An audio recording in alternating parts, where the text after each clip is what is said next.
Oh, yeah. Welcome to the rat house, baby. Where the truth ain't quiet, and neither are you.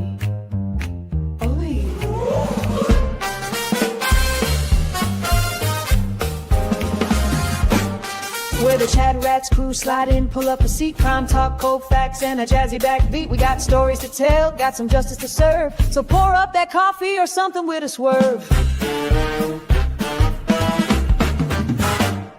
There's Rat Daddy leading 6'5", a cool. Toys the queen with the sharpest of tools. Dean's cracking jokes, Mary B's got the tea, and Lawleen lays the law down, real boss energy. MJ's got the fire. Gingy's taking names. Angel baby's in the game. The clerk's keeping order, Misty's watching close. Pinky promises, keeps receipts, and she does the most. We're the CHATRATS, baby. Worldwide and bold. Stories unfold while the crime scene gets cold. Puff, puff, pass, and the truth gets exposed. At the rat house, baby, that's how it goes.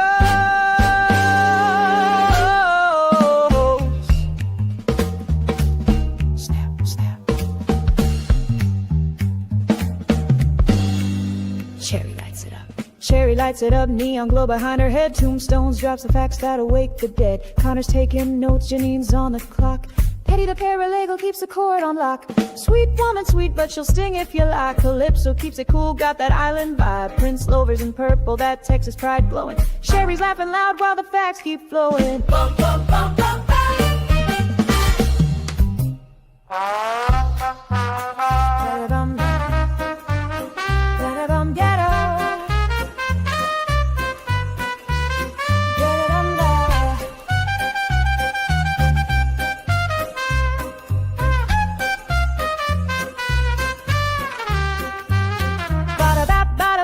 OG coming through, crazy-eyed cheese, oh you better believe. Robo-rat clicks, sparks, gears in his head, breaking the code till the lies drop dead. Jump, jump. We're the CHATRATS, baby. Worldwide and bold.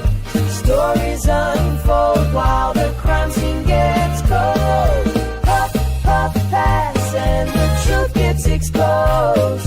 At the rat house, baby, that's how it goes.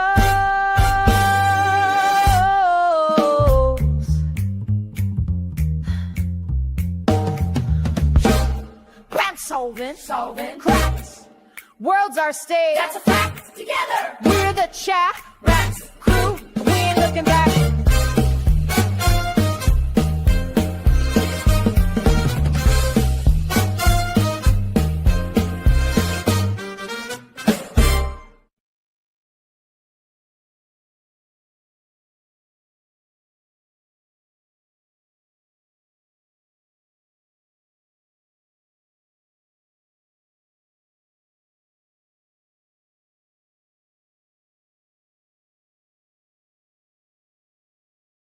Connect. What up? What y'all doing? Lawleen, what's up? Hey, Danny. Hey, Hello. Rats. How was the birthday party? No, not so much the party yet. We just made the day about him, and it was a lot of fun. Cool. Looked like Yeah. y'all did some bowling, played some pool. Yeah, bowling and pool, and went and saw Superman, and went to a comic store, and went to one of his favorite sub Nice. shops, and just everything he got to pick out for the day. Heck yeah. That's pretty nice. 12 years old. Yep, it's depressing. Yikes. Better you than me. Yep, I agree. I've gone through 3. I can do one more. Yeah, I don't want to do one more. Although he might be my most challenging yet. So we got a bunch of Turtle Boy interviews to watch. We're going to see who did the best and who did the worst. Shouldn't be that hard. I don't have them all all. of them tonight, or all of them that he's done. Oh, just the ones he's done recently. I wanted to get the horror tour layout and then pick those people off of there and go through there and see who was. But he's done a couple of other ones that weren't on there.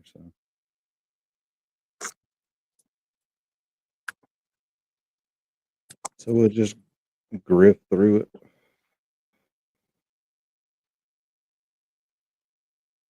Grift on through. I would say I have my I haven't talked to Dean today. four. He must be traveling back home. I know he said finishing up today, but You what? he's been up today. I don't know if he was traveling home today afterwards or not. I don't know either. He said he'd be home in a couple of days. He was ready to get back to his computer. Gingy,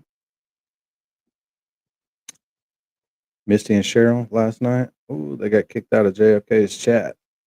JFK kicked them out. I saw him about it in school.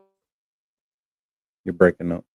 But yeah, they were disagreeing about something about Turtleboy, and I really wasn't paying attention until I heard them say something about Misty.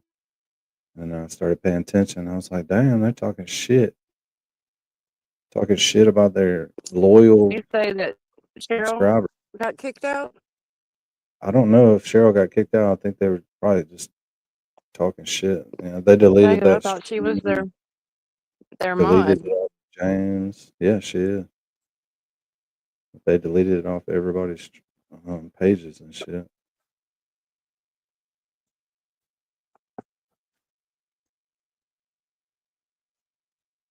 Heck yeah.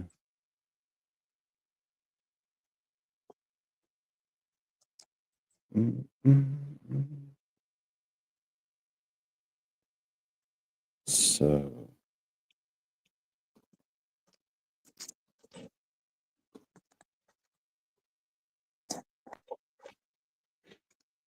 what's up, Rubicon? Angel, I thought Angel was on some kind of vacation. I must have misunderstood. Yeah, the microdot shout out on the last video was pretty good. Yeah, I missed the video. What happened? It was just a last Turtleboy stream. Microdots commented on it the next day. Okay, I didn't see a comment. I did see 3 chats being posted on Turtleboy's last stream though. I saw Joe Biffle and you twice and Mary B. They were doing what? We posted where? Last stream, he highlighted 3 chats. Robin G, JFK did. He got on. He kicked Misty and got all over Cheryl with an S. It's fucking nuts, crazy.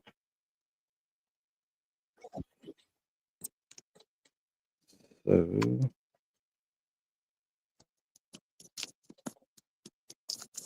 dang it! I don't want to see the chat replay. I just want to see the chat, the video.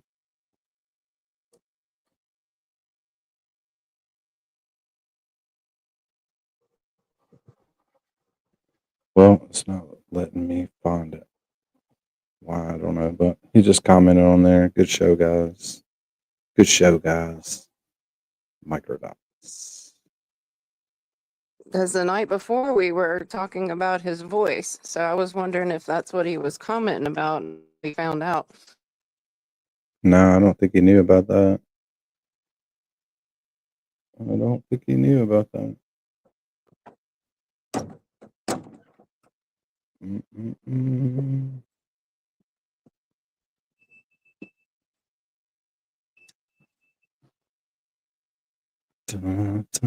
Don't turn on us. Wow. Yeah, I'm not gonna do that. That's kind of weird to do that to your subscribers over a slight disagreement.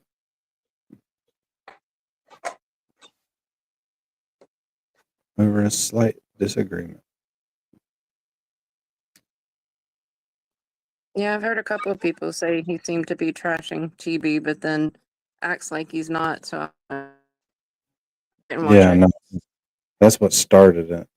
It was and then they were watching a video of some police violence, and then that escalated it. And of course, some of them were probably, on drugs or whatever. One of them had to be. Can't be that slow in real life. Carrie B and JFK want TB to cover the story that Bradle has as a defense attorney, and TB's already said he's not. Let's see. Yeah, you're not going to tell Turtleboy what to cover. That's for sure, Robin G. Plus, his numbers are way down, so I don't think he needs to be out there battling the bigger creators. That's for sure. What's up, Sherry D? Robin G? Gingy? Yeah, they all got kicked out. Gingy's steadily up in their chat, stirring the pot. Did you see what Toy posted in Discord?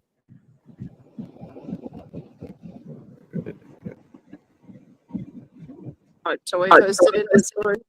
Well, she took a couple of screenshots from when she was in there. No, I actually haven't had a chance to catch up on Discord. Yeah, this is Gingy. Oops, it's way too much. Yeah, she said that they had to free me. Now they got to free Misty.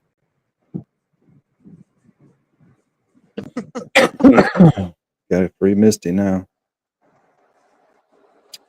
If she wants to be freed, I don't think she wants to be freed.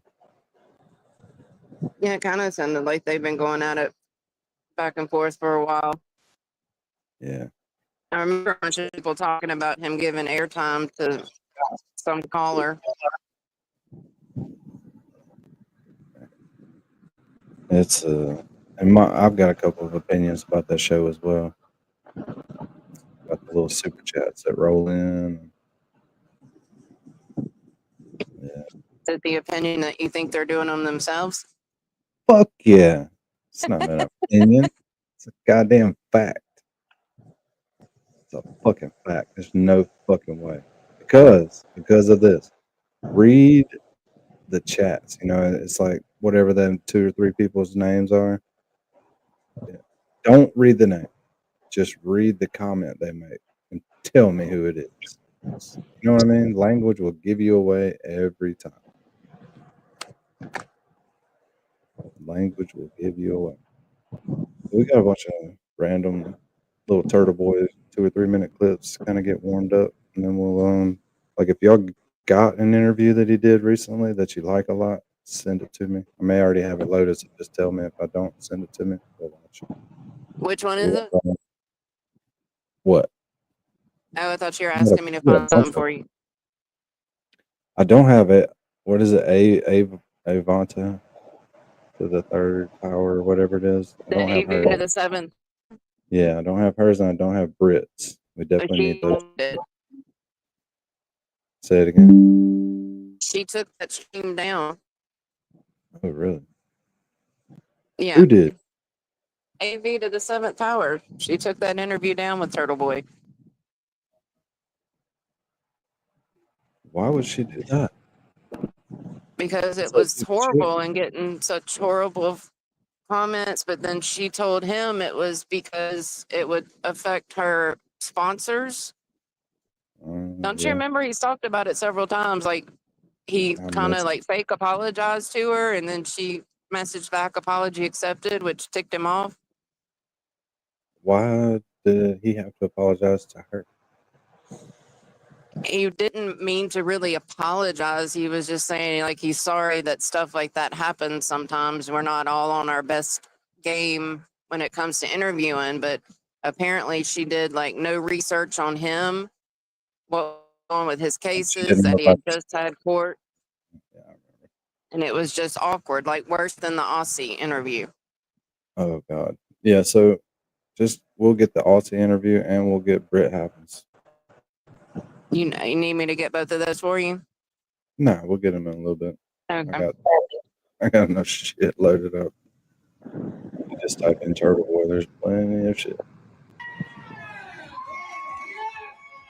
A local blogger released on personal recognizance hours These are just some short news clips. I got like 4 or 5 different ones of these. after being arrested in connection with coverage of a high-profile local murder case. Aidan Kearney runs the blog Turtleboy News, which has tens of thousands of followers. Boston 25 investigative reporter Ted Daniel broke this story this morning and has been covering the Karen Reed case from the very beginning. Quite the spectacle there today, Ted.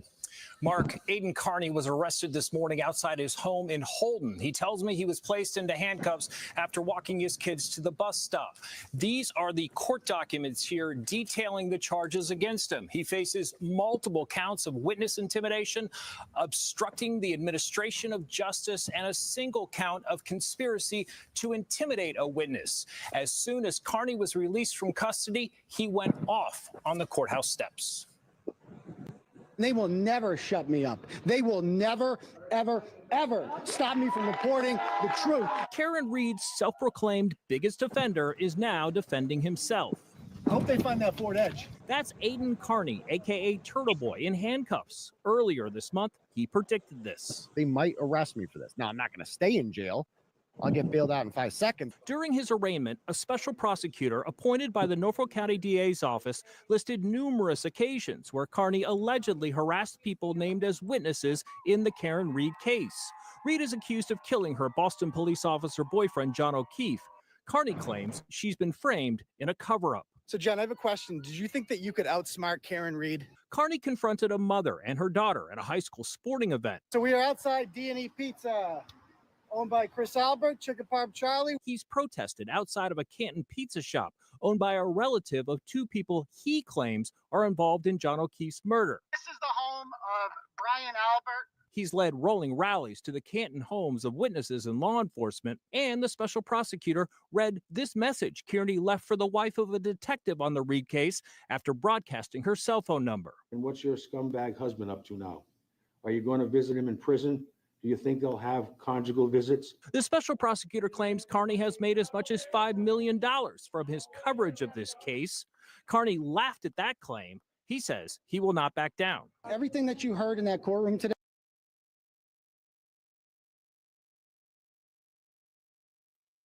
I had to go in voice chat with Sherry just to bring guilt down on him. Protected opinion, and I will not be intimidated. I will not be silenced, and we will continue on our journey. Best part. Best part. All right, this one. This one is on Nick Staro's show. I guess somebody got him a Lego set. He's talking about his Lego set. That's all. All right, deal. Well, and speaking of Lego, what are you building? Can you show us? Do you have the box to Aidan? Will you show I'm us? definitely not going to build it this whole episode. I mean, this is like a gigantic box you sent me in the mail. Uh-oh. It's like a whole police city thing. It's like a They How got many pieces is it? station. That's not that many pieces. 668 pieces. That's small. No, that's not that bad. Oh, you're That's good. small. I've got a 500-piece set here. You can do it. Yeah. It ain't that bad. In I one thought the police episode. department was appropriate for you. Yeah, You yeah. can get a little like Canton PD sticker to put on afterwards. Yeah, some good trolling you did there. Right? a fucking Lego set to build a police station. That's hilarious. Yeah, they're all building Legos during the interview. I Yeah, watched that's- some of this one. Yeah, it's all right. It's a little weird, but it's okay. I couldn't watch Nick Staro all the time, but Pat, what do you think of Aidan's Lego build? What do you think? When's the last time you built Lego, Aiden? I don't know, when my kid wanted to build one, I'm There like, you go. it has directions and stuff. It's like Oh yeah, there's a I'm sure a thick book that looks pretty thick. Yeah, that's what she said. But Yes, she did. you can't say that kind of stuff around me. Okay, all right, yeah. Oh, there's a whole love it. Louise. Right. Oh my And- person. And yes, PH, there is a Sally port, but somehow the video of it is gone I see what you did there. Yeah. You gotta start with page 1 there. It's fairly straightforward. I'm sure it'll be self-explanatory as you go. Just Well, amazing. let's not kid ourselves, right? Everything about your charges are directly to silence you. Like there's no actual witness intimidation taking place. I saw the Jill Daniels video. I saw the video of all of them on the sidewalk talking shit right before that. Not a single one of them people are intimidated or scared by your presence. No. That's a crock of shit. Yeah, Yuri exactly. and Lally and Tully, it's all crumbling. It's all crumbling. And we're watching it happen, and it's all because of you. And I am forever grateful for the energy. Well, thank you. And Thank justice. you. I appreciate that. And absolutely. You know, I hope it's crumbling. I really do. You know, I'll start believing that when some of my charges go away, then I'll actually see it happening. Otherwise, like, you know, in the court of public opinion, I'm overwhelmingly not guilty and quite popular.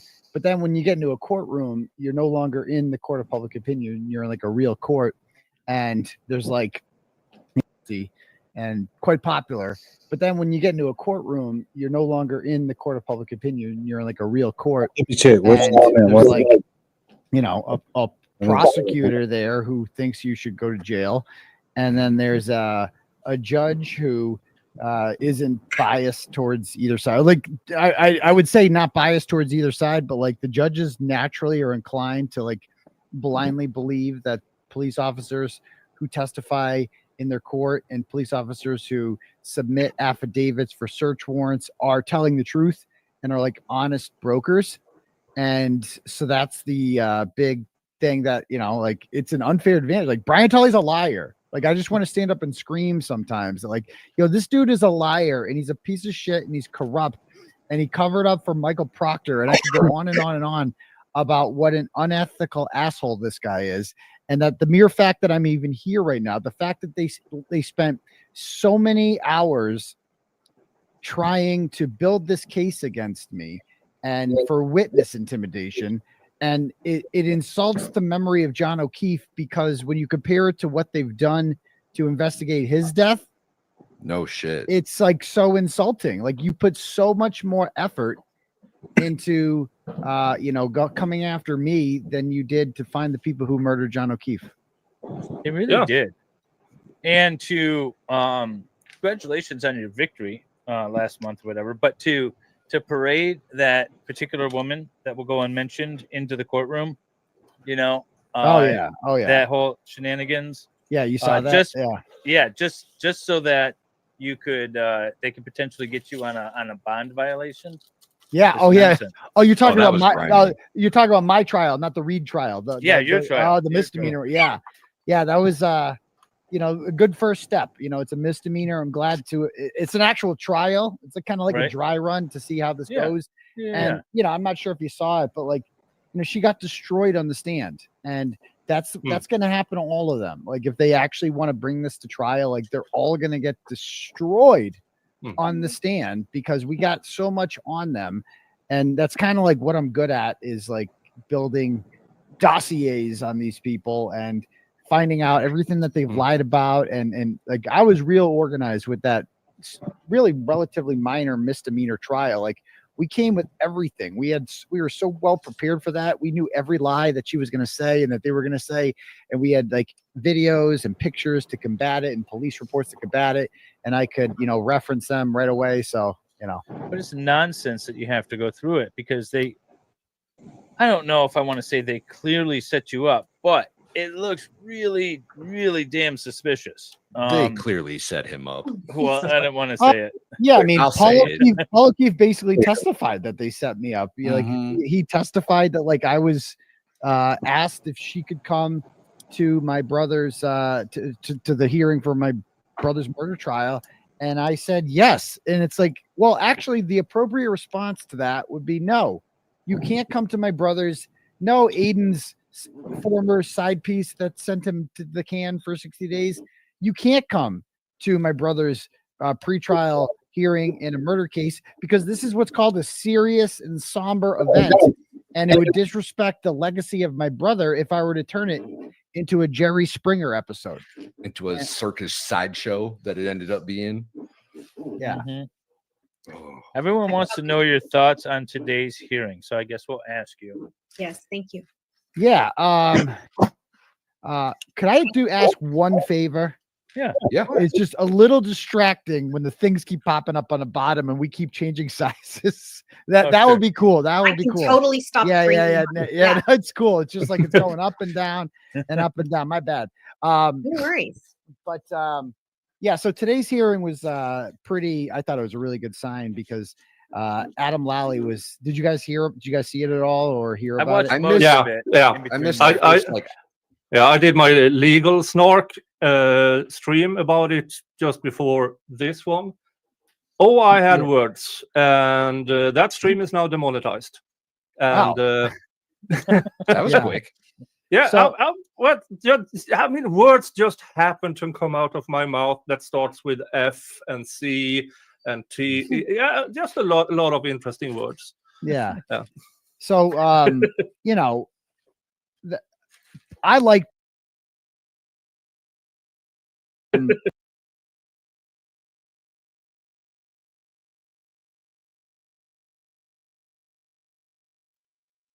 Moving right along, Lawleen.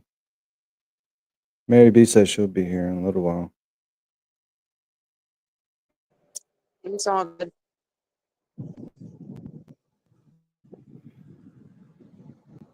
But Cherry's got Pinky up in the damn voice chat. I think Pinky might be mad at us. I don't know. In voice chat rather than in here hanging out with I us. was just talking to Pinky and Glaire, so I know. She's in voice chat. maybe she Sure. doesn't realize we're live. I'm pretty sure she does. I went in there and told them. Just Okay, like maybe Cherry. she doesn't like you then. Yeah, maybe so. Dang, that sucks. Those two amazing words. So say you, Mr. Foreman. So say you all.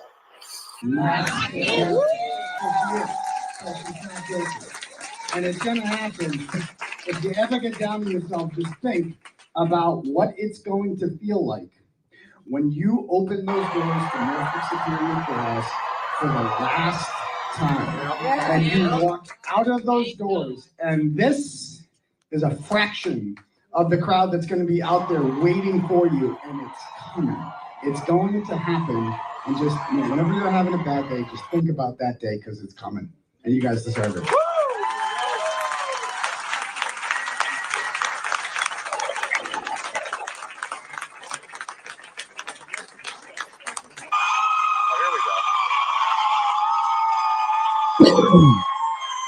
That is known as Turtleboy, that gentleman. You brought this case to the forefront here. They're screaming your name here. How are you feeling and about the verdict? Overcome with emotion. We want to cry. I want to be happy. It hasn't really set in yet.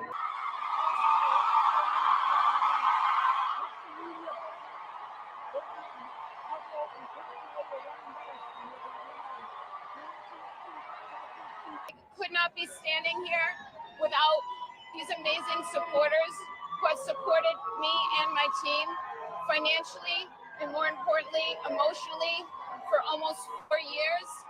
And the second thing I want to say is no one has fought harder for justice for John O'Keefe than I have, and my team. Thank you.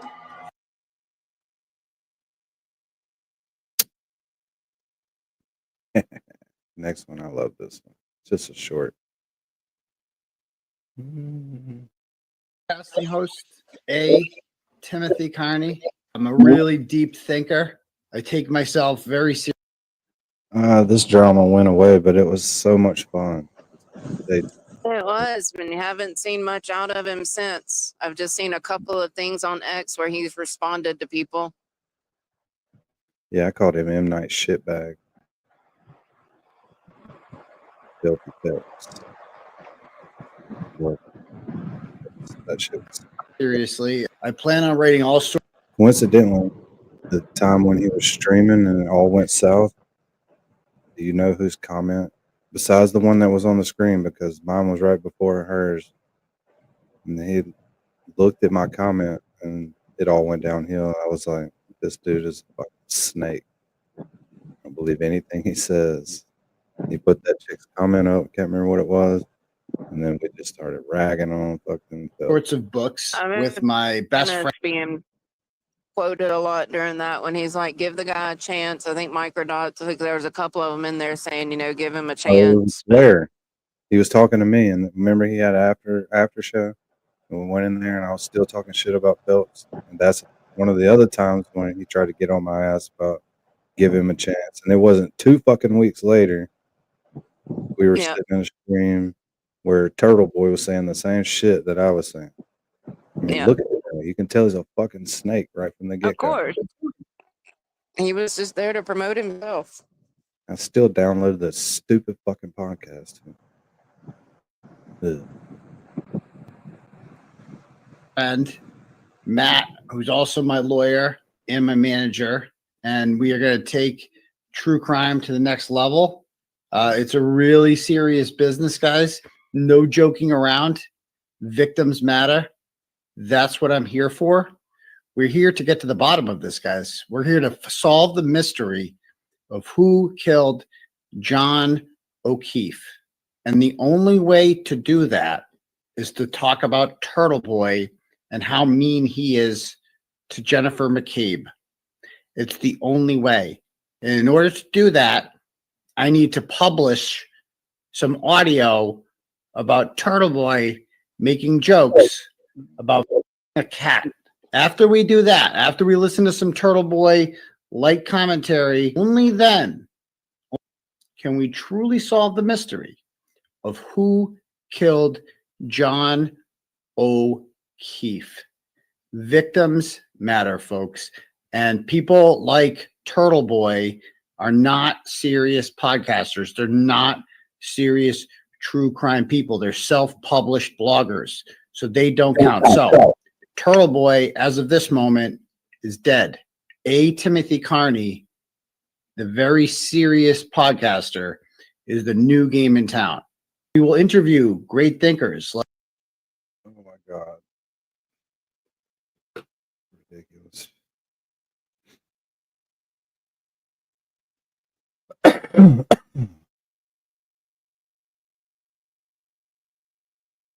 Sorry. I gotta get to the next one.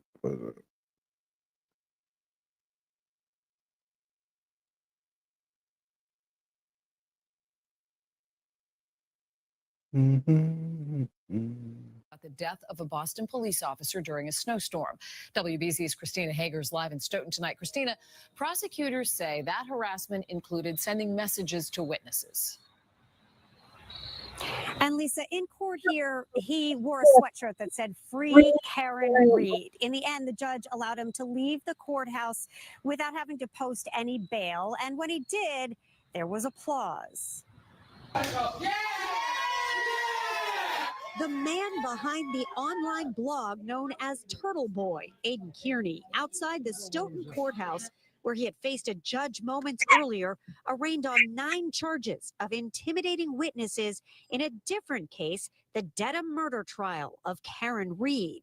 This latest twist had him shouting. And I will not be intimidated. I will not be silenced. And we will continue on our journey for justice for John O'Keefe and for Karen Reid.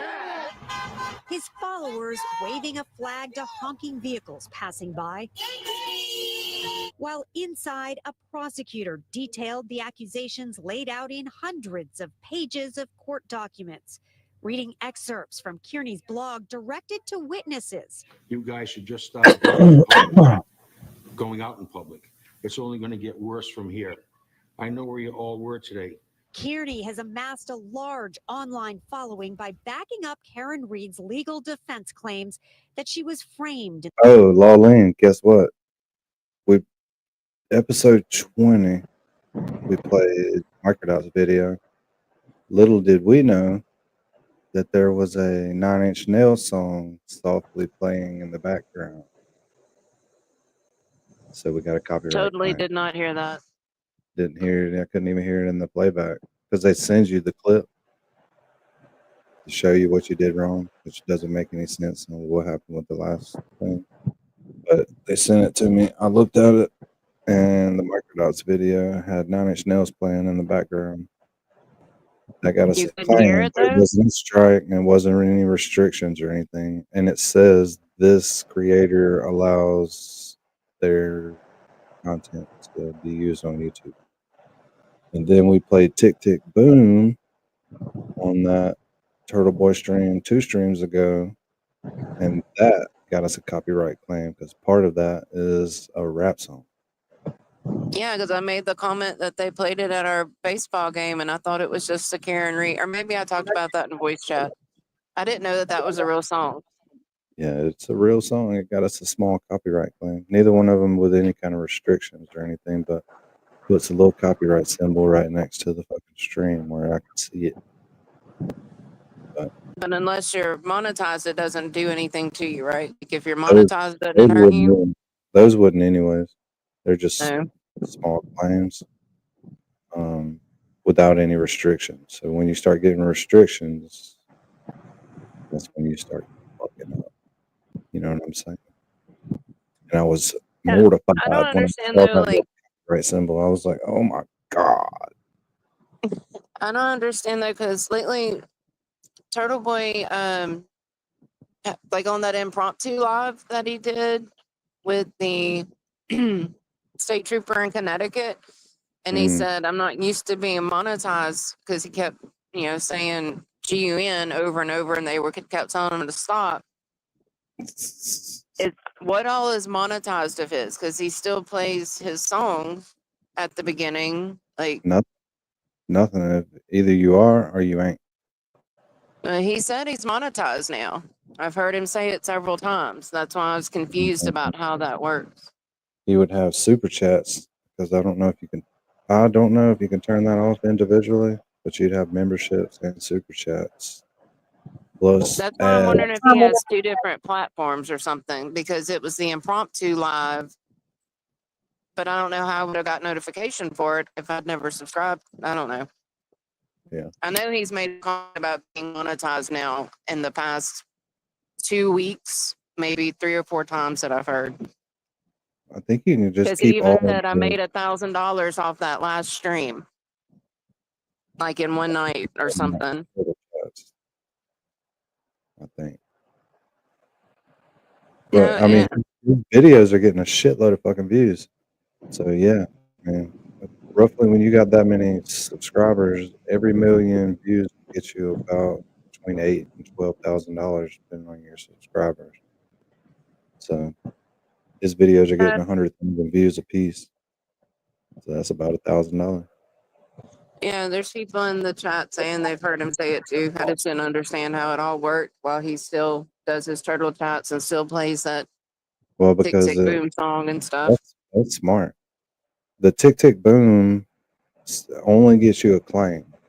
It doesn't get you nothing in there restricted. So really nothing. Them telling you, hey, it's in here, but they don't care.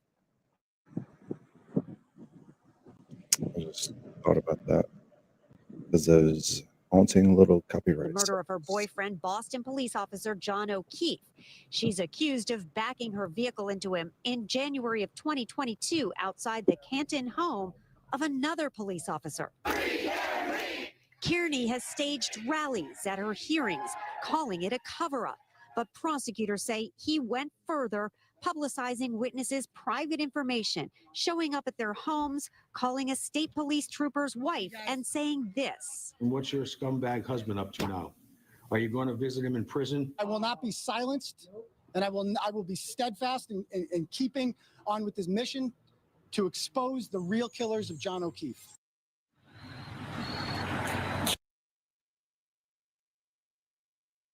All right. And this is probably so far, besides Melanie Little, everybody's favorite interview.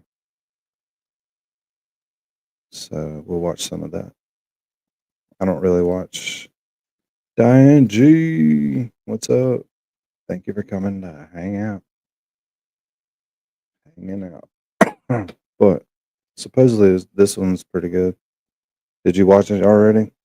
Lolling? Oh, yeah. Jimmy and Kim were my two favorite non-attorney interviews, and then Andrea Burkhart and Melanie Little were my two favorite attorney interviews that he's done. Yeah. Cool. Well, then we need to load those up for after this. Then. I don't know what I got. Let me see what Like I got. 3 hours long. So I got Justice Served, Broken Baker, some other odd ones. We don't probably when Kim said that they were gonna take Cosgrove to Unimpound Town, that was hilarious. So I got one from Crime Writers on podcast. I don't know if y'all ever heard of that channel. And then one from TDC podcast. I don't think y'all probably heard of that either. Just weird shit that's been popping up on this new page. I've been saving stuff on X and YouTube to my watch list, but I have not seen like his less popular ones recently. Yeah, and I wasn't gonna like watch them all. We'll watch them. And the second it gets boring, we're going to the next So what are we ranking these? one. Kind of, but not like formally. All right. Well, I think we should. How many are there? We don't have to watch the whole. I figured we could watch like the first 10 or 15 minutes of it, Lawlene, and see how they approach that part of it. And then the rest we could probably predict because they're talking about the same shit over there. Yeah, we'll just kind of get an idea of how it's going, and I'll do a ranking since you don't want it. Oh, well, Jimmy's is completely different. I mean, and Kim's. Well, yeah, because they're in it. They know him well. Yeah. It was a lot less background information and stuff like, the repetitive questions. Right. So I mean, the other one's probably better for like people who know stuff, but for us, we like these. Yeah, but Clerk's even saying the one he did today with the person that I don't know was really good. Yeah, I got the TDC podcast. Oh, wait. Oh, yeah. Got that one. He said a different name first, but yeah, TDC. Did you And get the Daily Dose of Donna? I have several. The other one is called Crime Writers on Podcast. Donna's the one that was like the TikTok kind of person, wasn't it? Well, she's like she does like celebrity gossip and stuff. She was just a little much for me. Yeah, I watched me of the one who interviewed Barrows. Like, yeah, but she's better at interviewing than that one. The girl with sunglasses, yeah, she was not a good interviewer. But Donna's a pretty good interviewer. She is very high strung and yeah, I don't really that. I get it.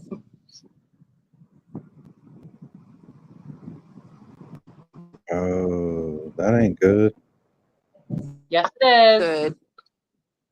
Oh, it is good. Mary B approved. Yes, it's very good. We're in support of Angel's move. Yes. Darn. Sorry to hear all that. We love you, Angel. Yeah. Very much. Obviously we do. Did you get your free? Did you get the fries for free? I hope you got them for free with the app. I never pay for the fries anymore. Why? They're free? Yeah, Just you have free McDonald's. fries? Yeah. They have a deal every single day, except for Friday, because Friday is Friday, so they actually have like a Friday deal. But every other day, you can get any size fries for free with the purchase of any drink. Yeah. Are the drinks 3 times what they usually are? No, the drinks are like $1.29, and no matter what size you get, it's like $1.29, and then you get the fries for free. It's ridiculous.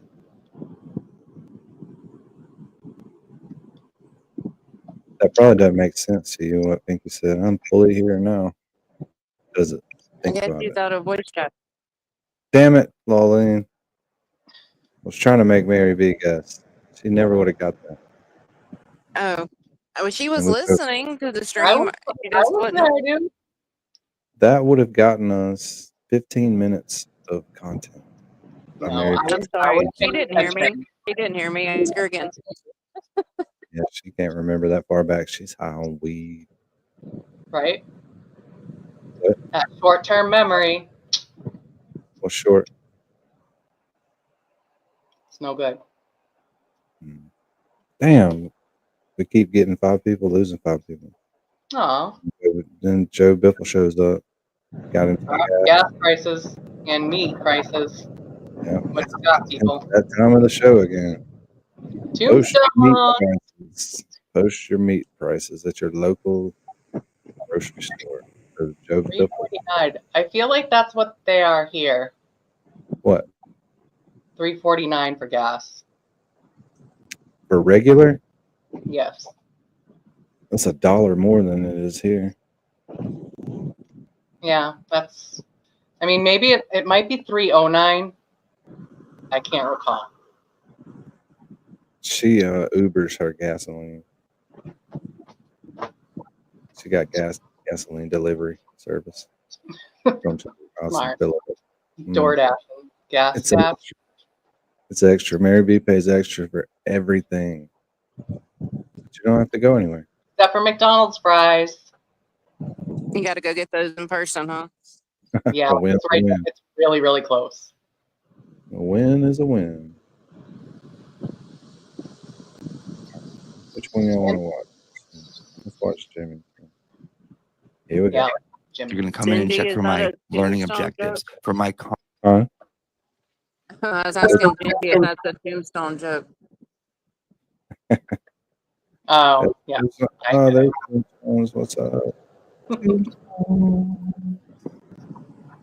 Oh, it's $2.89 in New Bedford. I'm gonna drive out there to get my gas. Got some of our favorite people here now. But if you ask me, they're all favorite. Oh, Lexi, hi. That's my friend, Alexis.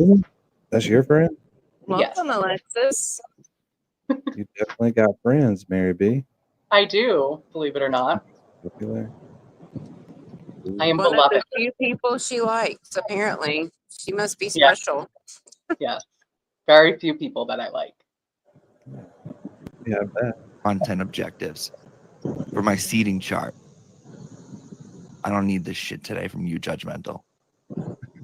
Let's take a look at a couple clips from the Horse Tour, and then How did he find his little niche in the morning? Like at 6:30 in the morning, he'll have 1,500 people in there. Who in the fuck is Because no awake? one else is on that early. And because he was reading Pleven's books, that's pretty. Yeah.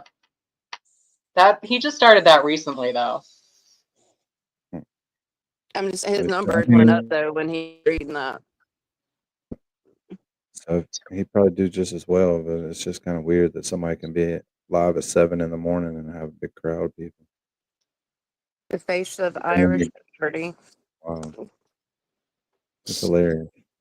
you know what? I just got a call from the office. I think the superintendent is here. But let's introduce him with what we've seen so far.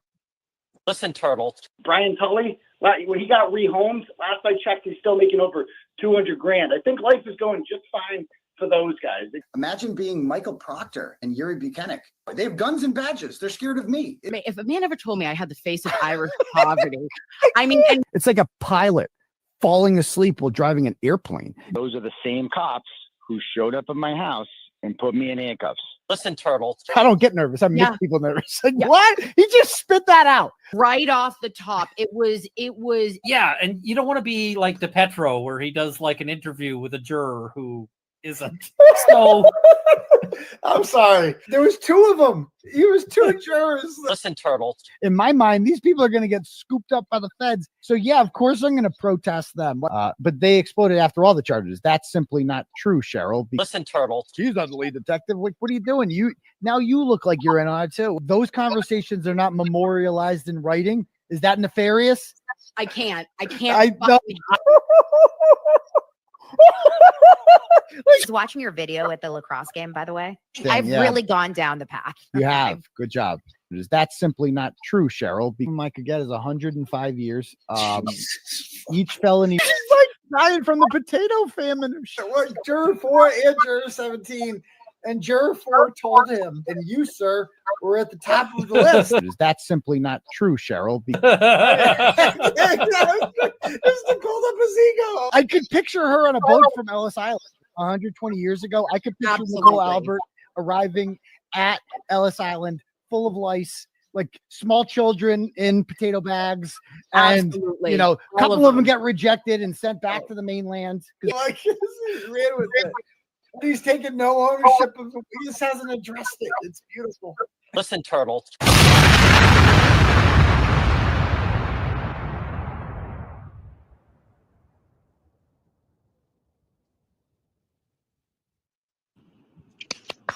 Hey, Welcome.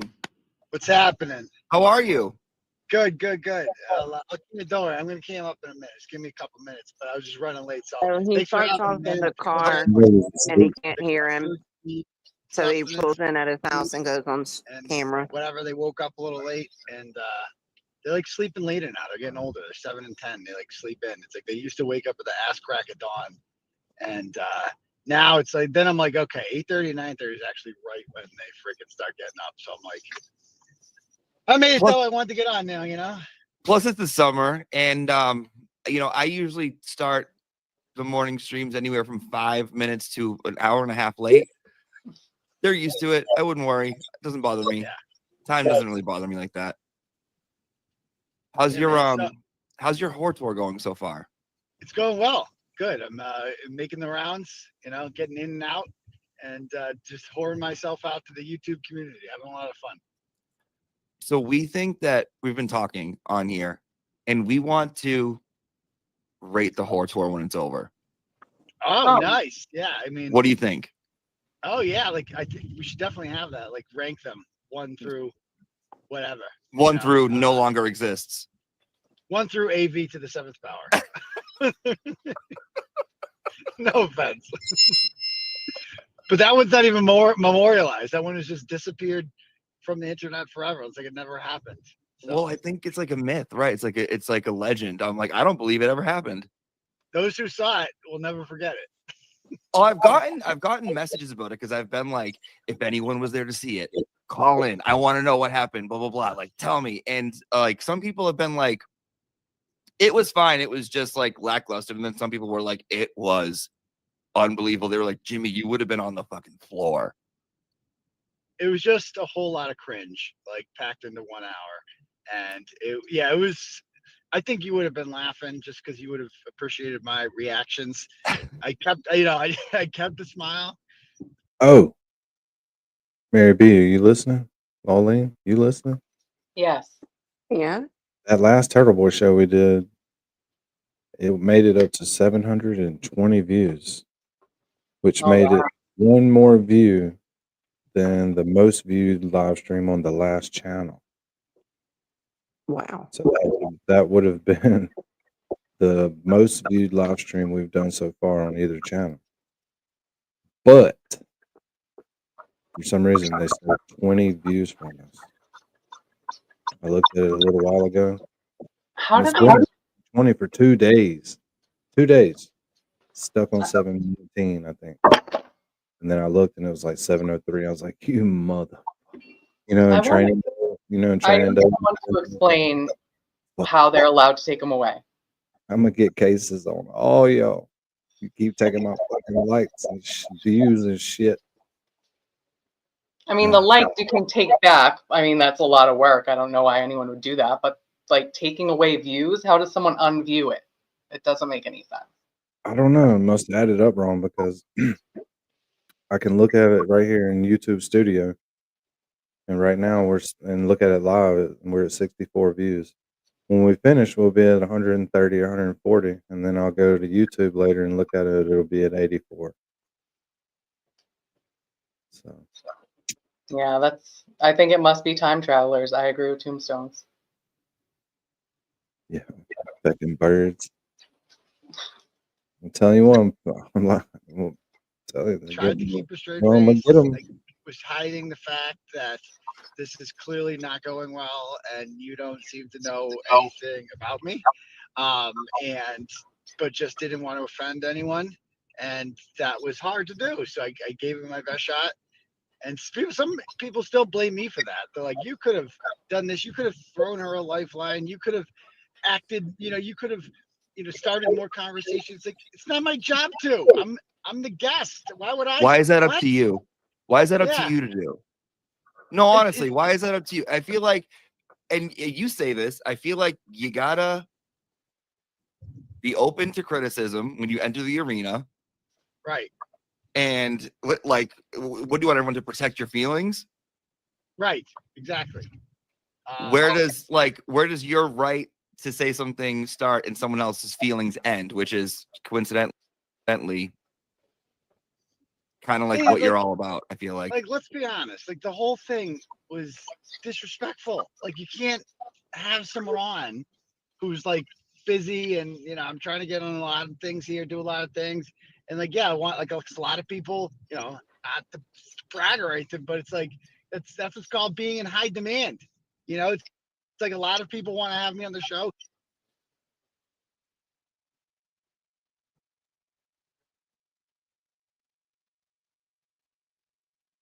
What the fuck? What's happening? He was in his car, but he's about to come back in his They're house. interested in learning more about the experience or whatever, and then I do not like it when the screen goes black like that. Do not ask me why. But it scared me right there. That usually means something's broken. Well, I've seen it before. And the last Oh time yeah, right. and then be like, Good. oh, I don't know No good. anything about what you're going through. Just start from scratch. Like, what? I don't know. I was just kind of So are you thought like it a was little journalist? disrespectful. Yeah, So do you like do basically. journalist stuff or what? And I just can't answer any more questions about like, so when did you first find out about this case? Tell me about that. Like, oh no, I can't do that one again. I've done that. It's like, why do you even want to have me on then? Times. If you don't know, like, if you don't know about my case, if you don't know about, like, as you, if you don't know about the shit I'm going through, why do you want to have me on? Is it because How many times have we said that in the last 2 weeks? Just having them on, just so they can get a bunch of views and a bunch of likes. And when they steal my fucking views, this is what I feel like. Oh, you motherfuckers. Okay. All right. Yeah. I hear that. Because you can't do shit. see it? Like, okay, that's fine. People are gonna see it, but Nobody gonna you don't get- know me then because you don't hide your. Hold on. Yeah, Hold on. yeah, Hold on one sec. I got somebody here in my driveway. Oh, there's someone in his driveway. Yeah, dude. It was landscape. Oh, you're not on my way at all. We're good. Thank you. Mary B, do it again. That was blurry. You gotta hold it right in front of your face. Okay, like this. Does that work? Back up a little. Back up. Back up. Back up, Terry. I'm Terry. back. There we go. There we go. You can just TV get it. on panel. Be Turtleboy on panel. Oh yeah. Sorry. Don't worry about it. But what was I gonna say? Yeah, we're good. We're good. Sorry about the interruption. Yeah, but I couldn't believe that. I'm like, so because I had my hearing like It's not working 3 very days well. prior. No, it's not working. Like, Yeah. whatever we're talking about is my hearing and Honestly, stuff like that. shit. Don't ever do that again. We're losing you. Like one of those psychological blotches. What they call them? The son of a bitch. Yeah, it's a test. What's the test, Lolene? What's the What's name that? of it? For the blotches? Psychologist. blot? The what? Think blast. No, it has a name. Yeah, it has a scientific name too, but I don't Son know. of a bitch. I can't remember. Look that We're up. losing them. I'm not You get psychiatrist. a living, it's hold on. You said you were the expert. We didn't specify exactly what type of expert. Yeah, I don't Yeah, think you have to do so. that on Know everything. the damn answers to the questions. I can That's okay, Google dude. We're the- losing you a little the bit. think block test. Night, Lexi. Hold Thanks on, for let me coming back. Yeah, you should just agree with Mary B and be like, yeah, it's the ink blotch test. Yeah. So we can look it up. Agree with my bullshit What do you that think? comes out of my No. mouth. Everyone in chat Googled it or Scotch. Yes. No, thank you, chat. Forgot we had them. I'll just do This that. chat is wonderful, guys. Did you see how much? Laura J did it first though, and I think without even Googling it based off her spelling. So that's impressive. Yeah. Mhm. This chat is so wonderful. Love Got it. some smarty again. Wicked smart. I'm waiting on Gingy Wicked smart. before I hit the click. Before I click it, I know Gingy's loading up some kind of smart ass comment. I'm gonna wait till I get it. The horoscotch test. Yes. Scotch and horse. What a test. Always a win. Oh, you can hear that. Yeah. Here, let me jump on a computer. Now that I'm back. Don't worry about it. Do you want me to pop you down and you just come back up when you're ready? Yeah, I'll just do that. Give me 1 minute. All right, go ahead. See you soon. That's StreamYard talk. We know that. Kick We from know, Stu. I got a we kick know what from he's the talking about. studio. Kick from Stu. What exactly did he say? I was reading. He said, "Do you want me to pop you out for a minute so you can switch devices? You know, like put them backstage, Yeah, because that's yeah. what we do, or you Mary can do it. knows all that lingo. You can Yeah. play me like that. Only for us streamers. Know that. Yeah. We about that stream life That will be removed. If you want to prevent this person from reading, no, I'm not going to ban Kick. because for a few months we streamed way more than everybody in the world. Kick to get him out, I think. I hope. Except Slapped Ham. They stream like 24 hours a day. It's crazy. I hope we'll be back. All right, guys. Well, that was it. The superintendent came by and said hello. I hope to see you guys later and have a good day. Bye-bye. No, I'm kidding. He's gonna go in, get his camera ready. Okay, get everyone calm down. 1444 we're at right now. Okay. Can we listen? LTL did $6,000. Can we do better? Like, let's come on. We're gonna have a good conversation. It's gonna be fun. You're gonna start your day off fun with us here at the school. Let's go. Let's go. Send him a couple bucks. First Amendment shit, okay? First Amendment stuff. Like, we're up against it. Won't be able to say anything to anybody. That, like, it's literally like, in the future, if shit like this keeps going, no, that wasn't it. Oh my God, guys, that wasn't it. Dean said he had to drive to New York. So he had to drive all the way to New York. Janine. Yo! What you doing? The New York airport. I did an airport run. Oh, what a day. What a day. Oh, that sucks. You did what? It's interesting because, like, I always tell people when I go over that bridge, it's a shapeshift.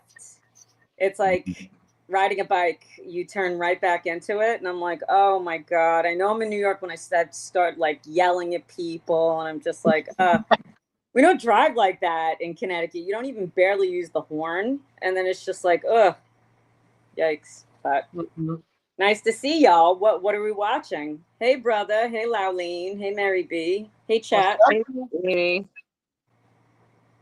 We're just watching TV's interviews. TV's interviews. Interviews, and we're ranking them. And we're judging the interviewer. Mary B is ranking them. Mary B is the ranker. So if you guys, I don't know if you guys have any interest in this, not today, like this is fun. And I haven't caught any Auntie Deb lately, so I'm super stoked about this. But the Koberger, and I don't want to refer to him as BK. Everybody's like, oh, don't call him Brian Koberger, call him BK.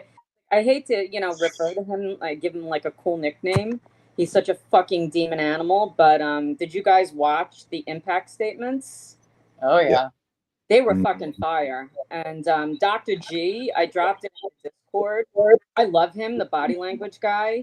He went over it. I was disappointed he didn't go over Olivia's or Christie's because those were the two best ones. I mean, I love Steve Gonzalez, but yeah, if you ever had an interest in that, I did drop. No, I was gonna watch it, but it's not today because I had these Same two here. shows already planned. Yeah, no. I'm just saying. I'm so far behind on all the content. It's like content overload right now, and my watch list is filled up. Well, there's a lot with because they did doc drops, and I mean none of it is good. know, it's just finding out exactly what happens. And I mean, we can. Well, they like, said we said- Brian LTL posted That the they, autopsy.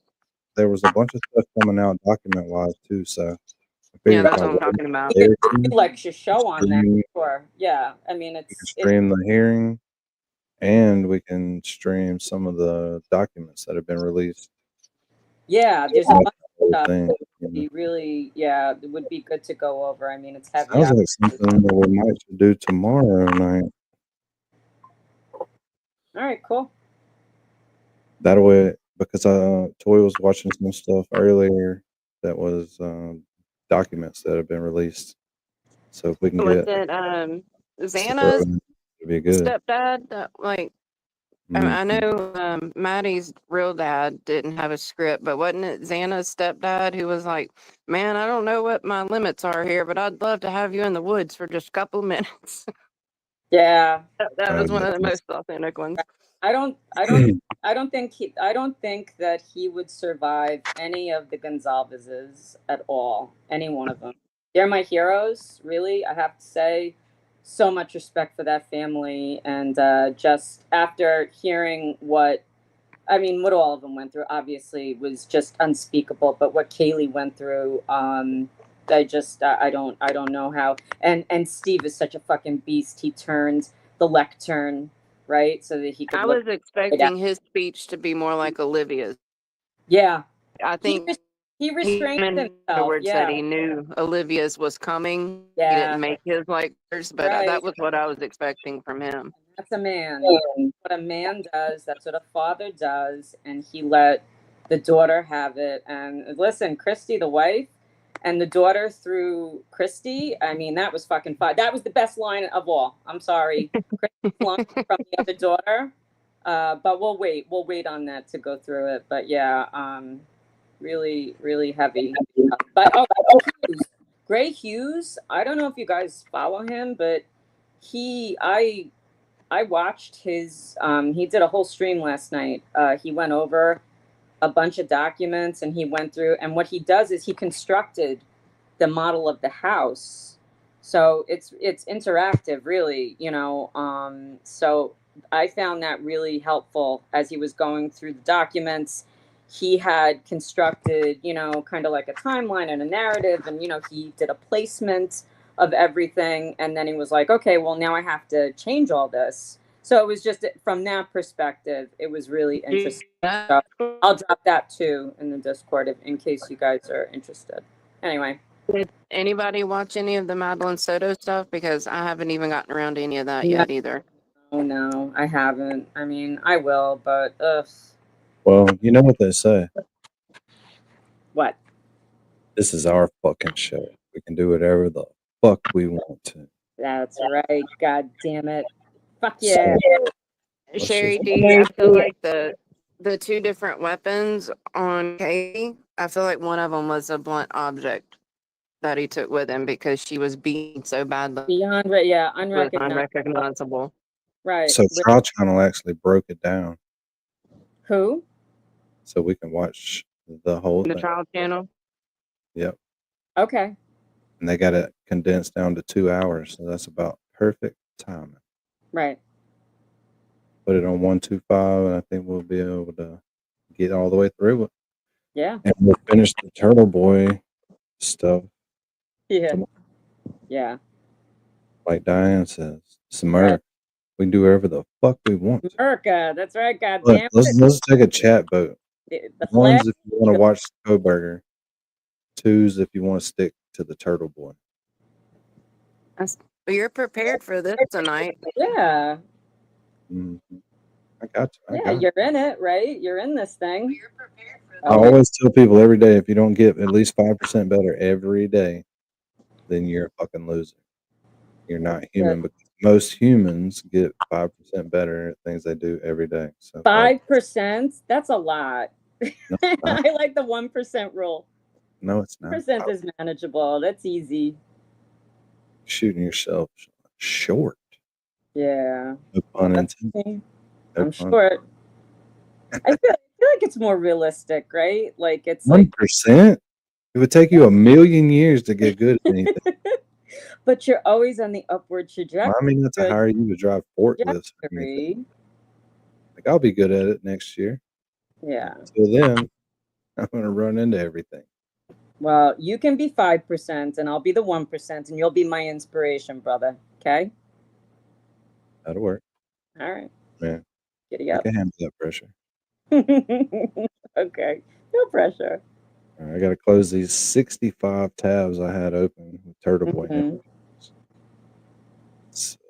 But yeah, the Dr. G, just, I mean, to button up the whole thing with Koberger, even though he didn't do Olivia's and Christie's, I don't even think he did Steve's.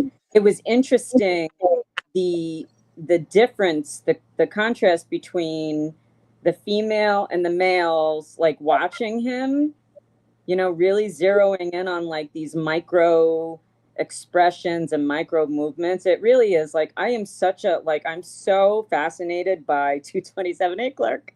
I'm so fascinated by the body language. And it's like, it is something like you really, when he's saying it, like you feel it, you know, the things that his observations, you're like, yeah, man, that totally, like, I felt that energetically. Like Dr. G's really good. I know that we've done the my boyfriend's, my next husband, Chase Hughes, who I love so very much. He's part of the behavior panel, but Dr. G is awesome as well. He's really good. So Sherry, I remember when that chick called and JFK clipped it and made a post out of it. I don't remember who it was or what it was about, though. Oh, was her name Sharon? Was her name Sharon? Mary B, did we get, what was the vote? Are we going Koberger or are we sticking to Turtleboy? Let's do Teebs. I don't know. I wasn't paying attention after I told people to vote. Did anybody vote? Or is it everybody? Which one's two? Which one's two? Robin G did 3. All I see is they want to finish Jimmy's interview. Yeah. Yeah, yeah. Shit. Okay, hold on. Shit. It's like, damn, I got the screen up and all. I know. I was gone. It's going off the All it top. takes. Yeah, but then this way we have something to look forward to. I mean, obviously, listen, it's not like, yay, rah, rah, but it's like, it is very interesting in terms of just breaking down the content and just, you know, honoring them and paying respect to just the truth. And there was so much speculation. Even Gray Hughes was like, well, why didn't you just fucking tell us this? You know, like that there were like a few things that was just like, what? It's like, it just seems so silly that they omitted information that way, but it was just a broad gag. So anyway, Auntie Deb, yay. Let's do If it. this keeps going, maybe we won't be able to even talk it one day. You know we love doing that. Superintendent's back. Welcome. All right, we're good. All right, let me see if I can. Just Can you hear me? What do you all think? right? This? Oh, he did an interview? This I didn't know or that he did this? an interview. I like the other one. This one? Yeah, I think that one's. Yeah, that's what we're doing, watching all of Turtleboy's recent interviews. Oh, okay. Yeah, I didn't see this one. I saw a couple. I actually like the green, like just the plain green screen. Now, I mean, like I was partial to 34 Fairview, but I feel like now that the trial is over, I almost feel like it's like bad auspices, you know? Like, I don't know. But no, this is good. Lawlene, it's not as loud to you? Loud.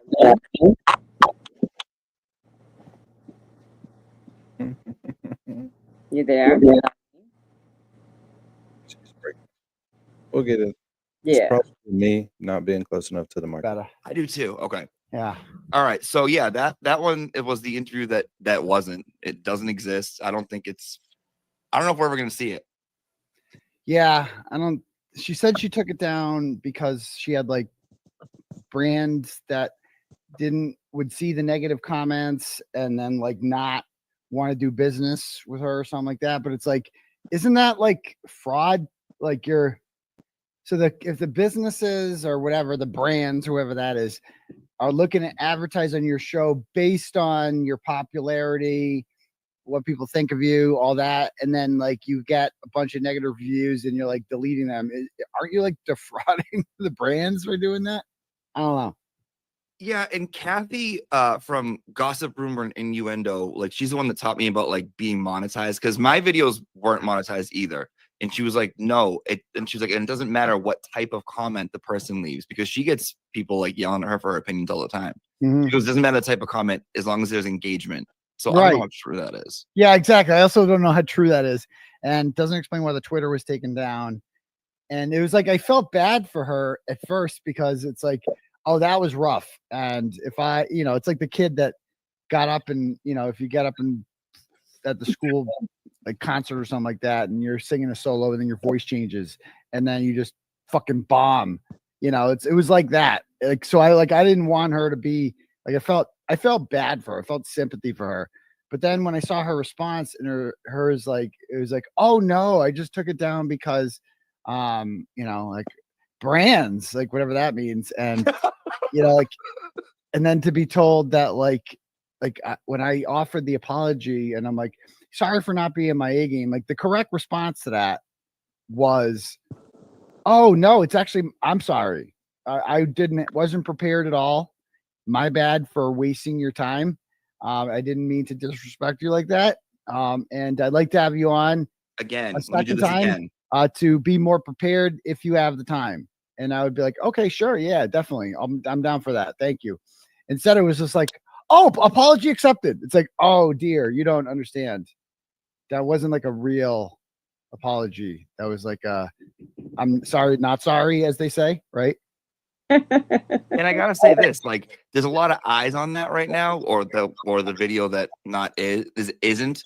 So I think from what I'm seeing, the best idea is for her to do it again, do it over, own it, and then pump that show up, like the redo. Right. You know how many people would Yeah. watch that? Yeah, the brand. That's branding, right? Like that would be If she good, yeah. did research, it was like, and did a great interview like afterwards, like totally different of the one that you experienced. That would Yep. be amazing. It would be. That would be unreal. Like, yeah, oh, definitely. Like the Rebound Show. Yeah. Getting it right, It was like that show I did with McDonough that time that he kind of built up after like him and I had some beef early on after I got out of jail, and he thought I was like an informant or something. He's like, oh, give us McDonough, that whole thing. I came on his show because he hyped it up as like, okay, we're gonna hash it all out and redo it and talk and have Aidan on. And it was like he actually branded it well. Like that's one thing Sean of the Golf's good at. He's not good at like the truth or predictions, but he's good at branding and like building himself up. He did build himself up pretty quickly. Very well. And it was all, give it to him, it was all fake. It was all facade about like, I'm the feds are coming and I got 5 guys and you should trust me because I'm a fed and I know. It was like you were just addicted to Sean of the Golf's confidence. The 5 guys was funny as shit when it happened. The what? You don't remember the 5 guys? 5 guys. Yeah. That was Got so 5 guys with him. Blah, blah, Oh, blah. that was awful. That was so awful. Oh, it was hilarious. I loved him. I There was nobody like him though. I will say this. There was nobody like him just in terms of like he's still doing his show. I know, but like after No Mercy Monday, when he just started going after people, I mean, it was horrible. Turtleboy was in his chat like hyping him up, and he had been on vacation, and then he just like went after him, and I was just like, oh, and it just like, it was just awful, and I just felt like I couldn't watch him after that, but he was great. He was so good. Yeah, once you see somebody act the way they usually act on here, it's hard to sit and watch them for a while. What, Sean? Yeah, when they go off on people and have their little rant. Oh, yeah, it is. It's hard. It's like, I get it. I understand. But it's like, I do feel badly. It's like, oh my God, like the guy had, I mean, he was my favorite guy. And I would, miss his lives.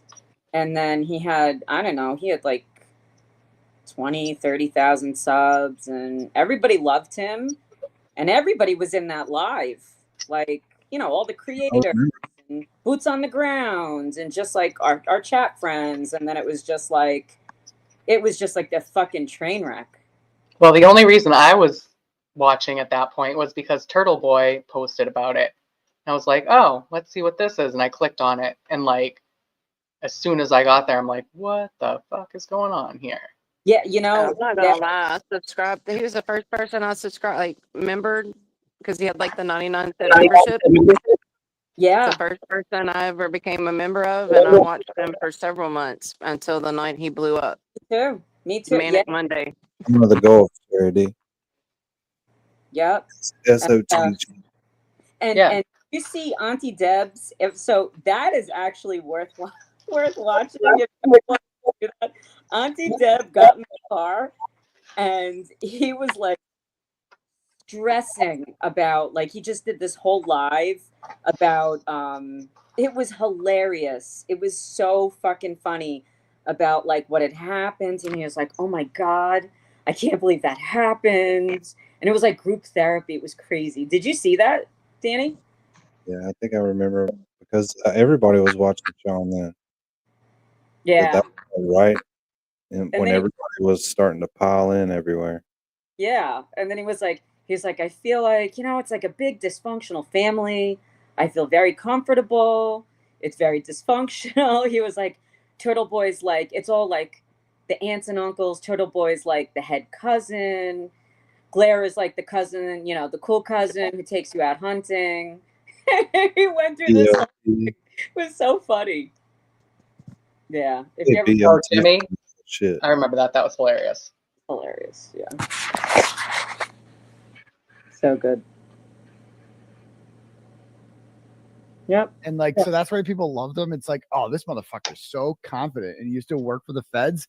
Oh yeah. Like he made you feel secure. Yes. Like no doubt the feds are coming. Like Sean on the Golf says so. He wouldn't make this shit up. But as it turns out, he's just completely full of shit.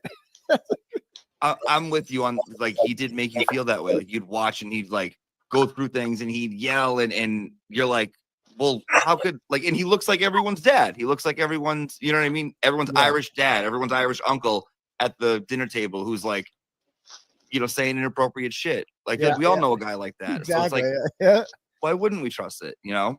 Yeah.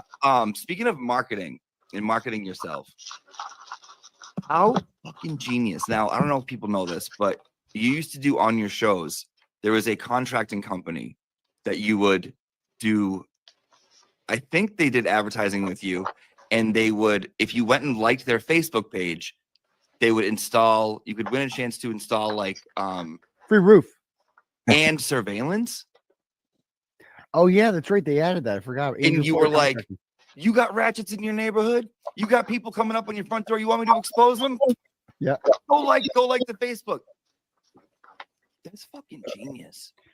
I used to do a lot of marketing like that, like with advertisers, like, you know, and that's kind of how I made my money, is with advertisers. So I would get creative with the advertisements, and but I don't really do that anymore. I don't really have advertisers anymore because it's like the customers have become the advertiser. Like I apologize. The people who watch have become the customers. Like the problem with advertisers is that when you're relying on them, they are your customer. They pay your bills, right? And so you have to cater to them. So what would happen was that people would, you know, the trolls who have existed long before Karen Reed and have been dedicated to me long before Karen Reed, the trolls would contact the advertisers and say, this person, you support racism, you support this and that. And they would take like the first clip I'd say, and they'd send it to him. And do you support this? Like stand with, you know, you're against racism or not. And they don't care if it's true or not. They're not watching every single thing I say. And they would either leave or they'd be like, hey, can you tone it down a bit? And I'd be like, yeah, but that kind of ruins my brand if I do that. And it was just like, it was a constant trying to like make them happy and like whatever. And I just don't want to do that at all. I don't want to change anything. I don't want to like, you know, please anyone.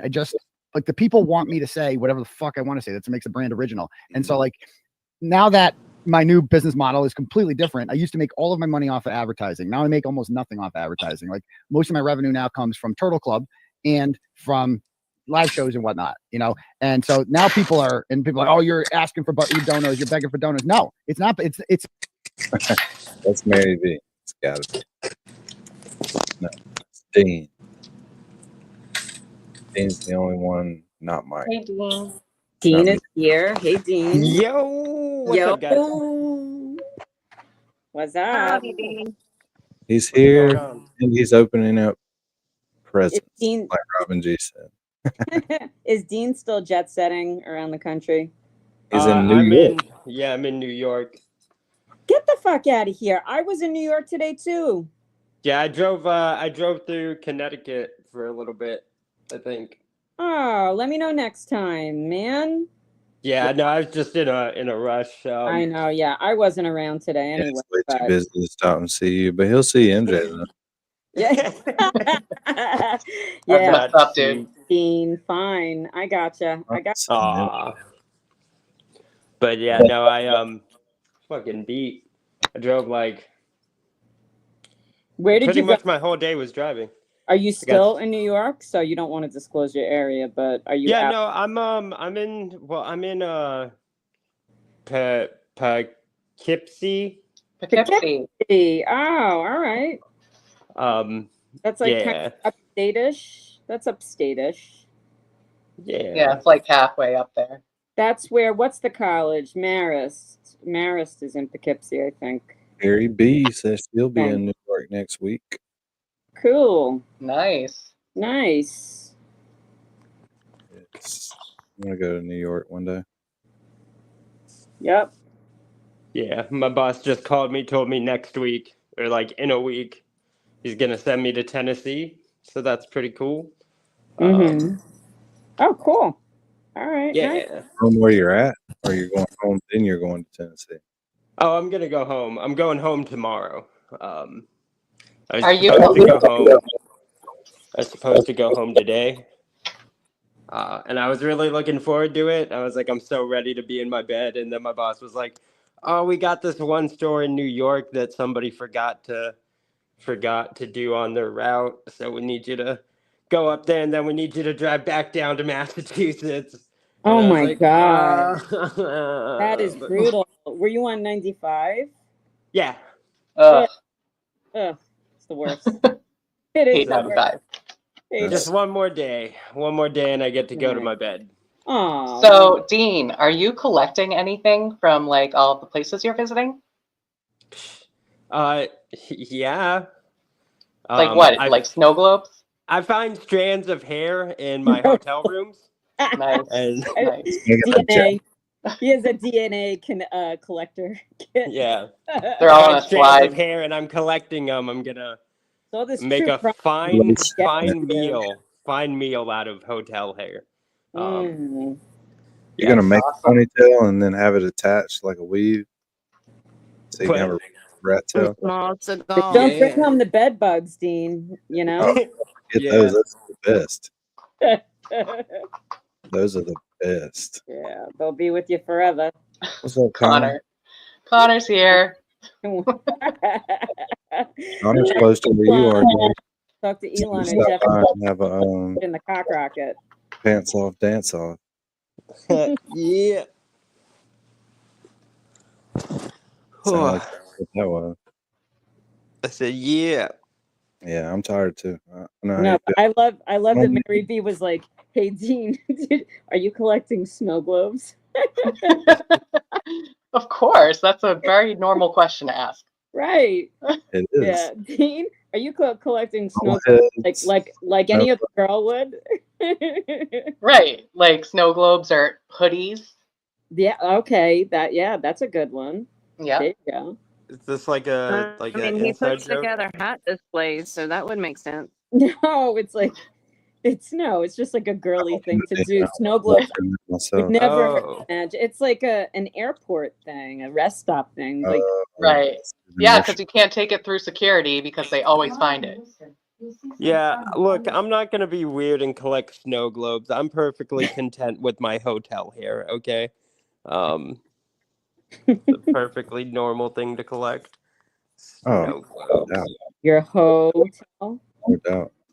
It shows your eclectic spirit. Yeah. When you Ooh, get salt and pepper shakers. That's a good one. Sweatshirts are a lot of good. blonde You and could a lot of brunette mixed sure. in there. Are you doing only certain length hairs, Dean, or are you trying to save the short ones too? Well, I prefer long strands of hair so I can pretend like it's spaghetti noodles when I eventually eat it. Do you dance around in the Oh my room? God. You're just straight, right? But No it's kidding. That's only a joke.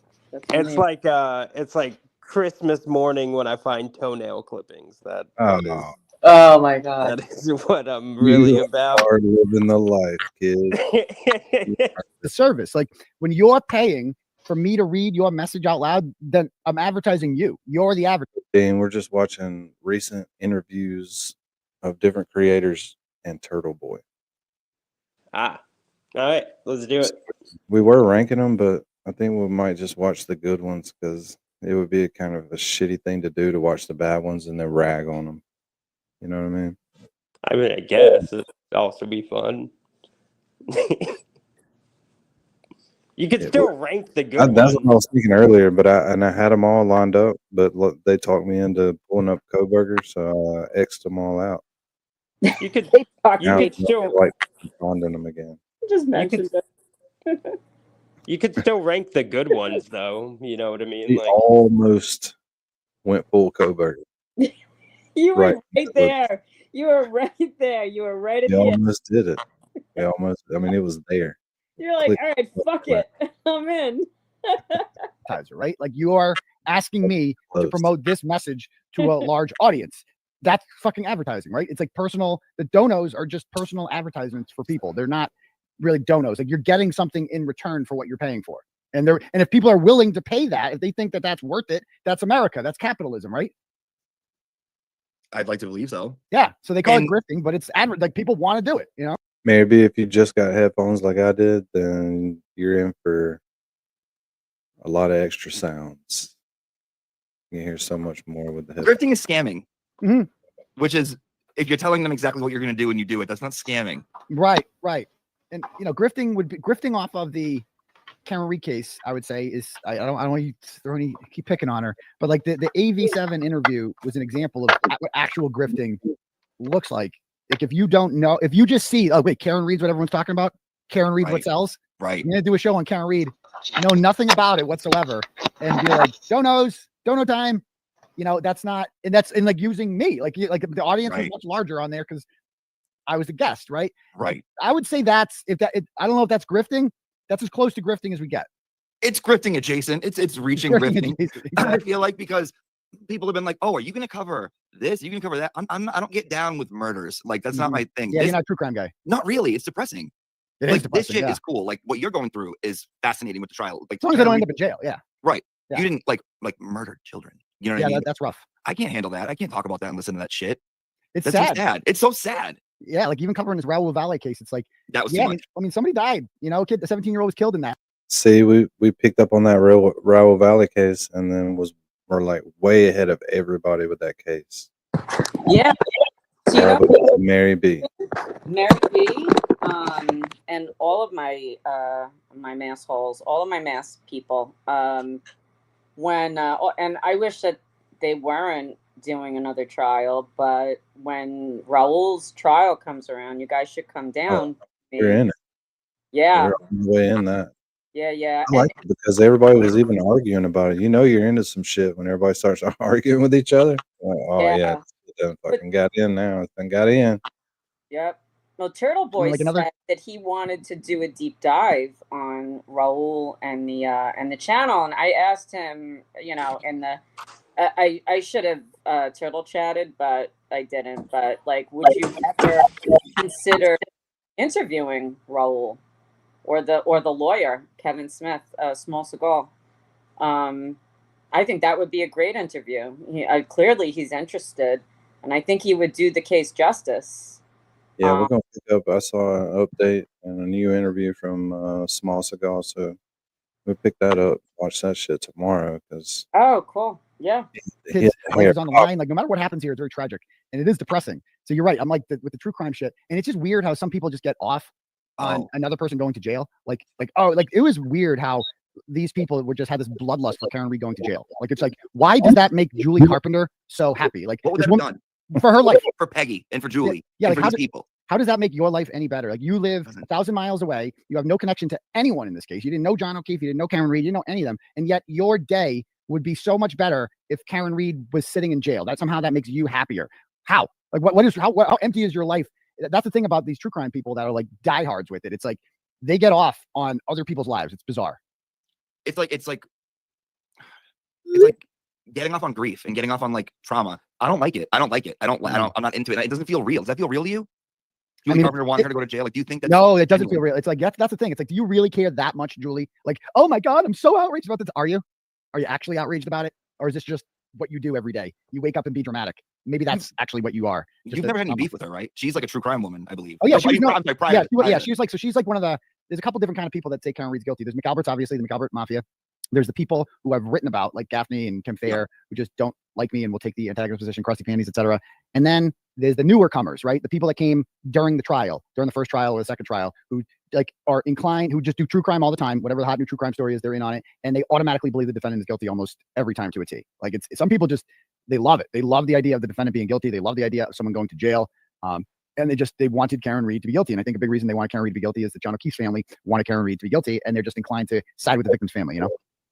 And it's like, I get that. Like, I get seeing the victim's family and wanting them, wishing it didn't happen. But also, you want the truth. And I feel like if you're not going for the truth, then what the fuck is up? Like, I'd rather the truth more than someone going to jail, to be honest. Right. No, exactly. Like, how can you not?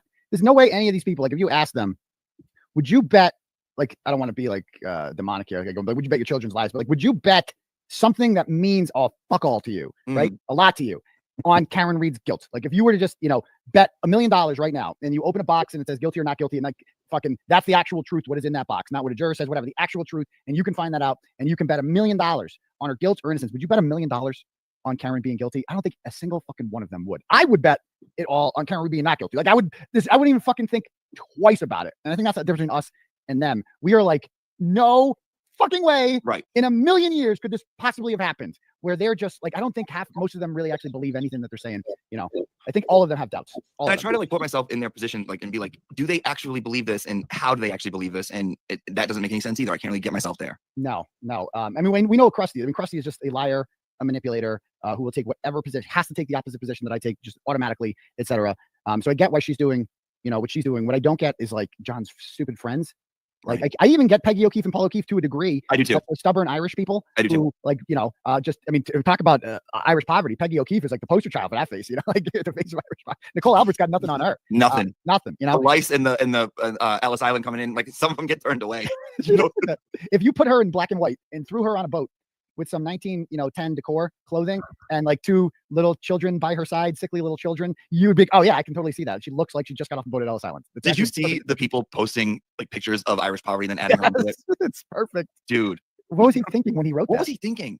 I don't know. Did you read any of the book? Just on your program. That's it? That's all. I wouldn't, I think one person buying it is enough. Dude. All right. So I have it here. Because we read it. Let me get to the Irish poverty part. Okay. Like getting all the moms. There's no one tougher. It's like, I don't get. There's so many parts in this book where I'm like, what the hell were you? Why did you say this? Like, here. And let me start with the paragraph before, so you get a little context. Okay. The toughest of them. Dude, that laugh cracks me up. Yeah. Posting pictures of Irish poverty and adding her to it. It's perfect. Dude. What was he thinking when he wrote that? What was he thinking? I don't know. Did you read any of the book? Just on your program. That's it? That's all. I wouldn't, I think one person buying it is enough. Dude. All right. So I have it here. Because we read it. Let me get to the Irish poverty part. Okay. Like getting all the moms. There's no one tougher. It's like, I don't get. There's so many parts in this book where I'm like, what the hell were you? Why did you say this? Like, here. That's great. That's a good one. I think one person buying it is enough. Dude. All right. Posting like pictures of Irish poverty and then adding her to it. It's perfect. Dude. What was he thinking when he wrote that? What was he thinking? I don't know. Did you read any of the book? just on your program. That's it. That's all. I wouldn't pay. I wouldn't. I think one person buying it is enough. Dude, all right. So I have it here because we read it. Let me get to the Irish poverty part. Okay. Like getting all the moms. There's no one tougher. It's like I don't get. There's so many parts in this book where I'm like, what the hell were you? Why did you say this? Like, what? Oh, yeah, here. Let me start with the paragraph before, so you get a little context. Okay. The toughest of them are the Irish were the quiet observers. They became, for some reason, an archetype more typical of Boston than anywhere else. New York Irish tough guy had to be ready to do anything with combative language. Toughest guys in Boston display an unusual economy of words, except for those times when they let down their guard with their closest friends after a handful of beers. Okay. Ryan Albert grew up in Canton, not Southie or Dorchester, but he was mostly old school and would fit right in with the hardest of Boston Irish. His wife, Nicole, tall and strong, also conveys quiet strength, whereas her sister, Jen, tiny and petite. First of all, right there. Jen's tiny and petite. Nicole, fat. redwood. You're calling her fat. Nicole is described as sweet as her face suggests the deep depths of motherly fortitude common to the survivors of generations of Irish poverty. These women know how to bear suffering. Bear suffering? Yeah. Canton. Look at her. She could take a fucking tragedy. That woman could bear her some suffering. Like what the fuck? Like she's like she lived through the Holocaust or something. Like, oh, it's been so hard for Nicole. She was born for this. She's so grizzled. It's like, what did she do? She lived married to McAlbert. She lived in the suburbs her entire life. She's never left Canton, a really nice town normally. And yeah, beautiful. And then the murder happened in her house, and she's been cleaning up ever since then and keeping her mouth shut. And that's clearly bothering her. Yes, Kevin, she has not had a grizzled life until January 29th, 2022, when she was present for a murder. That's what made her look like Irish poverty. That incident. Like, she was probably fine before that. Her face is the roadmap to tragedy. Did he really write roadmap? No. It's so true. It's so true. Oh my God. We have to show a picture of Irish poverty like before, because I saw a picture somebody posted of Nicole Albert with, I believe it was Colin Albert. It was one of the kids, and she looked like a different person. I want to know what the spacing, what the time frame is between. Like, we should do that, a comparison. I was looking at David Giannetti the other day, like super handsome David Giannetti, who's just a dreamboat. He has aged. I mean, it's fucking stressful. I think Alan Jackson looks like young and rugged. Like, I mean, it hasn't taken anything away from him. God knows, AJ. But oh my God. We should do like a comparison, like before the trial, after the second trial, before the first trial, after the second trial, and see how everyone has fared. I think that would be very interesting. Yeah, that'd be cool. Guilty consciences, right? Like, that's what I think. Well, not with David Giannetti, but do a 2-year aging process on him. Stress. You kind of might as well. And his whole description there of like, oh, he's like a bright Irish tough guy, blah, blah. It's like he's trying to be like Bob Ryan or some shit. Like, he's trying to be like a Globe reporter, like Kevin Cullen. He sounds like Kevin Cullen from the Globe, like making up these stories about like stereotypical tough Irish Boston. It's like somebody who's from the area trying to paint this picture of Boston life that fits the narrative that like people from around the country have seen in all the movies about, like, the town, and every movie they make about Boston is like the same, you know what I mean? And it's like stereotypical Irish toughy white guys. It's just gay and cliche. And of course, Pleven is in on that. And how does he say he's not a grifter when he's selling a fucking book about a murder? It's not about a murder. It's about Yellow Cottage Tales. That's what the book is about. What's a Yellow Cottage Tales? That's that's his haven for logic, which is like a tree, because when you go down one branch, if you don't find it, you go down another. This is a quote. Okay. So I'm not kidding. The book is about Yellow Cottage Tales. At the end of every chapter, that's what he ends it on. He talks about Lizzie Borden. He talks about how to get logic, and the rules are out of order because he has Yellow Cottage rules. Starts with 1, goes to 15, jumps to 7. So he just published this on Amazon. He doesn't have an actual publisher. This is published by, and they have a disclaimer too in the beginning. This is published by Wild Blue Press, which I guess is a true crime publisher. But this isn't this is not a true crime book. So it's not only about the McAlberts and stuff. It's barely about them. Really? Yeah. The fuck would anyone want to read that for?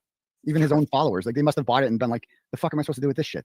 I was reading it from like, oh, maybe he's writing this for someone who's never heard of the case, and he starts to over-explain, and then it's like, no, he's writing this for his own ego, I think, because it's all about like how great the Yellow Cottage is. He talks about you in the beginning. Of course he does. I'm sure there's more. We haven't gotten there yet. But I'm guessing it's unflattering, the things he said. Dean, what part of New York are you in? Big, busy part? Upstate. It's not super busy. No, it's not. It's not so good. Well, I think it's busier now, but Like so there's upstate and downstate. So downstate is the 5 boroughs, including Manhattan and Queens, where I grew up. But upstate, anything after like Westchester, I think is considered upstate. Right? It's like Rockland and like Hudson County. Upstate New York is beautiful. It's like a whole other. People upstate hate like New York City. They hate it. They don't want to be associated. I mean, there are some really depressed areas too, but it's gorgeous. Like, have you ever heard of Lake George? Like, Nope. No. I go camping in this adorable Lake Dork. Lake George. No, Lake George is beautiful. It's upstate. It's like a big vacation spot. My cousin goes there every year with his family. But I used to go camping in this little Irish town called East Durham.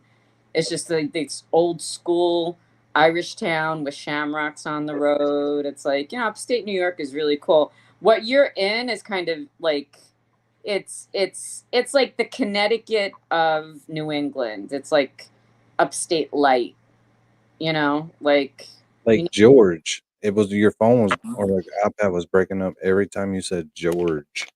Oh, so it's like dork. Lake George, yeah. Lake George is famous. It's beautiful. I've never been there, so my aunt had a house, and I was like, "Yeah, I'm gonna go. I never went. But I've been upstate. Teddy went to Crystal Lake. I think we're gonna have to Camp find a way Crystal, it's like Camp Crystal Lake. That's like upstate New York. Yeah. It's a murderous. joke. We might have to put your phone or something.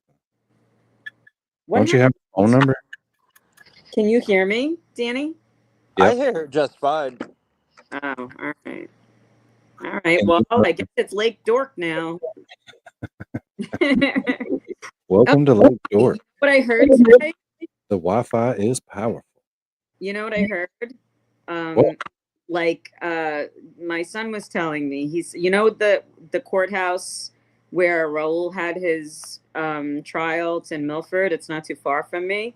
Apparently, they're making a Raising Cane's in Milford.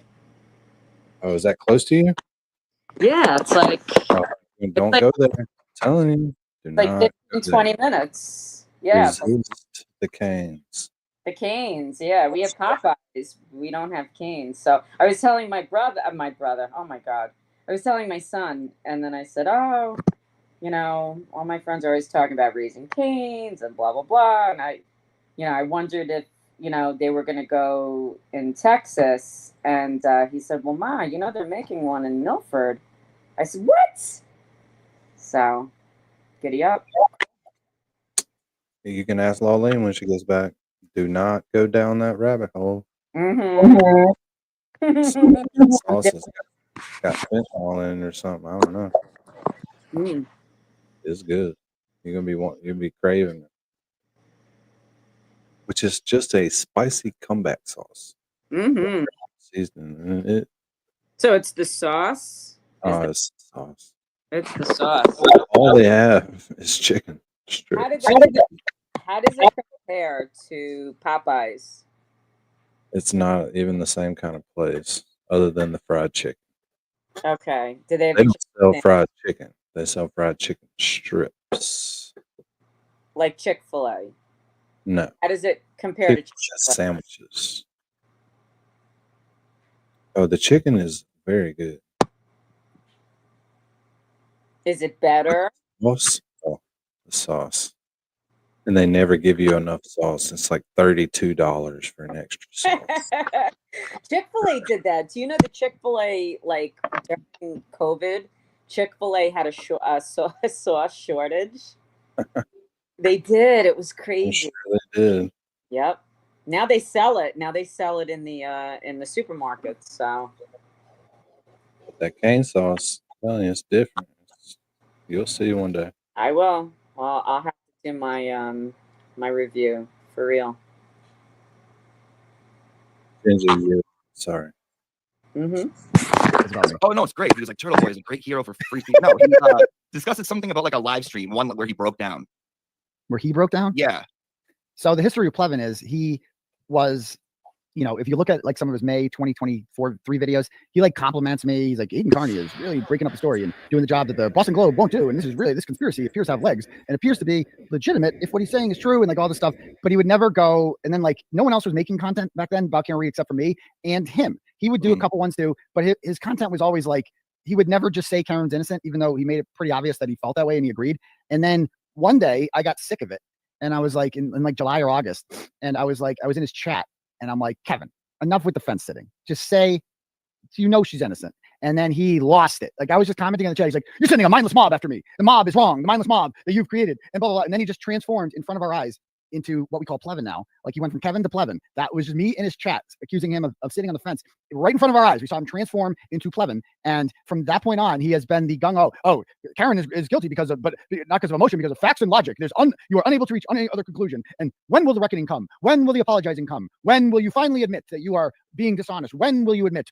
Come clean now. It's like, dude, shut up. Oh my God, Pleven, shut up. There's no way he's not doing this, I don't think, to be like anything else other than this is what he thinks. I truly believe this is what he thinks. No, I don't, because look at it. Watch his earlier videos. He does not think this at all. Like he does not. His transformation was when I showed up in his chat and told him to stop sitting on the fence. So he didn't. To his credit, he stopped sitting on the fence after that. He went full crusty after that. And so he's not, and he doesn't actually believe any of this shit. He just likes being an antagonist. He's an argumentative person by his nature, and he's rude. Like that's the thing about nothing about Pleven is that he pretends that he's like this kind of like respectful guy who's above the crass discourse, but then he constantly throws these like low key shots at people.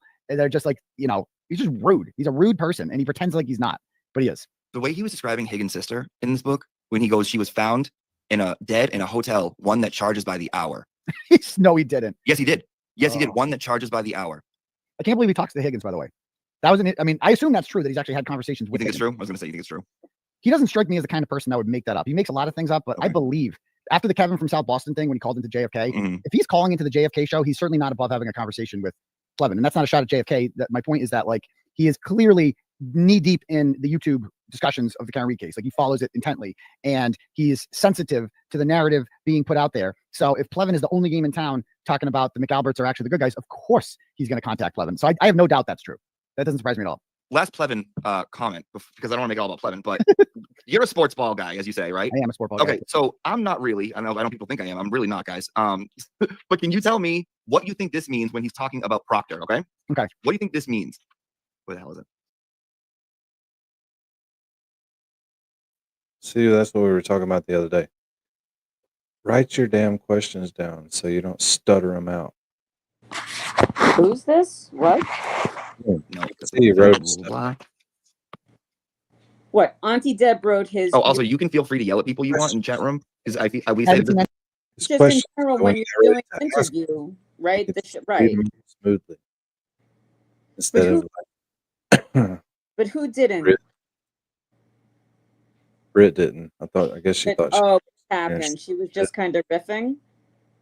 Yeah, it was bad. I don't need your permission. I would have done that a long time ago. But please don't even feel like you have to even kind of hold back. You go ahead and do that. I haven't seen anyone that upsets me, so that's good. I'll let you know. Believe me. I thought it was okay. What the hell was it? Blue line. Oh, here we go. What'd you say? I could tell that Britt was nervous, but I mean, I thought it was okay. It was just, you know. Yeah, I got it.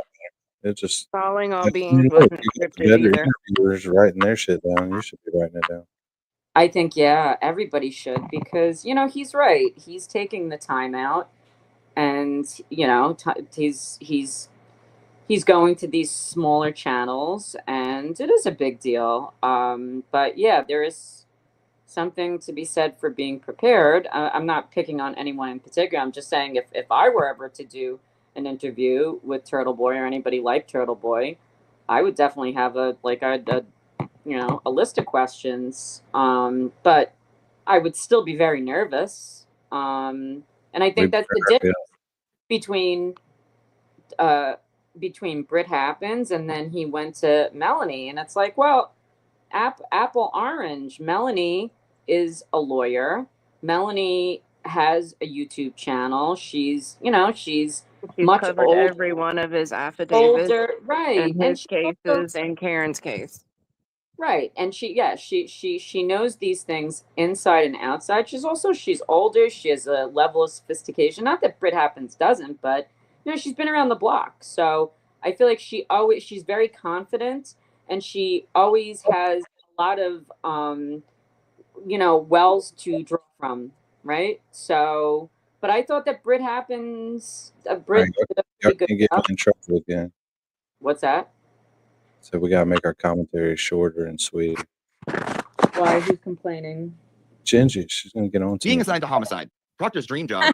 That was Proctor's dream job. Sorry, Having obtained a degree in criminal justice from Anna Maria, he was accepted into law school. But law enforcement has always been in his heart. And as we said, there are some guys who, if you know them in high school, you're already thinking this guy's going to be a cop. Proctor was definitely that guy. Nicknamed Bear, having played Division III baseball in college, he no doubt would be a valuable power hitter on a slow pitch softball team. I can't even. What does that mean? What does that mean? Well, it's like if you've ever played slow pitch softball, it's like Underhand, right? Yeah, yes. I mean, it's like what guys play. Like, we don't play baseball when they're in their 20s and 30s, but like I've played slow pitch softball leagues. It's just a bunch of bros, people that are washed up over the hill. Want to have beers afterwards, just an excuse to like kind of get together and keep swinging at balls. But yeah, like some people, what he's saying there is that like Proctor is good enough to play Division III baseball, so he's not like that good. But like if you put him in the beer league softball game, he'd be the best player. That's what he means by that. That's an insult, correct? Not a compliment. I don't think it's an insult. I don't think it's an insult. No, I mean, it's like, no, I would tell you if I thought it was an insult. I don't think it's an insult, but I think that he's like, I mean, the insulting part there is saying that like Proctor is like a decent person, like insinuating that, Michael Proctor would, like the fact that you knew Proctor was going to be a cop in high school. Like, I don't think, what does that mean? Was he a narc? Like, was he corrupt then? Like, what are you saying? I don't get it.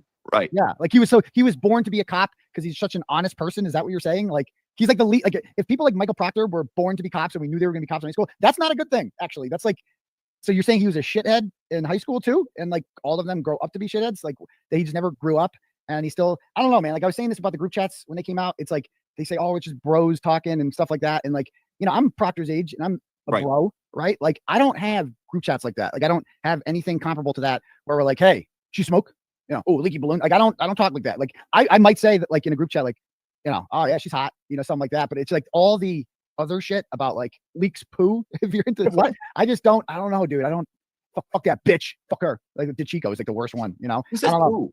Who says poo? I know leaks poo. That's my favorite when you had to read that one. When he says it, he's like leaks poo. Leaks poo. I can't believe they made him do that. I really can't believe Adam Riley made him do that. I know. It was fucking awesome. She wanted him to read it too. She wanted him to read it. Bev. Karen. Oh, Bev. Oh yeah. She was pissed. Yeah, but she's not that pissed. She let this charade go on. True. It's True. like, But you said something about her that was so correct. You were like, she liked it. She liked being on camera. She does. Like, yeah, I thought the same exact thing. She likes the celebrity. She kind of likes being the villain.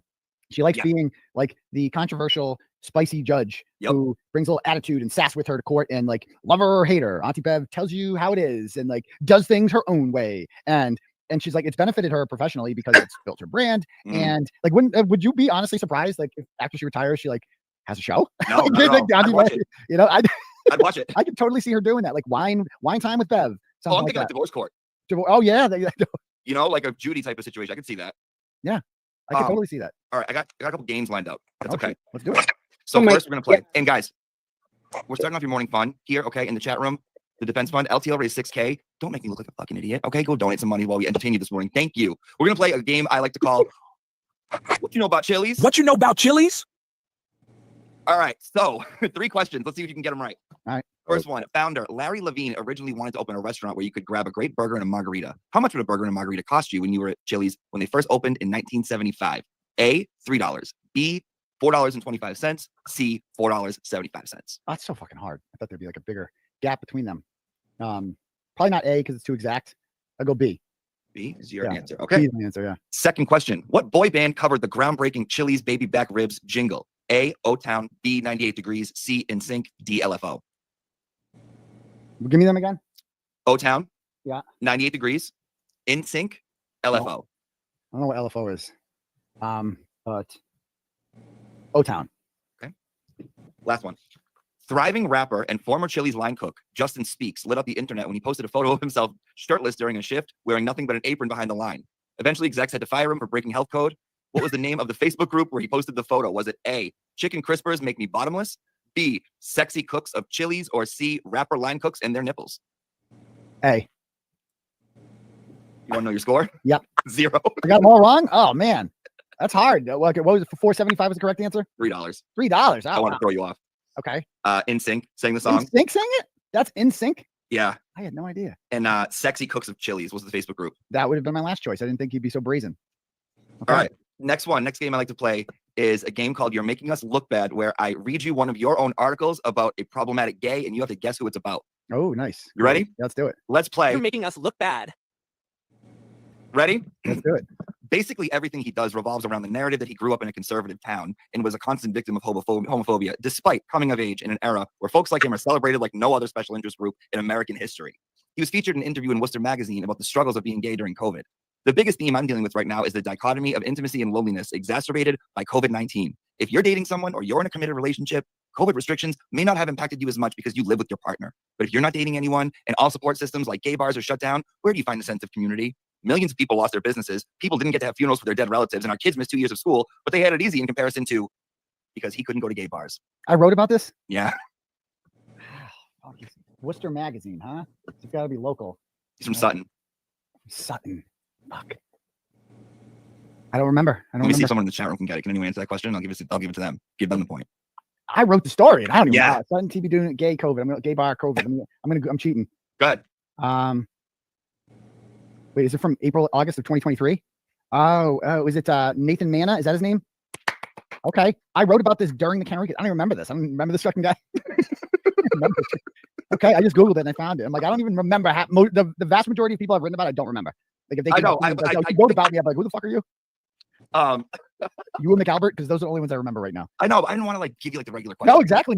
It's, I like it. I like it. All right, now we have one more game, and it's more of like an improv game. Okay. So you got to really see if you can get around it. It's called parent-teacher nightmare scenarios using positive statements. Okay. So I'm going to say that like you have a friend who is a teacher, but they know nothing about you. Like they know, like this is why it's an imaginary friend. Okay. And they need your advice, and they're like, "Oh, I got my rosters today. I have the kid of this person."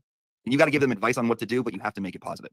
Okay. Or try to at least as best you can. You'll see how it works. All Let's right. play parent-teacher nightmare, but make it positive. Parent-teacher nightmares. But keep it positive. Hey, I have on my rosters for this year, I think one of my students is a kid of, first one, I'll give it to you, I'll give you an easy one. Jen McCabe. And say something positive and negative. What advice do you give them and try to keep it as positive as you can? Is a kid of Jennifer McCabe. Oh boy. I have to be positive. You don't have to do anything you don't want to. And negative too. Well, that's the game, isn't it? It's keep it positive. Try to keep it positive. And you can be like shady in the positivity. Yeah. So she's gonna be like overly like she'll like bake you shit and like kind of kiss your ass and like make you send you emails and like pretend like she like really is an invested normal mom. Even though it's all a hoax to like cover up the fact that she's a murdering piece of shit. Just take the cupcakes. Who cares? It's not really your problem. I don't know. All right, take the cupcakes. Yeah. Second one. I think one of my students is the kid of Monica Cannon Grant. Oh, oh my God. Oh my God. Jesus Christ. Well, I don't know what could keep it positive. Keep it positive. Okay. So you're gonna want to avoid her at all costs. So just give her kid like an A and like teach about exclusively black people if you can. Just pretend white people don't exist and just constantly build up black people while putting down white people. And that's and whatever you do, don't like it would be better if you weren't white. See if you, I don't know if you can do anything about that. And then she might like you more, and then your year will go much smoother. Other than that, it's gonna be a fucking nightmare. It's like I don't know. That's a tough one. That's a tough one right there. I don't know how you make Monica Cannon Grant the bright side of that. That's tough. Like if she was your kid, if you had her kid in class, dude, like the emails that you would be getting, like you just know that if you don't give her everything she wants.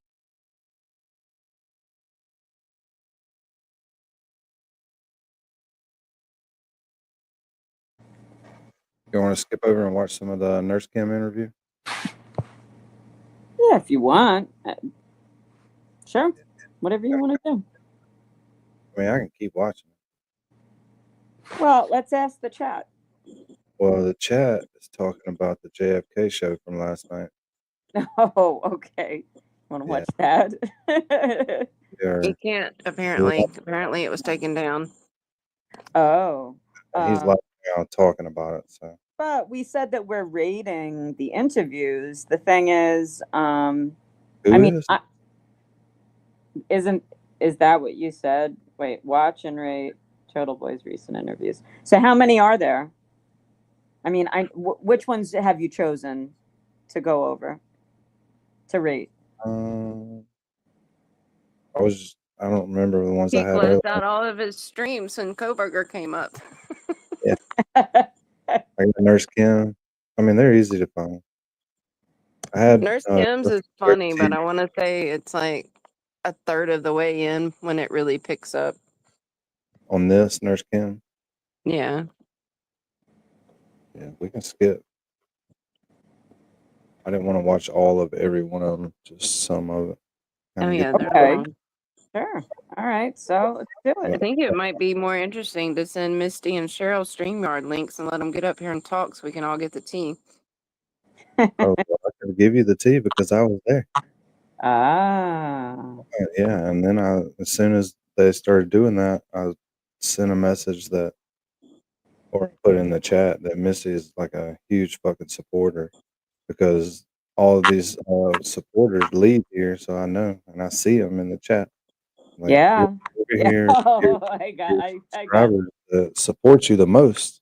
Yeah. When nobody's here and they're here and hanging out, and then you start giving them shit over a misunderstanding, and then you kick them out.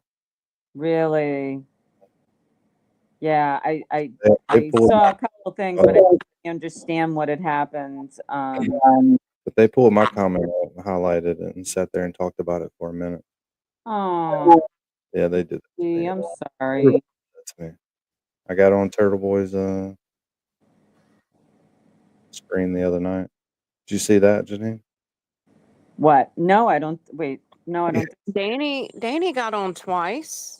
Joe Biffle got on, and so did Mary B. And Mary B even made Turtleboy stop and laugh. And then he used her comment in Baker's stream yesterday about Lally being the first draft of AI. He used Mary B's comment in Baker's interview. How did I miss all this? I'm sorry, Misty. I just saw your comment. Yeah, Misty is ride or die for real, and I'm sad for her. But we love you. Yeah. But they didn't like it when I told them that Yeah. because that's how they are when they. It's like you're running away all your people, man. Now I can't find the damn picture. Somebody posted it. What was that? Man, it's 2 nights ago. Whatever. I just said no nudes yet. He was talking about Proctor. And you also did R.I.P. Clay. All right. I always do that though. 3-2 is mine. Yeah, When you that's see, your standby. 3-2. when I'll you be see looking fresh with like them feds me, watching.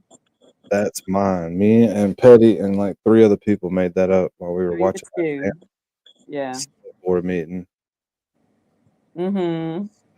And Turtleboy, if you go back and watch it, he's reading, he starts laughing. He's like, I guess the 3-2 thing's a thing now. Mm-hmm. Yeah, it's a thing. As it should be. You know why it's a thing? 'Cause I'm not gonna stop putting it in the fucking chats. That's right. Did we Ever. ever play that? Did we ever play the 3-2? We have to play that one night. God, those things are so boring. Yeah, It was good. it was a long thing, but it was It is. consecutive voting. But it's infuriating, and it also it provides a lot of context to really what happened throughout both trials. You know what I mean? Like, it's yeah. I love 3-2. Yeah, we see 3-2. It's right in the corner, brother. I love 3-2. 3-2 is the shit Mm-hmm. because that's all you're gonna get. 3-2. You get That's nothing. it. Yeah, it's a rigged game, man. Days. It is. It's the metaphor for the whole fucking thing. 3-2. It's like, and I didn't get it until, I don't know. Was it somebody played it, or there was another meeting and then they played the first one where you had gotten it from initially, right? And then I was like, oh, I get it now. But I think I watched it on Young Jerks when it was live. It was hilarious. But it was the audit. Remember the chick and the guy and they were so good. And they And were it was so Chris Albert wasn't even there. It was two fill-ins on the opposite side of He was sick. What's the guy in the middle? Bob. Bob, the one that got voted out. There was two John fill-ins. Connolly. John Connolly. Yeah. There were two Yeah, fill-ins who you were like said- doctors or something on the Your opposite first side where year, Chris Albert was. Your friend Jenny Lynn's here. Jeannie Lynn! Jenny Oh, Lynn, your friend. happy. Oh man, I've been trying to get Jeannie Lynn on here for so long. So we love you too. Oh, I'm so happy. Yay. Somebody must have just We have met. to give her a link for the Discord, Jeannie Lynn. Yeah, that's how you can tell when the good creators go off when we're live because people show up. Yeah. Nowhere to go. There's nowhere else to go now, people. What are you doing? Thanks, y'all. Motherfucker. Yeah. We the Anyway. dregs. No, I'm kidding. Anyway. So nice to see Yeah. y'all. Con. Let's see how Nurse Kim does it. Let's see how. About 20 minutes of this. Boy horror tour. He's made his stop, his first ever, at Nurse Kim's house. And without further ado, the doctor is here. Come on in. Thanks for having me there, Nurse Kim. Hi, Aidan. How Look are at you that tonight? shirt. Is he I'm hilarious? good. It's like a I love million it. degrees outside. It's a hot day. It's like 90. I don't remember that. I fucking love it. Is that I shirt love it. cheaper than a regular shirt? You know, my favorite thing is when didn't he put like the bandana on and like a white beater? Look a at the white face beater. frame of Nurse Kim's face of him in the shirt. The prison TB that night. 5 degrees all day. Sweaty. Swassy, swamp ass, if you will. A lot of that going around. It is. I am sunburnt. I am in South Carolina, and I am living my best life with my family. I will be back up home on the 22nd. But for the love of God, if you think it's hot there, I am like just sweating from the moment I wake up. Terrifying. I can imagine. How hot is it there? It was like 85 when I got up, and then like it was over 100 degrees in the heat index, but the humidity is just makes you want to just throw up, you know? Yep. It'll happen. Mid-July. That does happen. Right? I know. Yeah. But I wanted to thank you so much for coming on with me. I told you, like, I'm also breaking out in hives because I'm like nervous. Because you're a celebrity, like you are, you know, the Turtle Boy. This is not just local shit anymore, Aidan. You have nationally and internationally freed Karen Reed basically on your own as the first. No, not on my own at all. That is how you start off an interview with a guy like Turtle Boy. Who needs his ego stroked? Oh, it's gonna, you know what I'm saying? The mood's gonna change. You know? Well, yeah. I just also say one thing.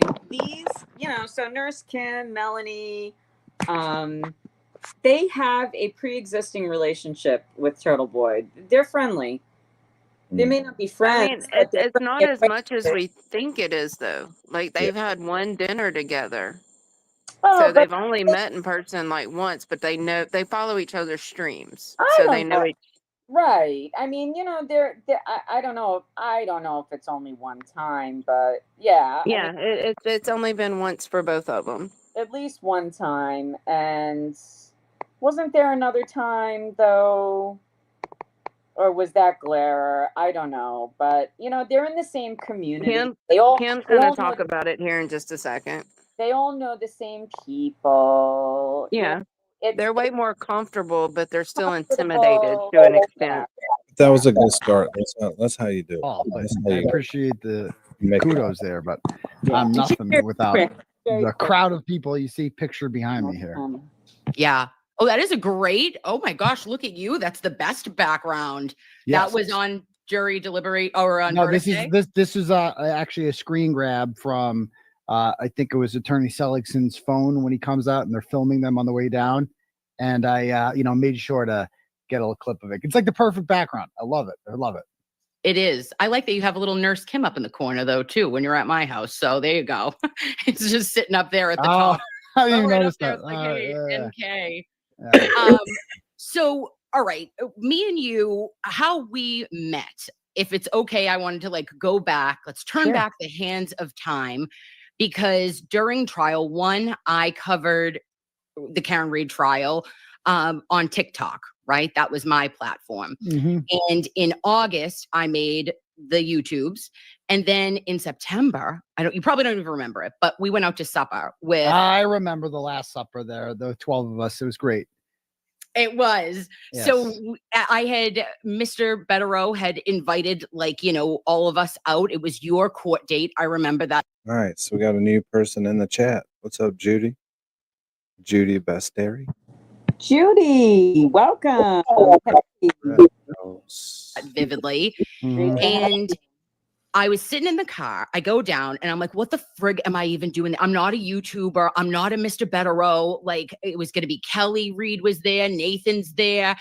And you were so kind. Oh. And so funny and like reserved and like chill. And I remember sitting literally in the parking lot, and I called Cully. I called Dave Cullinane. Oh.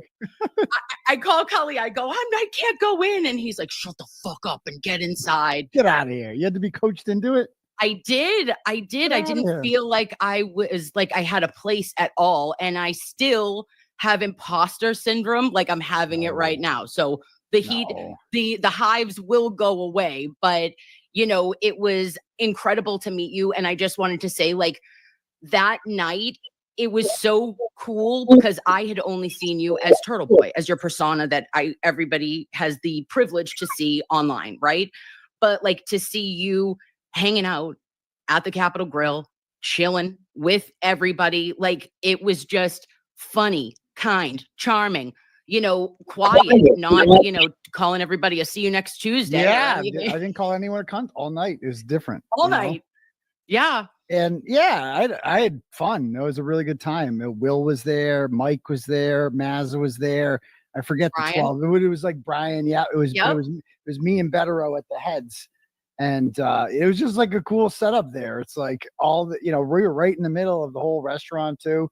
Nobody came up to us. Nobody like yelled at us. Nobody was like, I hate you guys. Cause that only happens on Twitter, as we see. Like that in real life, everybody likes us, and don't sell yourself short. You have a lot of subs and you've got a nice little platform you got going on here because everybody likes you. You're very popular. Well, like moving on to that then too, that's interesting that you say, because when I had first come on, like I was so nervous just because on freaking TikTok, you don't have, like if you do a live, it's only there for the people that are there. Like you either catch it or you don't. Wow. The thought of having people see my shit and like me say something wrong or do something that people would like hate me for was terrifying to me. I'm like, oh, I'm a mom, I'm a nurse, I'm like a people pleaser.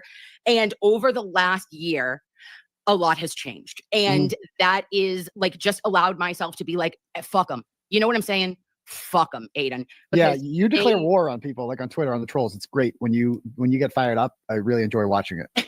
Well, I don't want to. Like, that's the thing is like, I'm not going to come for you, but I will finish it. And I feel like you're very similar in that manner. Oh, I know. That's why I like it. That appeals to me. When I watch that, I'm like, oh, I like her. She's good. She fires. she goes at it with these people. She like you go at it with Julie Carpenter, which I really appreciate because fuck her. Yeah, she's so red. Have you heard? I haven't. She's actually been quiet lately. I should probably do a wellness check on her. Well, ever since her son came at me, which was really her. Let's be honest. That was definitely her. Did you see that when the son came at me? And I'm like, okay, pal, Sam. It's like, this is quite obviously Julie messaging me, trying to create this illusion that like, oh my God, Turtleboy's coming after my kids now and blah, blah, blah. It's like her son initiated an argument with me for no fucking reason. And to stand up for what he called his mother, not his mom, his mother. And his mother dearest. And he wanted to defend her. And then as soon as that happened, she of course announces that this is happening, not me. And after that, she has made her account private. So the world is no longer allowed to see the Big Red updates, which is a real shame. Yeah. And we all will miss her commentary from her couch in Indiana. And that was always a bright spot for me to be able to talk with Mr. Betterow about her because if he would get going and I would get him going, and it was a good time. Yeah, you do. Yeah. when you call him Mr. Bettero, it's like he's your 6th grade science teacher or something. When you have him on here, you have a reverence for him. I do. I feel like he has taught at least me and like my humans, Aidan, so much that I feel like I got some sort of education that I never would have had in trial advocacy and like figuring out the legal meanings behind everything. And he breaks it down so like to normal people. Like you're not going to just freaking, say big words at me for, 30 minutes and I'm not going to understand anything, but he breaks it down to a fundamental level. And I really appreciate that. Yeah, he's just engaging the whole time. He's engaging like no other law tuber. No, I say, no offense to like Lawyer, and others I listen to, it's just not the same as Bettero. It's not. Like, I can listen. No. It's just not, He's special. He is special. He is special. And, an up and comer, I think, is Brother Counsel.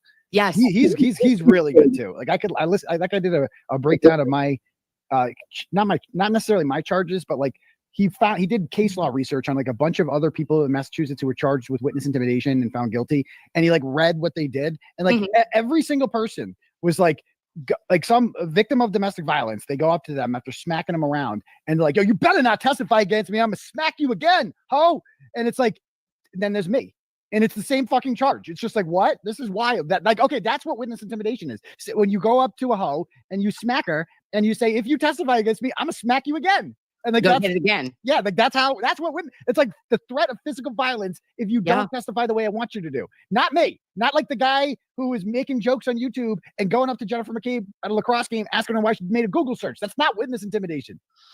No, it isn't. And like that is where the rubber meets the road, in my opinion. And I did want to say to you, I apologize because I was in my brain, busy trying to free Karen Reed's. Okay. But as soon as this all ended, and it ended in the way that it did, profoundly, Aidan, and to have the victory for truth, for justice, for what the fuck was right. Okay. Oh. Unfortunately, there's still so much more to do and we still got work to do. But like that come down of, holy shit, it has been so much.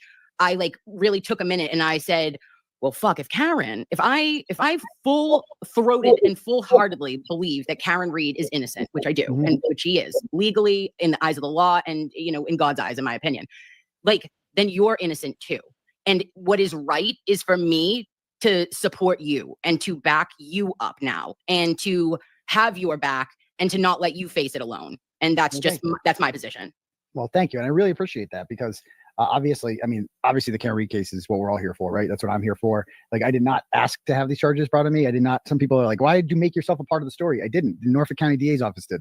I didn't want these charges. I didn't ask for these charges. They made me part of the story. And so, yeah, like we're all invested in Karen Reed's innocence and getting that done. And I didn't know what was going to happen afterwards. I'm like, will the community still rally behind me or will they move on to the next true crime thing? And I'm really pleasantly surprised to see that my legal defense fund has made a lot of, has gotten a lot of money recently. And it's been amazing to have this level of support. And like all these other people like Andrea Burkhart and Runkle and Defense Diaries, they're like all in on my story now. They're covering it. You know what I mean? Like they're going to be, justice served. I could go on and on. The usuals who have been here from the beginning, LTL and Mike Crawford and Will, like those guys have been around forever. And Mazza, I don't want to leave anyone out. There's just so many people. Yeah. But it's been really refreshing to see that like, oh, they're taking an interest in my case too. That's good because my case is really different from Karen's. Like nobody died in my case. So there's no real like victim. Like in at least Karen's case had a victim. Someone was dead. And like, whereas my case is like, who's Jennifer McCabe's a victim? Really? They're really going to push that one? Okay. Michael Proctor is a victim. Jeez, wait, Colin Albert, like you're going to sell these people. Chris Albert, you're going to sell these people as victims. Lindsay Gattani. I mean, I could go down the line. It's some of the biggest scumbags. And then we know that, Krusty Panty is obviously heavily involved. Like that's one of the biggest revelations to me with my charges is that, and we knew that she was likely involved to some degree because there was no way that Ken Mello and Brian Tully are going back and watching hundreds of hours of my footage. They're just not doing that. They don't have the obsession level with me to put themselves through that. But I know one person who does, right? And who's been doing this to me for 5 or 6 years now. It just cannot get over it.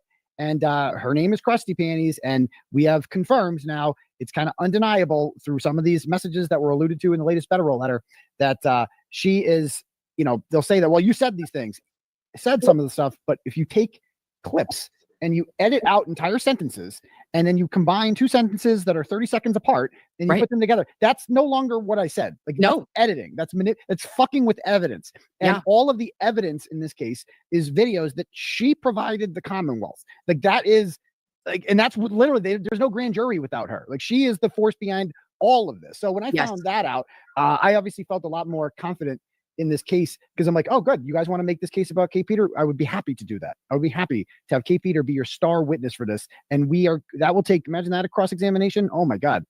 Oh, yes. I could not imagine the Commonwealth continuing to move forward. And that is where I understand that at this point, Aidan, like they look so dumb. And I said this to Mr. Betterow the other day. I go, hey, listen, I can't wait to see you make them look dumber. Okay. And that just gives me a little, like, a little pep in the step, babe, because I know that it's not an ideal situation. And I'm very like just horrified for you that you're still battling this shit. It's tragic. It is an abuse of power. And it has been so fucked up and such a stain on this Commonwealth. I truly believe that a history teacher named Aidan Kearney will. Janine, he wants him to cover a case. Oh, he wants. Okay, so I haven't been able to watch the whole thing, but he's covering. I saw like a little clip of it. It's a Massachusetts case, right, where the cops killed someone. Yep. Or is that what happens? Yeah. Little Miss. So Little Miss. Hey, Little Miss. Aw, Little Miss is awake again. It's so goddamn late where she is. Always awake. She ain't awake again. Aw, well, we're glad that you're here, Little Miss. We love you. So wait, I don't understand. So JFK wants TB to cover this Massachusetts case of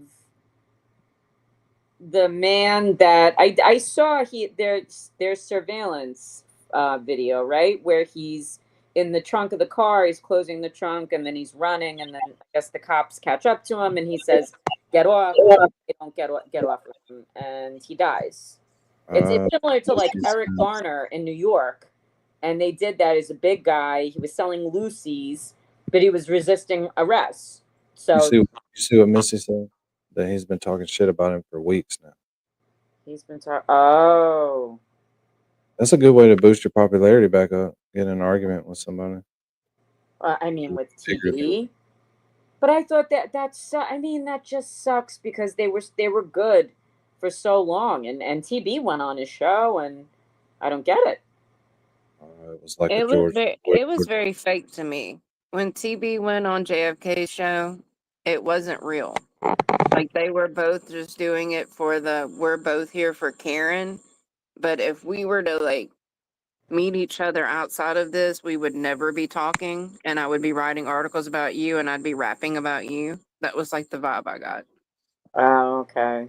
Well, didn't they see each other? Didn't JFK come in and he went to several things there at the end, like the nacho night and the right, down to the courthouse and stuff. But there was one thing that Mary and I were thinking about going to where JFK was there, and we were like, shit, JFK's gonna be there and somebody else is gonna be there, and we were thinking that TB might be there. So I don't know but it just, I don't know, it just sucks. Like, I thought that they were good with each other, and I mean, I see TB, I would say, most of his streams, and he seems to be very complimentary of JFK, and JFK shows up in the chat often, right? But when he comes in, what does he do? He says, "Hey, it's mostly it's always about attention when he comes in." Who? JFK. Any when he comes in, Glare, TV, anybody chat, it's all about people talking to him. Yep, it's about when the flight's taking off. Right. It's not about adding any commentary to the actual stream. It's about people saying hello. And the same with James. When James comes in, it's all about people talking to him. Well, have y'all noticed that he's never really been about Karen Reed is free or innocent?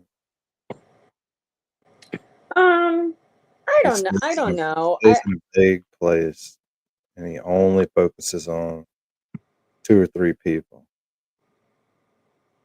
I don't know, but I mean, I do know. I mean, I know he's never done anything to raise funds for her, like as far as pinning the, Well, her defense I fund and stuff like that. I think that my interpretation of him was that initially he was trying to kind of piece things together, and then it seemed like, look, I mean, I think he always said that he thought that Karen was innocent. Well, yeah, but he said that, but then he goes in like hyper focus mode on certain things. He liked to play devil's advocate a lot, and sometimes it would even give the other side ammunition, which I didn't like. Yeah, like Like Mrs. giving theories and Yeah, stuff then like they're that. like- Yeah, but I mean, look, if that's his perspective, it's like it's not like Yeah, I mean, that's fine. Like, I feel it's like not like it's important for people to think both ways, especially when it comes to the courtroom, about like what Hank's gonna do or what Hank's gonna try. Like, I can see the importance in that. Yeah, I do too, but it's also his channel, right? And it's his content. And I feel like if he's not going to assert his real opinions and feelings, then why is he doing it? He's not there to show for anybody. If he had, to me, he had legitimate questions. 10,000 subscribers out of these trials. And also to promote his music. A lot of it was to get you to follow his Spotify stuff. And Now somebody's catching on to where I was pointing. I don't know. I mean, especially in the beginning. Especially in the beginning. Yes, I remember, because he'd be the only one on. He'd be sitting in the car. Wasn't no James Jackson. Wasn't no Kevin Kev. Nobody. It was just him talking. And it, Right, but Danny, he had legitimate questions and oh, I know. I'm not qualitative saying he's a bad person. content. I think he was. I don't think he was 100% Karen Reed. He made a lot of It was things. more about a lot him of- than Karen, is all I'm saying. like Misty was saying that, he threw in there, she could have been on this, she could have been on pills, this and that and the other, and then he And more happened with Higgins than what That- she's but- saying. But he's a human being, and that's how he felt. He was asking the question. I never faulted him for that, and he never said, "Oh, she's doing this, she's doing that." He was like, "Is she? I don't know." He was figuring it out. So that was my interpretation of it, and it was his channel. And yeah, but it wasn't anything bad, or else I would have stopped watching. Yeah, right. I didn't think it was anything bad, and sometimes I was like, It was more. I didn't agree with what he was saying. Focused 2 or 3 things throughout the whole thing. Right. And a lot Yeah. of people miss that. It was like a subconscious thing, like Laulene's saying. I think Laulene gets it.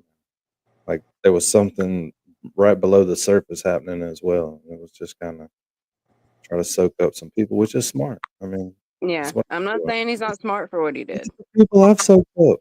Well, I don't know. I mean, look, I respect your Oh, feelings, your opinions, but I don't know if I agree about that. No, girl, I've been a member of his up until tonight. I'm doing it for Misty and Cheryl.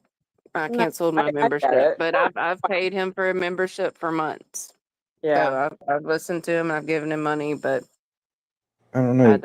We had a good time. Like, what was that last Friday, Janine, when we were all in there? Diane G. No, yeah, it was great. It was great. And honestly, like, he was, I remember, and I referenced it that the content that he was doing initially in his car, when he was basically trying to put things together, and he was asking the questions, and he seemed genuine to me, and that's what attracted him to me to him, right?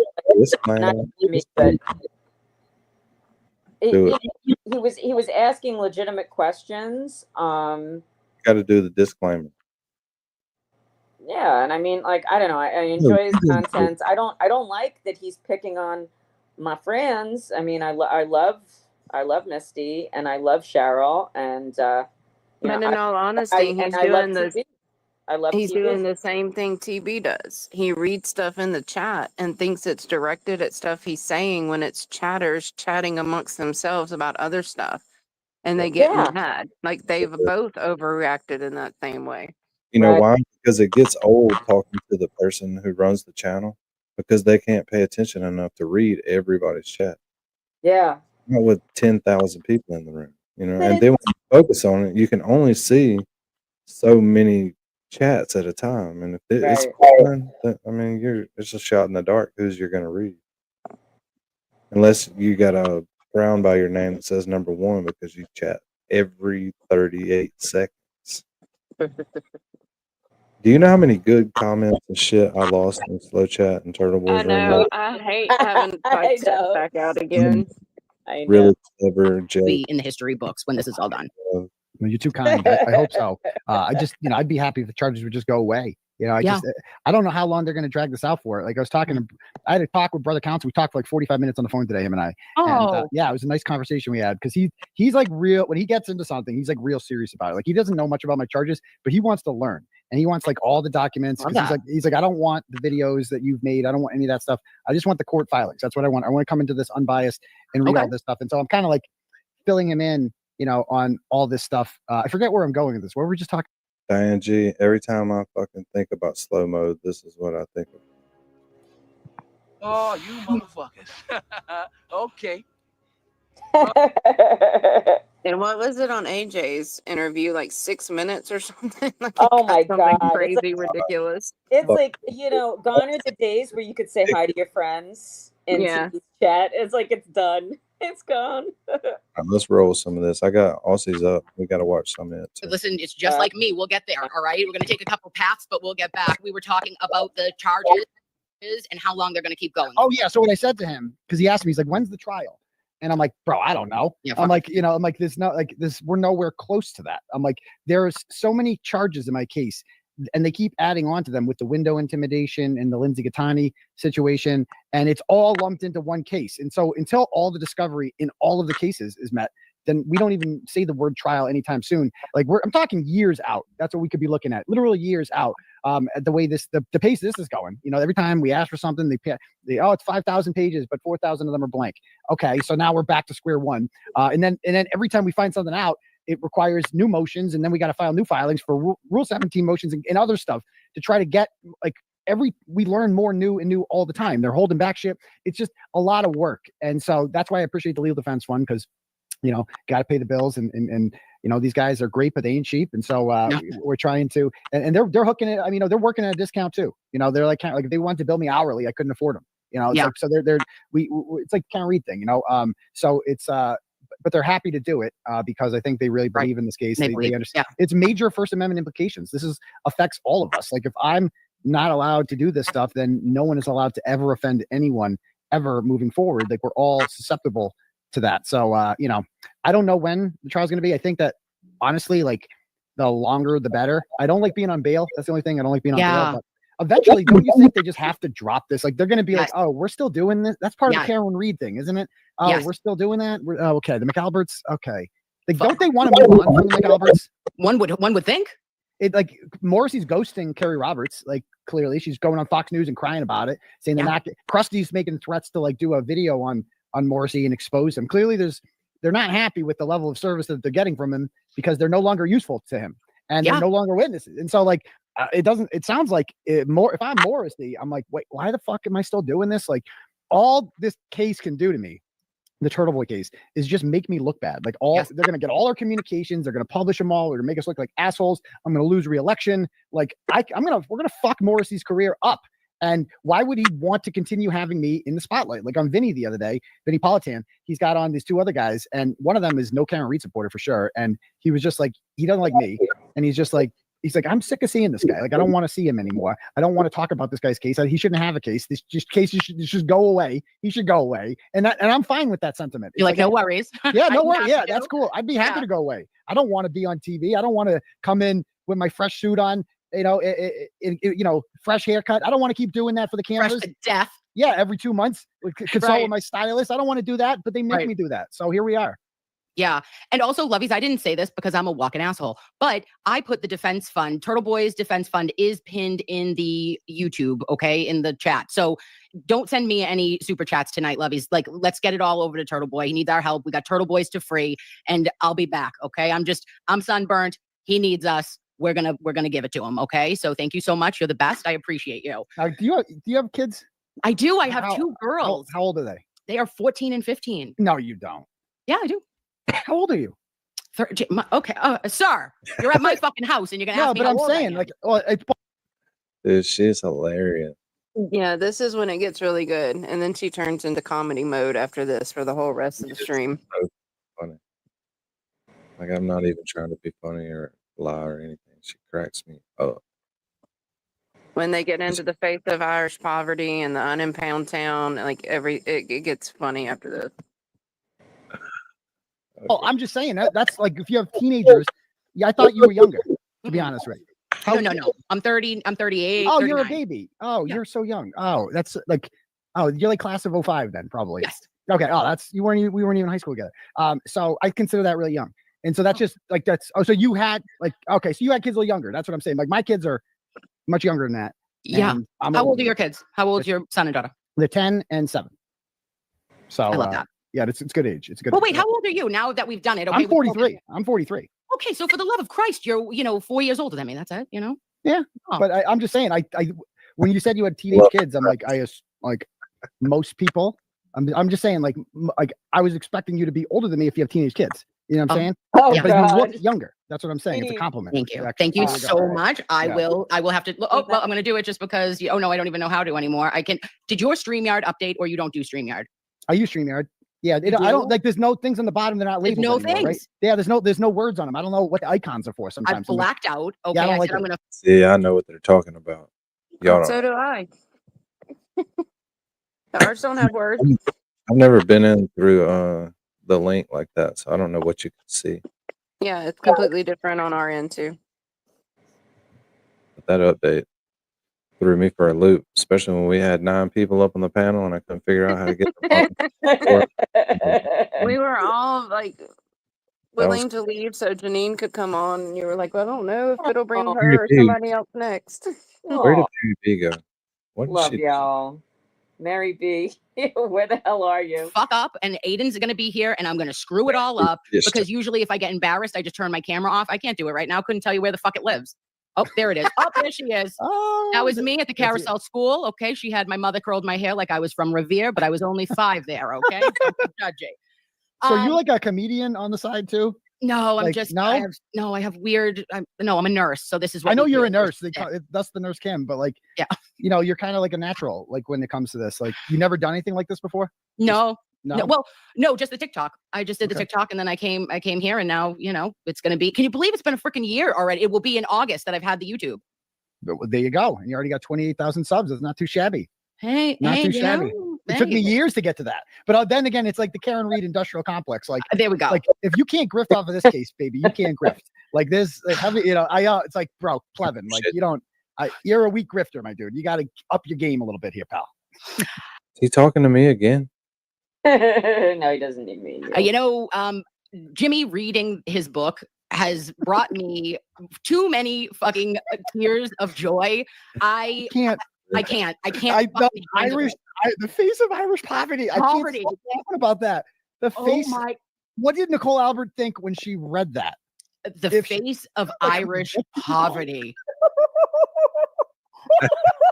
Like she's like dying from the potato famine and shit My like that. God. I could picture her on a boat from Ellis Island. Like if you put her in like black and white 120 years ago, I could picture Nicole Absolutely. Albert arriving at Ellis Island full of lice, like small children in potato bags, and Absolutely. a couple of them get rejected and sent back to them.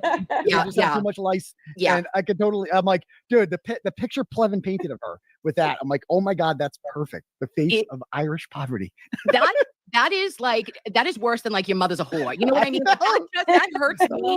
I said if a man ever told me I had the face of Irish poverty, I mean, and maybe we should say that now. Maybe that should be in our lexicon. Like we should just start telling bitches like trolls. It is the craziest thing. Like, why? What was he thinking? Oh God! Didn't he have a She proof? is wild. She is hilarious. We'll just hit him with listen, you have the face of Irish poverty. Like go eat shit and bark at the moon. Like you got to just hit him with good things every once in a while. But that was so destructive to one's ego. I said, oh, that just you felt that in your spirit. Your ancestors were like, fuck, ouch. and he meant it as a compliment. Like, Of but course he he's did. just so socially awkward that like he doesn't understand. Like Pleven's got no game. I've seen Pleven back in the day at Leitrim's pub, this bar I used to go to, and he was like the creepy old guy. So there was like this bar called Leitrim's in Worcester, and it's where you go when you're like 21, and then you turn 23 and you get too old to be there.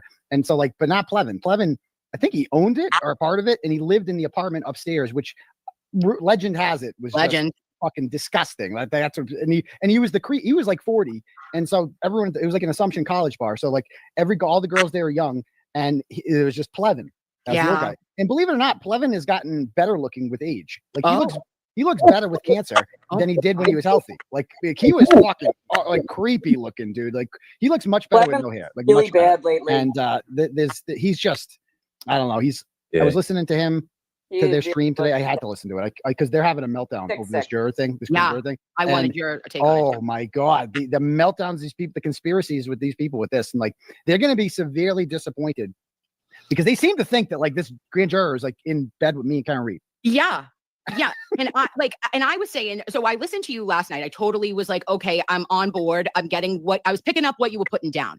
Yeah. Then I see what the plea is, right? The 11C plea. And I go, bitches, this is the big fucking, this is our aha moment. This is what these trolls think that they're getting. Auntie Karen Reed has come to collect.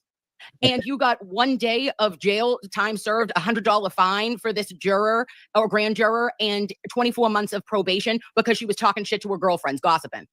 Is that correct? But their theory is that she only got 1 day because that's proof that she gave up bigger fish, aka me and Karen. Like that's what they think. This is what they've told themselves. And but she's the fish.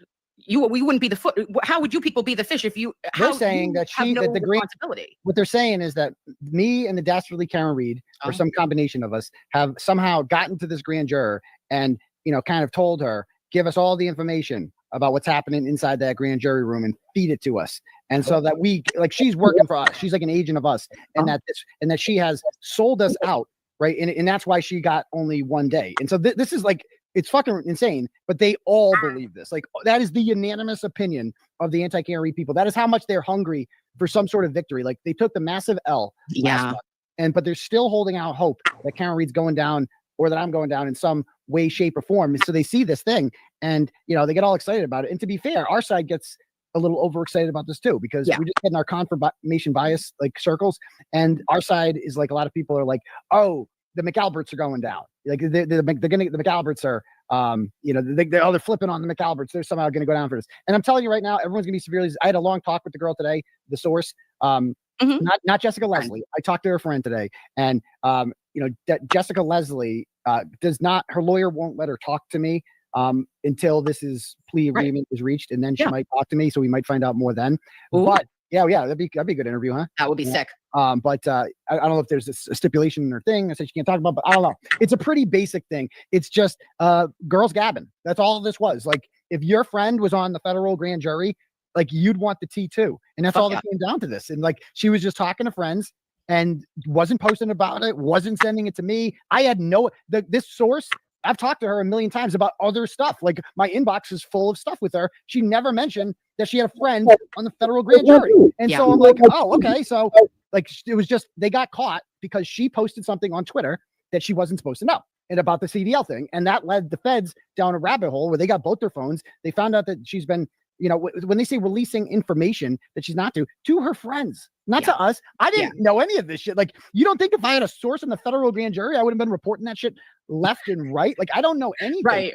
I knew there was a grand jury. I knew who was called to the grand jury because there's human beings at the courthouse who see them in the hallways, who are like, oh yeah, I saw Jennifer McCabe there today. I saw Brian Albert today. Colin Albert was there today. And they're outside the grand jury room on this, I think it's the 6th floor of Joe Moku's house. And so it's like, oh yeah. So I knew that they were there, but I wish I knew what they were saying inside. That was the real mystery. I found that out when everyone else found it out at the trial, when they referenced this other criminal proceeding that we can't talk about, like that one. So that's how I found out what was actually testified to at the grand jury. Yeah. And it to me seemed like the Globe and the other major publications of our media, local media at least, like they just ran with it and made it seem to me, I was more concerned. I go, well, wait a minute. If it's a state grand jury, those were Karen's charges, right? That's her, that was the manslaughter and then the upcharge in June up to the murder too. But these were all the investigation into the investigation from the feds. So what in the fuck does anyone even care about? And well, to me, sorry, I know that I guess that you're in contempt because the judge told you not to talk shit and you did it. But there's more than one case that grand jurors sit for. So it's very muddled. It's not very specific. And it just seemed like a real reach from the anti-Karen Read side. Yeah. I mean, it was a real reach, but everything they do is a reach. I mean, they're not smart people. They think John O'Keefe was hit by a car. So you got to be pretty stupid to think. I mean, at this point, how many doctors do you need to be told that John O'Keefe wasn't hit by a car before you come to the conclusion that John O'Keefe wasn't hit by a car? Like, how many doctors can tell you that? And that the only person who suggests otherwise is a man who painted himself blue. Like that's it. The finger painter. The finger painter. Yeah. Like that's it. Who his blue test was not even mentioned in the closing statements. That's how embarrassing, that was. And, I just think that, lost my train of thought again, but go ahead. Blues Clues, motherfucker. That's what we'll say when we think about Aperture. But even if you go back to all of the Commonwealth's witnesses and Dr. Irene Scorti-Bello, she never documented anything about a pedestrian strike either. We know that Renee Stonebridge, the neuropathologist, she talked about catastrophic brain injury, which did not make sense. And that's where I came in. Your nurses, Dr. Turtleboy, and nurse practitioners, and our med techs, our home health VNA nurses and CNAs, they would all tell you that immediately out the gate where we became interested in the case of Karen Read and why we said, well, wait a minute, now I need to hear a little bit more of the information is because of Officer John O'Keefe's injuries and it never making sense that a vehicle caused his injuries in any way, shape, or form. No. Yeah. But yet he's dead, so someone killed him. And that should scare everyone that like there's murderers walking amongst us, as Sean Colburn, one of the Canton diehard protesters, the OGs, he carries a sign that says that murderers walk these streets. And it's true. It's like people who murdered a man are just walking around like nothing. You guys can pretend that Karen Read did this if it makes you feel better. Whatever. She didn't. So therefore someone else did. And if you want to get serious about it, like that's fucking scary. No, it really is. And then doesn't that also vindicate you, right? It's when Karen gets that acquittal and you had said, which you have a right to say, your First Amendment right has always been, I can go talk shit to you at a public lacrosse game. I can go, do a rolling rally, one day of our lives that I went with a couple people and was there for 5 minutes outside on a public street and talked a little bit of shit and said what the fuck I thought. You don't have to like what you said, the people who you are saying it to, but you should absolutely fight for your right to be able to say it. And the fact that these people have fucking doubled down, tripled down, and called you every fucking name in the book, but there's no consequences for them. The hypocrisy in Norfolk County is sickening to me. I mean, they accosted me outside of C.F. McCarthy's when I was trying to eat a meal of food. Like animals, the things that they were saying to me, very hurtful. Some of the stuff trying to provoke a confrontation. Yeah, they were. Oh yeah, I mean, just saying shit's like they would like hoping, like saying really fucked up shit, hoping I would respond and get in a physical altercation with them. But luckily, I didn't take the bait, and I didn't give them what they wanted. And ultimately, I mean, Jill Daniels got charged, Jim Ferris got charged, and those, I think those are ending up null pro. I don't know what they're doing with those. It's like in Massachusetts, you can do basically whatever you want, unless your name is Turtleboy, or unless you possess rubber duckies, you can't do that either. But they run criminals control Norfolk County, as Erica Walsh says on her sweatshirt, and that's exactly how it is there. And I should have the right to everything that I did is constitutionally protected, all of it. It doesn't matter if it makes these people uncomfortable. What'd you say? I said they had to show up for court. Jill Daniels, they had to retain counsel. What's the other guy? Jim Ferris, and it's an embarrassment, and it really it knocked them down a peg. And I think that Jim Ferris even got fired. I don't know if it was because of that. I would imagine it had something to do. I doubt he got fired because of that. I feel like he would have got a promotion because of that. Mm-hmm. Yeah, but I mean, like. So why all of a sudden did he? Right? It didn't. No one's ever said. I'm wondering if there never seemed to be a splintering until after he went to court, and I don't know. It could be right, but my feeling is that Chris Albert just didn't want that kind of press on him, right? Like he didn't want that to reflect upon him. He's a selectman, even though he's acting like a total idiot outside of he acts equal to Jim Ferris to me. Oh yeah, no doubt. Worse. worse because they're all listening to him. They're not all listening to Jim. Right, which is weird. It's kind of like this dichotomy between where the way he is at his business and then the way he is at the select board meetings. Yeah. But it certainly knocked them down. To me, it was symbolic when Jill Daniels, you know, she had a big fucking mouth. But I mean, don't you think two people that physically assaulted someone should be facing more than someone who hurt someone's feelings? Right, but I mean, you know, I mean, they got off with less than a quash or whatever they call it in Massachusetts, which is just blows my mind. Called a quaff. Is that Quaff, yeah. They got but it one was level symbolic. less than a quaff or something. It was symbolic. I mean, and we knew that look, it's not fair what they're doing to Turtleboy. It's not fair what they're doing to Karen, but at least Jill Daniels and Jim Farris had to, you know, take some account for what had happened, and you know, it knocked them down significantly. So it was symbolic, but I do think it was a win ultimately. It's just my opinion. All right, y'all want Right. 10 more minutes of this, and then we're going to get 20 minutes of Aussie before we get off. Yeah. Try to get to some I've of the funny never, stuff in here. ever suggested that anybody not testify. Ever. That is clearly not my intent. If you interpret that as my intent, that's not on. Like, wait, that ain't right. Like, you should have gone in the house. You know, like, why didn't you go in the house? Like, you didn't look around. Like, and the more and more they're looking at this, they must have realized, like, okay, well, Karen didn't do this because he wasn't hit by a car, and why didn't they go in the house? We're never gonna know now because they didn't go in the fucking house. Like, that's crazy. That's crazy. And you know, I don't think they'll ever.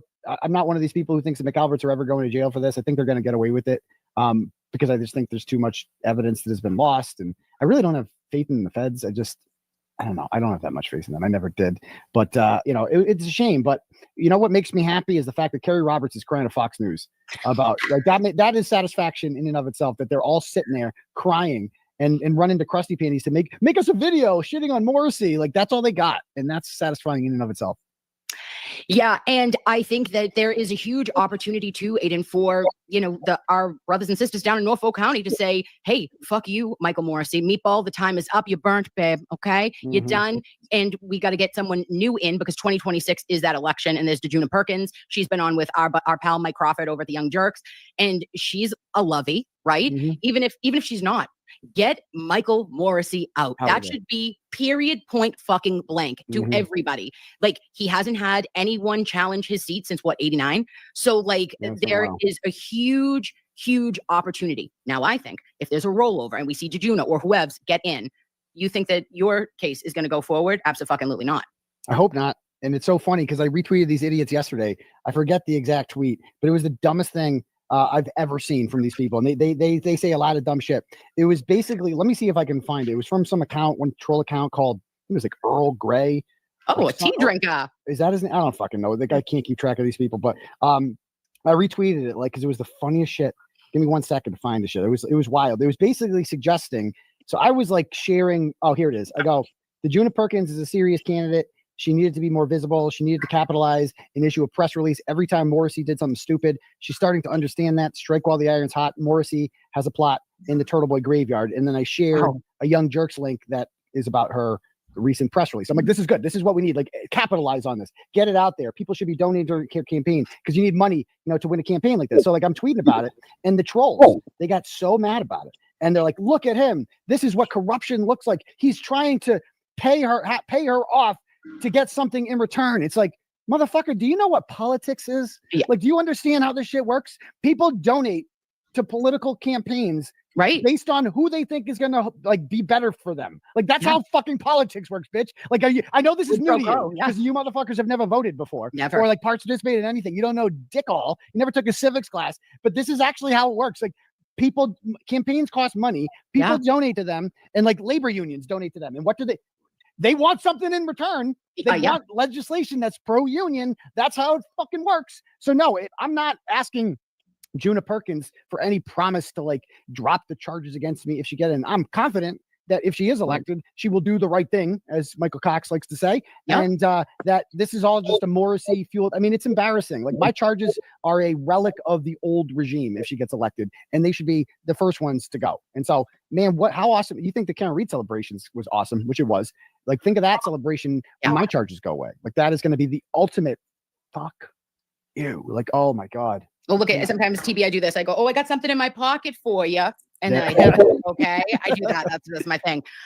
So yeah, we'll double fuck them, okay, with that one for you, okay. And there is a part that makes you wonder that in the end, will legislation be the legacy, right, for you and for Karen and for Officer John O'Keefe? Because at the end of the day, his life being lost and the unfortunate humble truth that there likely would not be a individual identified, right? Like anybody coming forward or that's going to turn on anybody, or that they're going to be able to get evidence and move forward with that. But legislation that this could never happen again, that what you have been prosecuted and persecuted for should not happen to another resident in Massachusetts or in our country. Yeah, I don't know how to stop that. I don't know what law you would pass to prevent something like this from happening again. I mean, I was they had a grand jury, and I think the biggest problem is that, like, we are preconditioned, and judges are preconditioned, and courts are preconditioned to automatically believe police. If Brian Tully writes it in a police report, they take it as gospel. They never, ever question the validity of a police report or anything like that.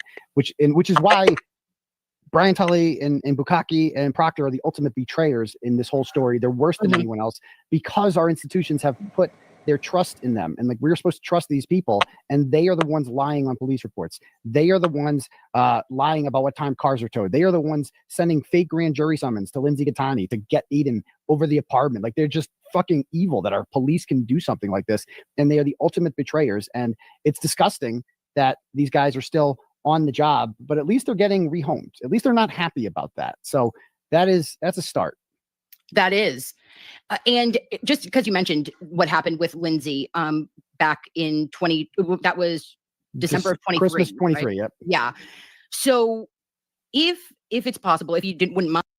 So then, the next day they bring me the pad. Everybody gets a little pad there. There's no internet on or anything like that, but you can message and stuff like that. I had the Securus app. I started getting all sorts of messages from people. And so word was out on social media. This is how you can reach him. And then I started getting into a routine, a few days later, and I started feeling, a little better about myself mentally, and just that I'm going to fight this. I'm going to get through this day by day. I'm going to do this. I'm going to get out of here. I'm going to be stronger when I come out of here. I'm going to be better when I come out of here. But man, those first couple of nights, that was rough. That was really rough. And I started building up like a phone bank. Like, I called on my first night there. I remember going back, there was like a phone in medical, and I go back there, and they give you like a pin. I've forgotten what my pin is, luckily, but it's like a 9-digit code that you have to do every time you fucking call somebody. And they gave me my pin, and I tried using it, and it didn't work. And I'm like, of course not. It's not working. And some other prisoner who's there medically got in like a fight or something. He's like, yo, you can use mine. And I'm like, okay, so I'm already breaking the rules on the first night. I'm using this guy's fucking pin. But I had to call my parents. And I had to call the mother of my children to let her. We hadn't talked about this, and I had to call my attorney. And so, it was just like to have. And then the next day, on the 27th, is when I start. I got a notebook. I had Tim give me a couple phone numbers of people. I called them. Oh yeah, that's how normal people eat. They sit down at a table. Look at that highlighted chat. Jill Daniels is a raisin. With other human beings, and they talk about their day. I have my food brought to me in a fucking tray, and I eat it alone in myself. You know what I mean? It's just like dude, it was just a completely dehumanizing experience. But I was also like, there was a lot of supporters in jail, not just with the prisoners, but with the staff. So many of the COs were turtle riders, so many, and the nurses too. Like Nurse Maureen, who is just a doll, and she would bring me my meds, because I started taking Wellbutrin in jail, which was it worked. It helped me ease off of Adderall. You know, like for 60 days, it helped me get through it. And so every morning, she would come, and it was either her or the male nurse. The male nurse wasn't as fun, but the male nurse would have it crushed up, and your applesauce, and he would make me like eat it in front of him and like do that whole thing. But Maureen wouldn't. She would just give me the pill. And I would just take it like that because she trusted me. We were cool like that. And she said that one time after the Ken Mello hearing, she came into my cell, And at 5:30 every morning, she'd bring in my shit. And she said that she's like, "Oh, good morning, Aidan. I brought the whole internet with me." It was a Ken Mello quote. Like she's like making fun of Ken Mello, and I'm like, "Oh, I brought the whole internet with me," she says. And so I'm like, "Oh, that's fucking funny." And so she was just really nice. These people that are like, and I've seen a lot of them since. Like a couple of them have come to the Karen Reed shit. Outside the courthouse, I've seen a lot of these people. So just a lot of really great COs that I met in there, and the nursing staff. You now, as you move forward, and as you are still facing again over a century, 105 years for abuse of power, bullshit, trumped up, weaponized charges that wouldn't and shouldn't make it to see the light of day in a trial. It's absolute bullshit. However, you're the one that if we don't stand with, then it could happen to us. Do you know what I mean? Like if you don't stand for others, then there'll be no one to stand for you in the end. So that is why I hope that if anybody was able to donate to your defense fund tonight, lovies, it's pinned in the chat. Send Turtleboy what you can right now to help with Tim Bradle, okay, who's been fucking dynamite, by the by. All right, his oral argument, top notch, and my main squeeze, Mr. Bettero, okay? The boys, I'm gonna call them not decorated dudes, they're the dapper dudes, right? The dapper dudes. I like it. I like that. The dapper dudes. I like it. And by the way, I am laughing right now because I'm just that's like one of the comments in the chat about what is that? About all these years. He's like he's looking at decades of Irish poverty. Oh, I can't. Like that's so fun. That's what I was smiling about when I saw that comment. I'm like, oh, you gotta be kidding me. That's Irish good. Poverty At least we face, can make fucking jokes about A. this.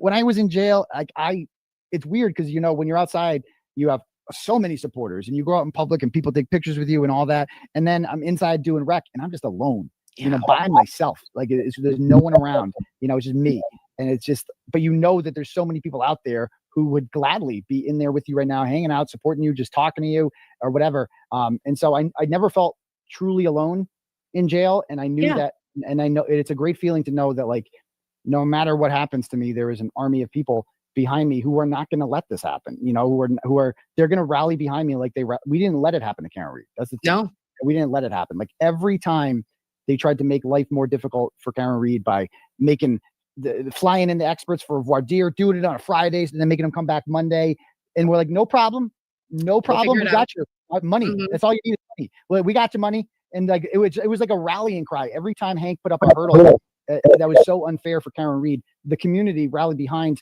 her by giving our money because you're like, no, we're not going to defeat all of us. Like we all are in this together. And I feel that, especially now that Karen Reed's case is over, I feel that love now, and I feel that unity. And I really appreciate it, the energy that has happened since the Karen Reed verdict came out, because it worked out well. We got her acquitted, and now it's time for your boy here. Like your boy needs help too. And I'm not gonna lie, I was a little bit worried that I'd be forgotten in all this, but I haven't been. Like, oh boy, the exact opposite has happened. And man, has the community rallied around me. And I love all you motherfuckers so much. And we love you too. And that's the thing, is it's like, it is organic, it is real, it is profound, it is deeply felt. I feel like this is the biggest thing, and I never would have seen myself here, right? Like, and I think the majority of us would be like, we felt personally and deeply impacted by everything that has gone on with Karen, and now, and also with you. And without you, Aidan, there wouldn't be us, realistically, because if you didn't, drop that story on, I think it was April 18th, right? Yes, of 2023. Yeah. You are the catalyst. You are the origin of us all knowing. And I just, I got your back, and that's it. I just wanted to tell you that. And, I'll ride this till the wheels fall off with you, fucker. Okay. Well, thank you. You're too nice, Kim. And you have your next court appearance is on. Lolene, I must have skipped over the good funny parts. I guess so, because she ends with a prayer. She pulls out baby Jesus and prays for him. Turtleboy loves church too. Turtleboys love church. Well, no, he's there every Sunday. I know people that go to his It church. was back when they were talking about his charges and talking about the documents being unimpounded. That was one Unimpound town. Yeah. All right, so you want to watch Aussie's awkwardness? I can hold my breath through it. What was supposed to be? That's Janine's. Yes, it is. So, what was it that Aussie they got Sorry, all bro. week to ask long questions? Is that what happens here? She's not an interviewer, so she brings Jason on because she feels confident that Jason knows more about the cases and he's been there in person and knows Turtle Boy on a certain level, like that's going to go better. But Jason's questions are so long and convoluted, and you can just see Turtle Boy like eyes glossing over, and he's like, "I really have no idea what you're asking me." Like it was so many times that he does that, and it's from the beginning. Like it's awkward from the beginning. Cool. We did a bunch of good ones, so we got to do at least one awkward one. At least one awkward one. And talks like it. But she's like good with her analysis and Yeah, videos. she's awesome with data. Yeah, like that's her lane for sure. And Jason is awesome with like trolling people on X, but when it comes to interviewing, it was just not good. But Right. apparently she's gonna do a do-over. Like her and Turtle Boy have been talking, and there's gonna be a do-over. Oh, that's awesome. Yeah, I mean, she did an apology video.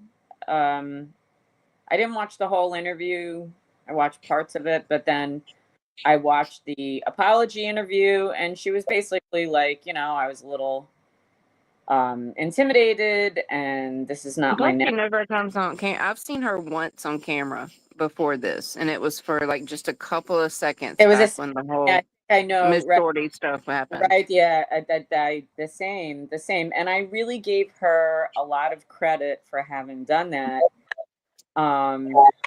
because she's not normally on camera, and there's a big deal, right? And I saw it as a big sign of respect, and she admitted that she brought Jason on because she felt like it wasn't her strength, and she wanted to be part of the horror tour, and she loves Turtle Boy. But yeah, and then I found that what the content that I had watched, Turtle Boy was kind of like, "What's the question?" I got Like, something hot off And the there's- press for y'all. There's one part where he does get mad because they do put up one of the super chats, and it was like insulting to Turtle Boy. You hear me? I got something hot off the press for y'all. You ready? Mm-hmm. Here we go. It's frowned upon to say that child molesters should be killed Oh. on Twitter. So my shit's locked down for another That's 38 wild. minutes. That's wild. You know what's crazy? You could literally call me the N-word, but you can't say a child molester should be killed on Twitter. You can watch actual Did that porn on happen? Twitter. Yeah, but right. You can't say a child molester. I agreed with him on You that. I agreed with him on that totally. I remember that I remember that post. Yeah, I agreed with him. So I hope he gets it back. Yeah, he was talking about it in his. I was in and out of that interview. I love Hannibal and Monty, but I was like monitoring other things, and I was distracted. So I kind of heard part of that. But I didn't realize that he was taken off of Twitter. I mean, it's over Aaron Spencer, right? The Arkansas case. I'm not sure. I don't remember, but I remember the sentiment, and I was like, yeah, agree. That it was basically what he said, what he just said, that was the opinion he expressed, and I guess they yanked him, which I think is crazy, but Yeah, because there's a lot of crazy shit that go on X. it's just full, and that you're gonna pick on that. Oh, just like on here, I probably shouldn't have played that. I gotta stop playing those shorts until I bet them really good. Oh, I gotcha. It's a duck. Judges gavel slams to seat. Lawyers dance twist the next seat. Finger points truth in the air. Crime scene chalk we got there. Witness falls under the glare. Truth. The backstory than I do. I go by watching your streams and trying to piece things together, and we're on different time zones, so sometimes I miss stuff and the audience fills me in, so I figured it was best to have Jason up. because he's got a finger on the pulse, basically. But before we kick off, I have a question just related to what I do on my channel. As you know, one of my pet projects is the LawTube mashup, and I'm curious how that impacted you. Like, did you know that LawTube even existed before we started doing the mashups and showing you that all these people were watching? And well, yeah, I mean, it was hard to miss Emily Baker and Lawyer You Know. I mean, they come up in your algorithm a lot. They feed it to you. But so no, I didn't know before Karen Reid. I'd never heard of any of these people, but during the Karen Reid trials when I first found them. Yep, right. Because I really enjoyed the LawTube during the Johnny Depp trial, and there was a lot of people doing mashups of different reactions of the LawTubers, and I thoroughly enjoyed them and just went, yep, this is the perfect trial to do that for. So were you surprised that many of the LawTubers were mostly appalled by the charges being brought against Karen in the first place, and their responses to the general lack of investigation? Like, did that surprise you that LawTube was looking at it that way? No, I knew any rational person who looked at it would have the same reaction. So it was actually refreshing to see this. And I think that a lot of them held their own feelings in. There's no way that Peter Tragos and Emily Baker don't think this is a complete farce. And but they're not. That's not their style.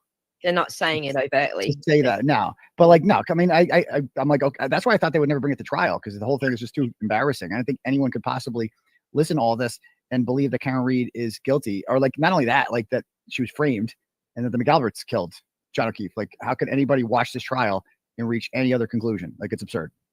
Right. I think I get the picture. Like, I was talking with Hayden. Hayden Hayden from Australia. He's okay. Aussie overlord. He was in the mashups. He does a lot of swearing like yourself. He's not shy with the F's and C's, but I was talking with Aidan about it, and he said, look, even I can't come out and say what I really think about this, because I'm also held to a high standard. Even though these people are in a different country, we still have, you have bar associations. We have a similar thing here in Australia, but it's kind of more state level, and you get reported for saying things about other judges, or you've got to respect the law. You've got to have that level of respect, and you can be reported in Australia for dissing a judge in another country or whatever, especially a Western country that we are allies with. So he's held to those standards as well. And I find that, people like you say, Peter Tragos and Emily D. Baker, but Peter, he's in practice, so he's got something to worry about as far as how he comes across, like criticizing a judge or other lawyers or prosecution. These things can reflect very badly on you within the system. But Emily D. Baker's not practicing anymore, but she still is one of the LawTubers, like the biggest LawTubers on the internet. So she has a reputation to keep. So I understand why they're not coming straight out with the criticism the way that they are. But I really did appreciate, we all appreciated that it was very validating for us as the audience to get that feedback from the lawyers. Did you find that validating as well? Oh yeah, very much so. How can you not, And then having the funny side of it as well. A lot of them are pretty hilarious with their reactions. So who was your favorite funny reaction to the weird shit that went on? Did you have a favorite funny reaction? Yeah. LawTubers, I mean, I really didn't watch them that much, so I was too busy watching the trial live and covering it to really watch much of it. So I wish I don't have an answer for that one. Right. Did you have a favorite, Jason? Like, as far as hilarious reactions went?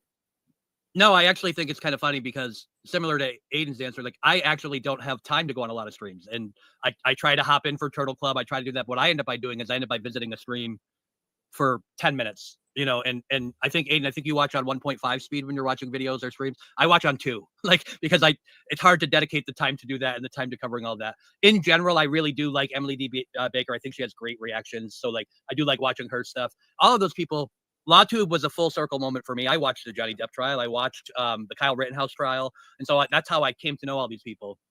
And I have these moments with Aidan all the time, because one of them is even prior to LawTube, prior to his case, when Mark Randazza represented him in the past, I've been following Mark Randazza for 5 or 6 years, and communicated with him. So somehow Aidan has a way of making my worlds collide where it's something, oh, wait a minute, I already know this person, or I know that. I mean, if you listen to Grant, I've been friends with Kate Peters since 2019. There's a collision. So we have all of these kind of crazy things that happen.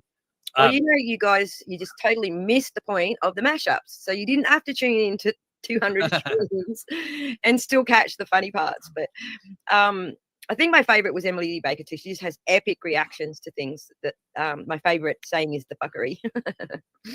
Anyway, that's all I wanted to know was just, yeah, you know, how helpful was that for you guys? Because it certainly helped us from tearing our hair out at some of the stuff that was going down. But let's get to some serious stuff. If that's the direction you want to go, Jason, but I'll let you take over from here.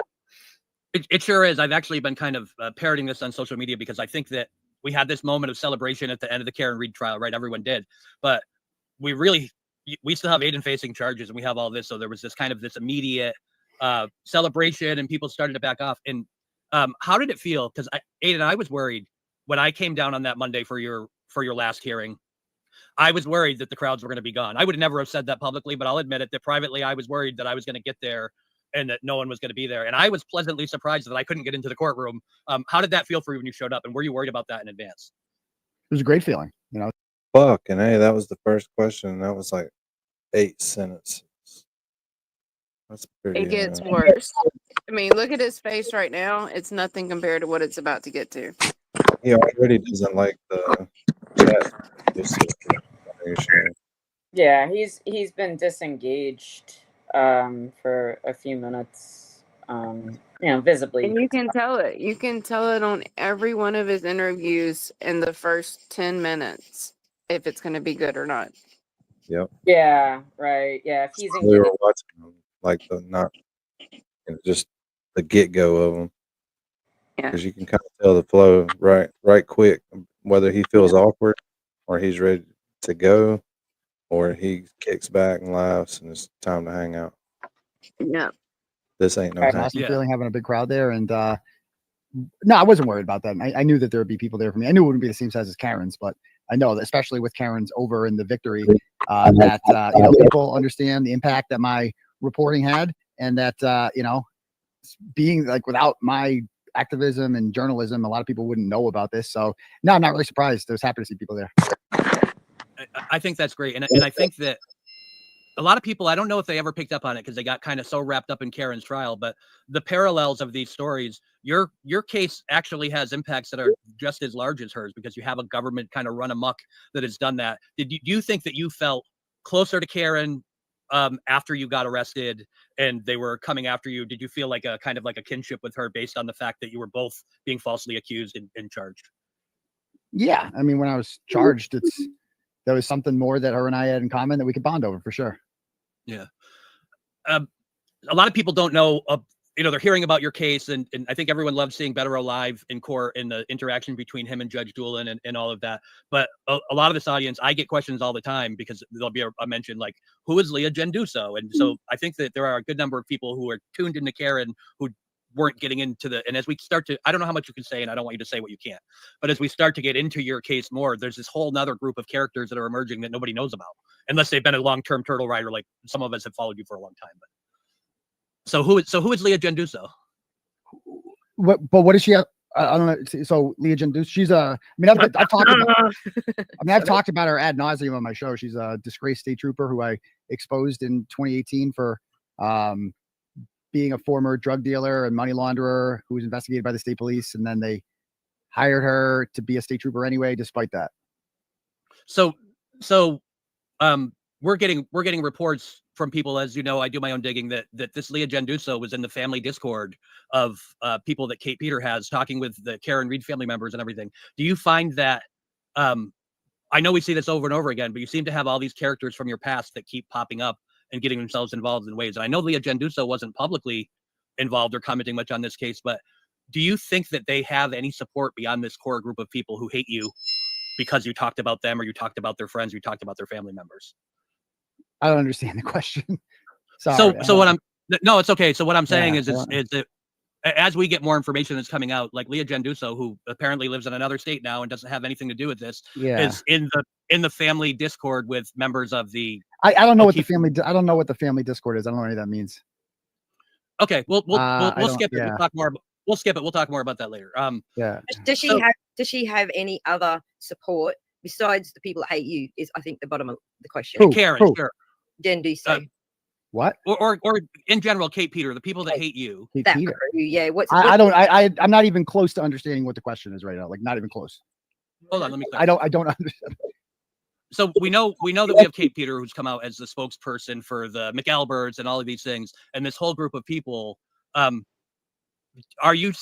much support do you think that the McAlberts actually had for themselves versus people who were just working with Kate Peter and people that were just coming after you because they hate you?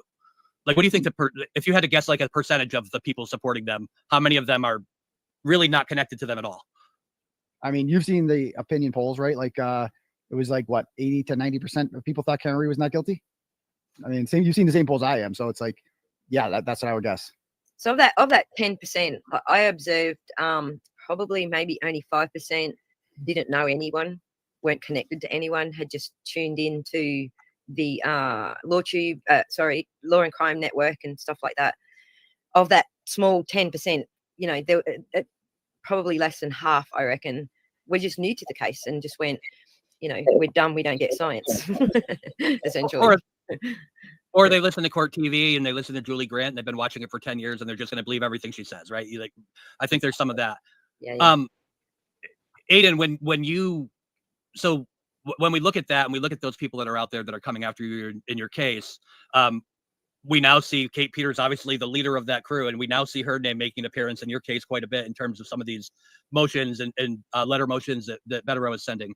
This week, we saw the judge reply to Mark Betterow about the letter motion saying that this isn't in the proper form for a discovery request. And the trolls seized on that to go make fun of Mark Betterow. Do you think that was the judge trying to chastise Mark Betterow or trying to tell him, I see your point and give this to me in a form that I can do something with it? Like, what do you think the odds are that you're going to get this discovery that we're looking for? Well, we have to get the discovery. It's the law. They have to. But, you know, your guess is as good as mine about the letter. If he wants it, I think he said he wants it in the form of a motion. So I guess we'll have to do that. Right. Mm-hmm. So what's your overall, everyone loves Betterow in person, right? They love to get Betterow in court. And it's just like the energy whips up with, Mark Betterow's there and Mark's in court. And you even saw that in the judge. What's that like for you in terms of your relationship with him? Obviously, when he's here in front of you, that's a better situation than when he's remote. I almost feel like when he's remote, it's almost like he's not there. So tell me the difference between how you feel about it, whether he's in person or he's remote. I mean, it's way better when he's there. I mean, it's just awesome to have your lawyer there as opposed to him, you know, not being there. It's definitely makes a big difference. Like, you know, he's there. It's like he's right next to you. He's arguing. It's better. Danny, did you see that? I really like to see having attended. No, I was looking down. What was it? This is not going well. Turtleboy's going to leave soon. She's laughing. Obviously, when he's here in front of you, that's a better situation than when he's remote. I almost feel like when he's remote, it's almost like he's not there. So tell me the difference between how you feel about it, whether he's in person or he's remote. I mean, it's way better when he's there. I mean, it's just awesome to have your lawyer there as opposed to him, you know, not being there. It's definitely makes a big difference. Like, you know, he's there. It's like he's right next to you. He's arguing. It's better. I really like to see having attended so many of your hearings. I'm also a big Tim Bradel fan, and I really like to see the interaction with them playing off of each other. Do you think that their relationship works well? Like, how much better is it for you now that you have both Bradel and Betterow, and how that works for you? You're building your own dream team, kind of like Karen did when she added Alan Jackson. Just in general, what are your thoughts on that, and how do you think that's been going for you? The difference between pre-adding Betterow and adding Betterow, like how well do you think that they've interacted together and meshed? Well, they're a great team. You know, they're Tim is a really experienced lawyer in Massachusetts. You know, he's done a lot of high profile cases. He's very good on his feet. When, you know, he does a he's really good with cross-examination, as we've seen in my trial with Lindsay Gattani. Like, he's good just, you know, nailing these people down with shit. Once he gets on a roll, he's like really good. Whereas Mark, like I said, I've only seen Mark in court speaking. I mean, I was kind of the most I ever saw him speak was at the last hearing, because like he's been there before, but he hasn't spoken, like whatever. They're kind of like more dividing up who's going to say what now. And I like it more that way. It's kind of how Karen's team did it. But, Mark does obviously Mark's just a great analytical thinker. And like he comes up with shit that I've never thought of before. Like, the way he kind of puts it all together and writes these letters, like it's awesome. So Mark's great behind the scenes. That you were talking about Tim Bradle and his cross-examination. I have to say, as someone, I've been to a lot of court hearings, not just in these cases, and I have to say that your restraining order hearing was probably the best court appearance that I've ever seen in person in terms of the hilarity that ensued. The cross-examination was great from Bradle. Obviously, the stuff with Grant Smith Ellis and getting chastised by the judge. It was kind of the perfect storm with the perfect result at the end of the day. There, that was a big victory for you, and I think that might have almost been what did that do for your confidence? Because for me, that almost was like where we started to turn the corner from the Commonwealth was having their way with you, and to all of a sudden, like, hey, wait a minute, things are turning in your favor. What did that moment feel like? When Lindsay Gattani was denied a restraining order? Yeah, just in general, that hearing and how you feel like that. Do you also feel like that was a turning point in your case? I mean, it was a big win. It was more of a turning point with her. Like, that was one less control she has over me because Lindsay is, she gets like the restraining order is what bonded her to me. It was like, she probably smells it, probably smells like me still. Like, she probably rubs it on her pants and, still smells the smell of Aidan from our brief 2-month tryst, a couple of years ago. And so, yeah, getting rid of that. I mean, that's like she considers court dates, like her cross-examining me at. Yeah, that's very awkward. Yeah, and it's also a personality thing. I'm watching this, and I feel like if the same questions came from different people, the flow would have been much different. Yeah, delivery is everything. Period. Well, it's also an energy, right? Like, I don't know, maybe it just Nervousness goes through people. Like, yeah. Even these people all that are sitting there, they're nervous too because their masters are nervous. Everybody's nervous. The bird's nervous. Like, damn, chill out. I think Aussie just had way too much trust in Jason to carry it. And Jason isn't really an interviewer. Like, he's really good on Twitter with, like, scolding people or whatever. But he does way too much talking. And you just see Turtleboy's ADHD coming out big time here. Well, that's the thing is, I think if it were, I don't know, it's just my sense of it. If it were someone that he had more of a chemistry with, I don't think that it would have been awkward. I think that those questions would have been fine. I think that he would have been chit-chatting. Yeah, the substance of the question is fine. What's that? I said the substance of the question is fine. Right. He's just taking a long time to get to it, and you can just see Turtleboy like trying to hang on to get to the question, but by the end he's just lost. And not on all of them. I'll be honest. There were some of them I understood what Jason was asking, and I felt like Turtleboy was kind of being a jerk on some of them. But the majority of it was very long-winded. Yeah, I don't know. I feel real quick. Hold on, 2 minutes. 2-minute break from true crime. 2-minute true crime break for this is kind of basic. This is a little different. This is not like our normal stuff. So check it. Check it out. Nice. I like BC. It's that time. Let's roll. Crew on the dial and we setting out east. Rat daddy at the wheel on a trail for the beast. Toy got receipts and a pocket full of names, and we busting out truce like we blowing out flames. Eastbound and down, chat rats rolling heavy. Truth on our tailgate, justice riding steady. Mic in our hand and the signs all red. Ain't no lies slipping past what the chat rat said.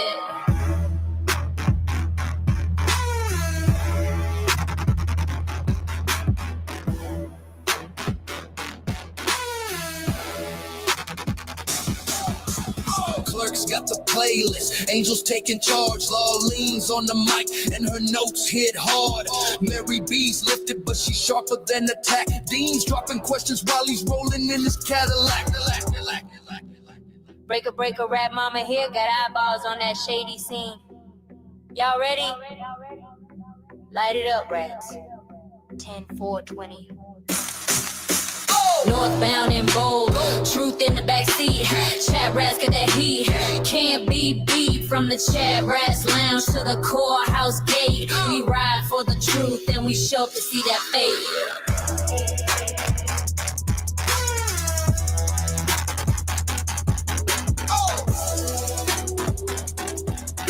We ride for the truth and we show to see that fate.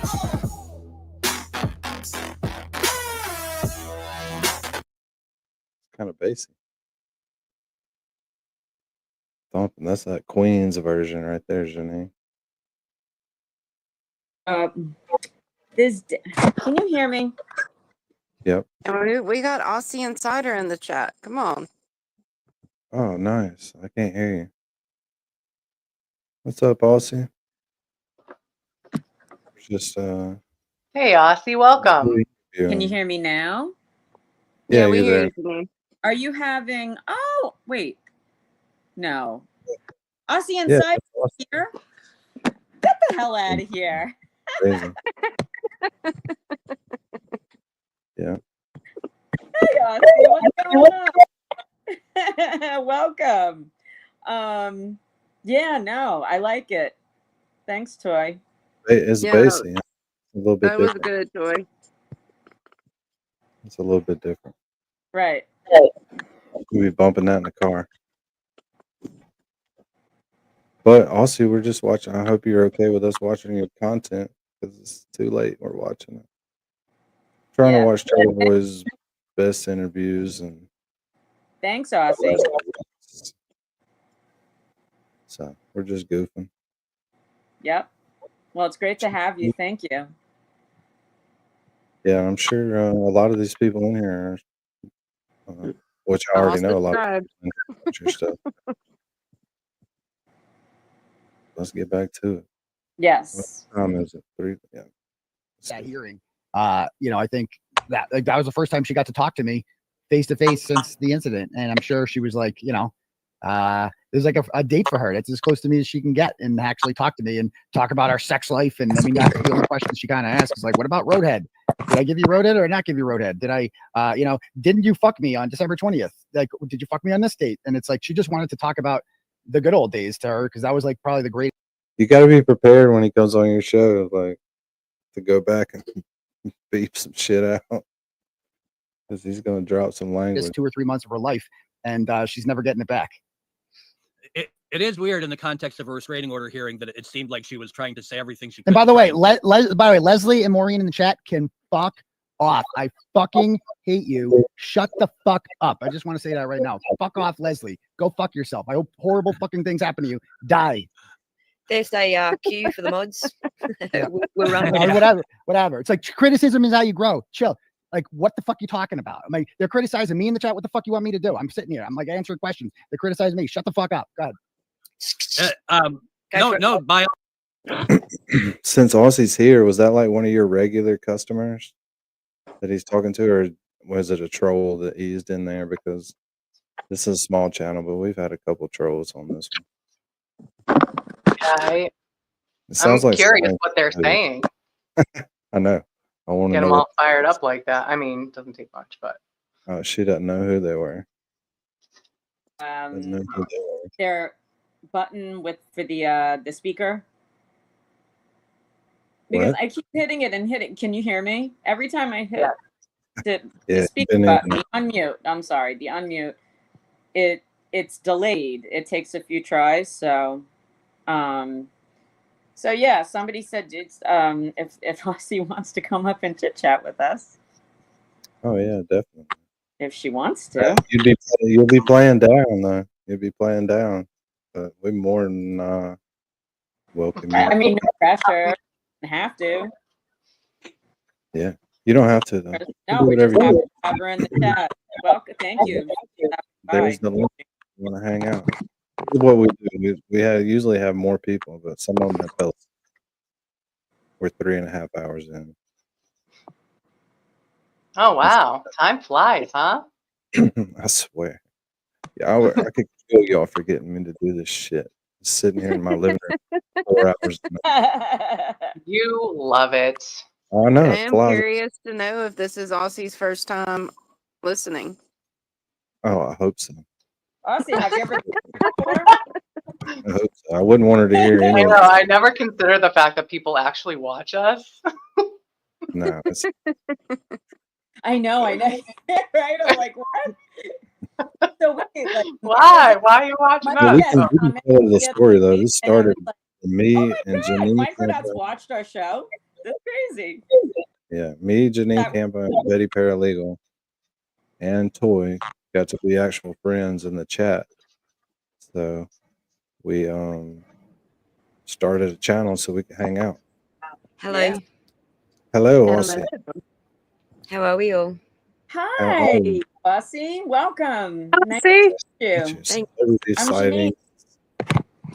So I just caught a question being asked, but I can't remember what the question was because I was doing this shit. Oh, there's no telling. What was the question you just asked me? Oh, I asked if this was the first stream she's listened to of yours.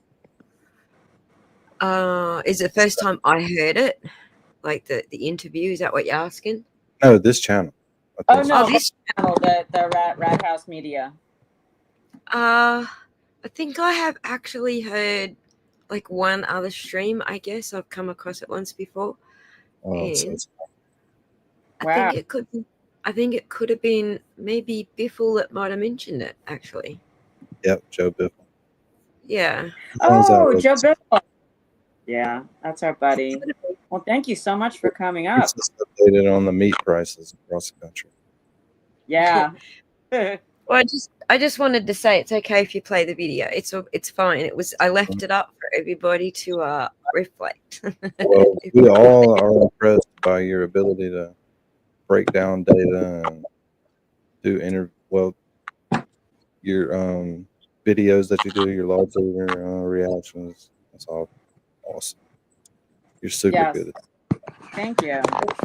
And we hear that you're going to do another interview with TB. Is that true? He did ask for a do-over, so I'm cool with it if he wants to. He's away on vacay, I think, for a bit. So when he gets back, we'll organize it and see how we go.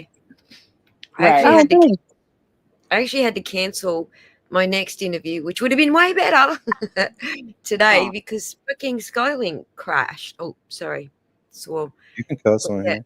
Nobody's No, watching. yeah. Skylink crashed on me today, so I, Is that your internet? Yeah, my comeback arc. Sorry, Starlink. I meant to say Starlink. Starlink. Yeah. Who were Skylink you going is to interview? another service, but anyway, Andrea Burkhart. Oh, wow. So she's a buddy of mine, like from like prior to the Karen Reid trial. So I kind of knew it was going to be a comeback arc, and then Starlink freaking took me down. Were y'all going to talk about Karen's case or several? Whatever, just shooting the breeze. It wasn't going to be an interview because I don't do interviews.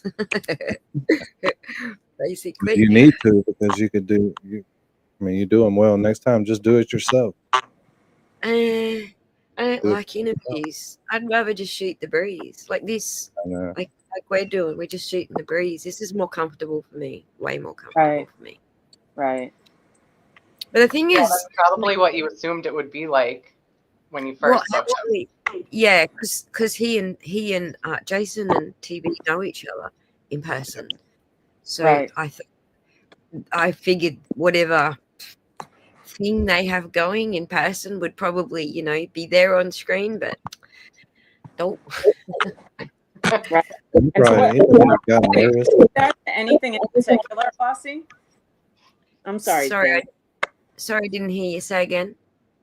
Do you attribute that to anything in particular? No idea. Like, because I don't know Aidan at all. Jason, I know pretty well, just not in person, but he is actually a house guest on my channel. So he's been on a lot. We've had a lot of conversations. We've talked about cases. We've shot, just shooting the breeze. We've done a lot of things together. And Right. there's even been times where I've let him host. Right. This was one of his pet projects, talking about Aidan's case and trying to make some more noise for Aidan, like after Karen Reid was finished. Well, that's what we were talking about right before we came in. Is the substance of his questions and stuff was great. Right. He just got off on the delivery, and Turtle Boy's half paying attention. Right. Those combinations didn't work out well. Yeah, like I feel bad for both of them. I really do. Yeah, And it's I'm copping a backlash for it as well, because apparently I have to take responsibility. Yeah, I have to take responsibility for these 10 people that are up here on mine. So Sweet Woman came in too with Aussie. Nobody said hey to Sweet Woman. Oh, hey, sweet Well, woman. I was- Good to see you come up. Hey guys.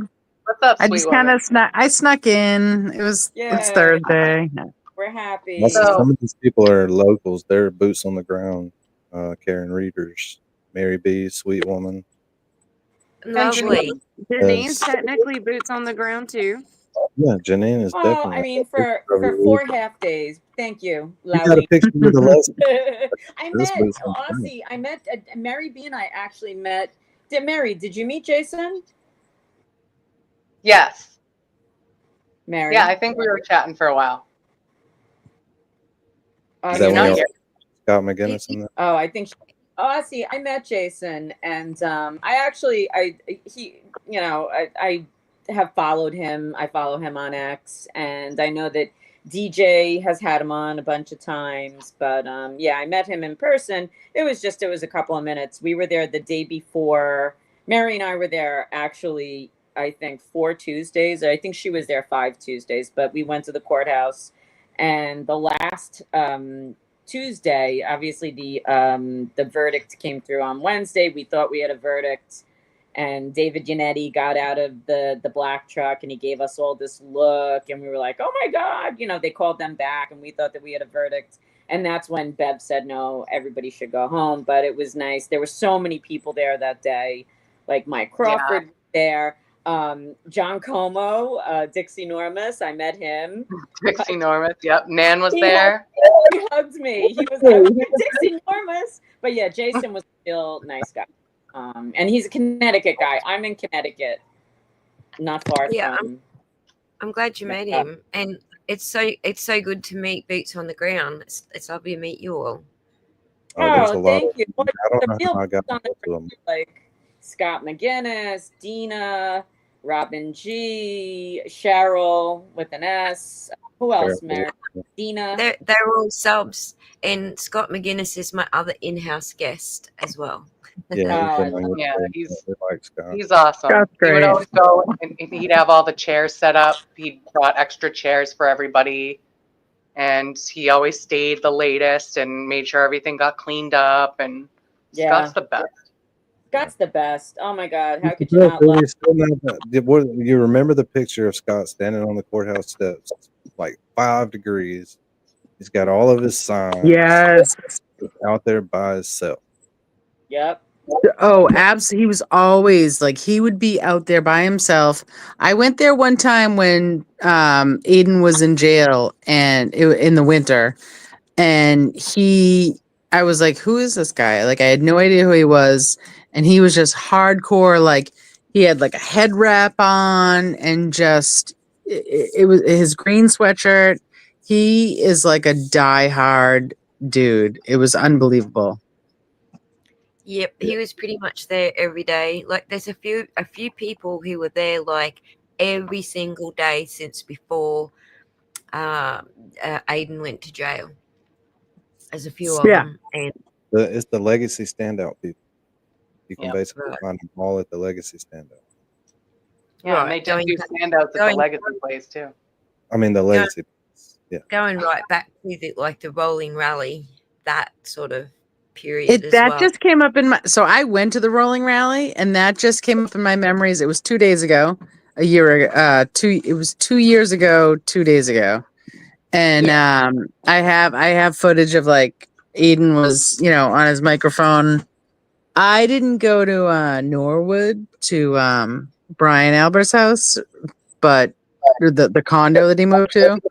But I picked it back up in Canton, and it was so funny. I was just watching my videos yesterday, and how people in front of Julie Nagel's house, like the neighbors were clapping and everything. It was crazy.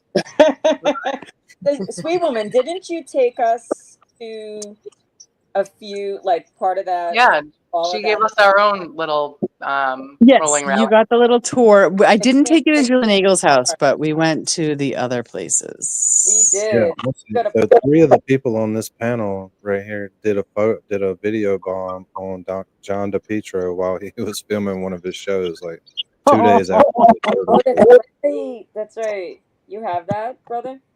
I don't, but I'm sure Laureen does. Yeah. Anyway, it was that fun. my cue to go find it and send it? That's your cue to go find it. Nah, she can Fun we though, watch Aussie, it, whatever. definitely. Is So it the you're- clip with the Pink Panther music in the background? No, that's Yes. Turtleboys. I'm It talking was about when your didn't photo. Dina do hers separately when she held her sign up behind him, and that when y'all walked into the Registry of Deeds? Yeah. It's Cheryl, Sweet Woman, Mary B, and Janine, and they're all 4 here. Mary B should have it, right? Yes, I think Mary B is the one that sent it to me. Really? Oh, okay. I'll look for it. You don't. I mean, I'm sure she knows. She probably seen it because everybody's seen it because they watch Dina's. And sometimes Dina can It's find very hangs. cool to meet like the people who are actually there and like put the time in on the ground over there. So I'm honored to meet you all. When we started this, out of the little friend group that kind of grew, I didn't realize we would have boots on the ground. So if I didn't work all day every day, I could have sat here and like went live from the courthouse 2 or 3 days a week. It'd been cool as shit. Yeah. Yeah, we would have had to figure something out though, because phones don't work. Like I could never get service there. Yeah. Right. Right. And it's an honor to meet you, though. Thank you, Aussie. It's an honor to meet you, and I feel like Oh yeah, Aussie, totally. It's sorry. Celebrity sighting, Rat House Media. Nobody will believe it. Well, anytime you wanna. You need to give me some of your knowledge because we'll start watching all your LawTuber videos. You about to do any new ones? Yeah, I got a bunch lined up. I'm getting a bit of pushback on the mashups. Apparently, I shouldn't be doing the mashups. I'll get myself demonetized. Apparently, so YouTube telling you that? no, some LawTube person. Well, he's not really LawTube, just a I mean, person who thinks he's a lawyer. Also, your And he says, mashups are "If you awesome, doing and there's mashup channels videos-" now that do nothing but the mashups like you did. Yeah. So LawTubers. keep doing them. Right. Yeah. Oh, I don't think I've ever. I'm gonna go check out your. Are they labeled as mashups or? Yeah. If you type ATTY in the search bar, you'll get all my mashups, no matter what I call them. ATTY. Okay. Yeah, for attorney. Yeah. For attorney. We should watch some of them, Danny. I mean, we watched some of them, and then Yeah. Next Witness. We've started watching Next Witness's mashups as well. Yeah, So you're welcome to stream them. Please do. Like, I stole them from the lawyers. So Thank you.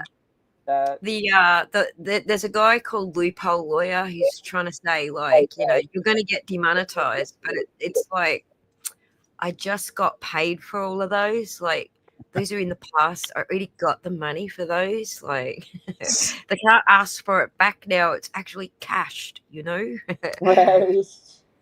So Well, I don't. What's his problem, though? Do you mind if I ask? His problem. Is that what you said? What's his problem? Yeah, it's his problem. I'm not familiar with him, so if you don't want to, that's fine. I'm just curious. I have no idea what his problem is. Like, he just said that, like, I think it was trying to be helpful, I guess. But you know, if just a warning, he was just saying like this is just a warning that you'll get demonetized. That's basically what he said. I think what he's trying to say, without actually saying it, is that he doesn't think my videos are transformative enough to pass the bar. We're about to find out, and we'll let his ass know what we think. Okay, let his ass know. I'm sure he'll be fine with it. This is from 2 months ago. You need to do some more. You can't let that be the most recent one. That's right. I'm catching up with the trial. I didn't want to do them all. I wanted us to have some material to laugh at and enjoy after the trial, so I was holding off with the rest. Let's check it out.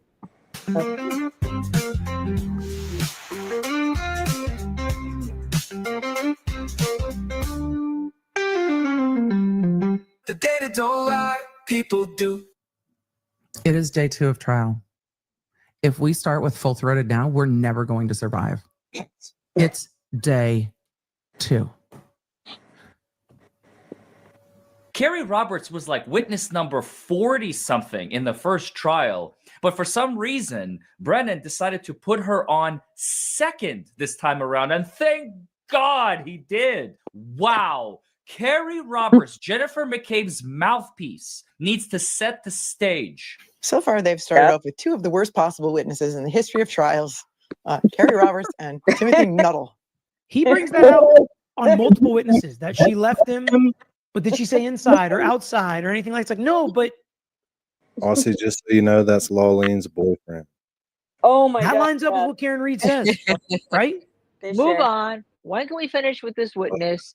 Finish up and all. And yet Hank Brennan, to present the state's case, is getting to slow down the video, move the video, to quicken it up what he wants to, show it again, and actually, you know, even ask leading questions to the witness about the video instead of letting her maybe narrate this. And maybe she'll get it wrong if she narrates it. But now what you have is you have the prosecution, they're setting the whole narration together. Okay. Interesting. Brennan's literally sitting there with them, playing their testimony from the last trial on screen and going through it.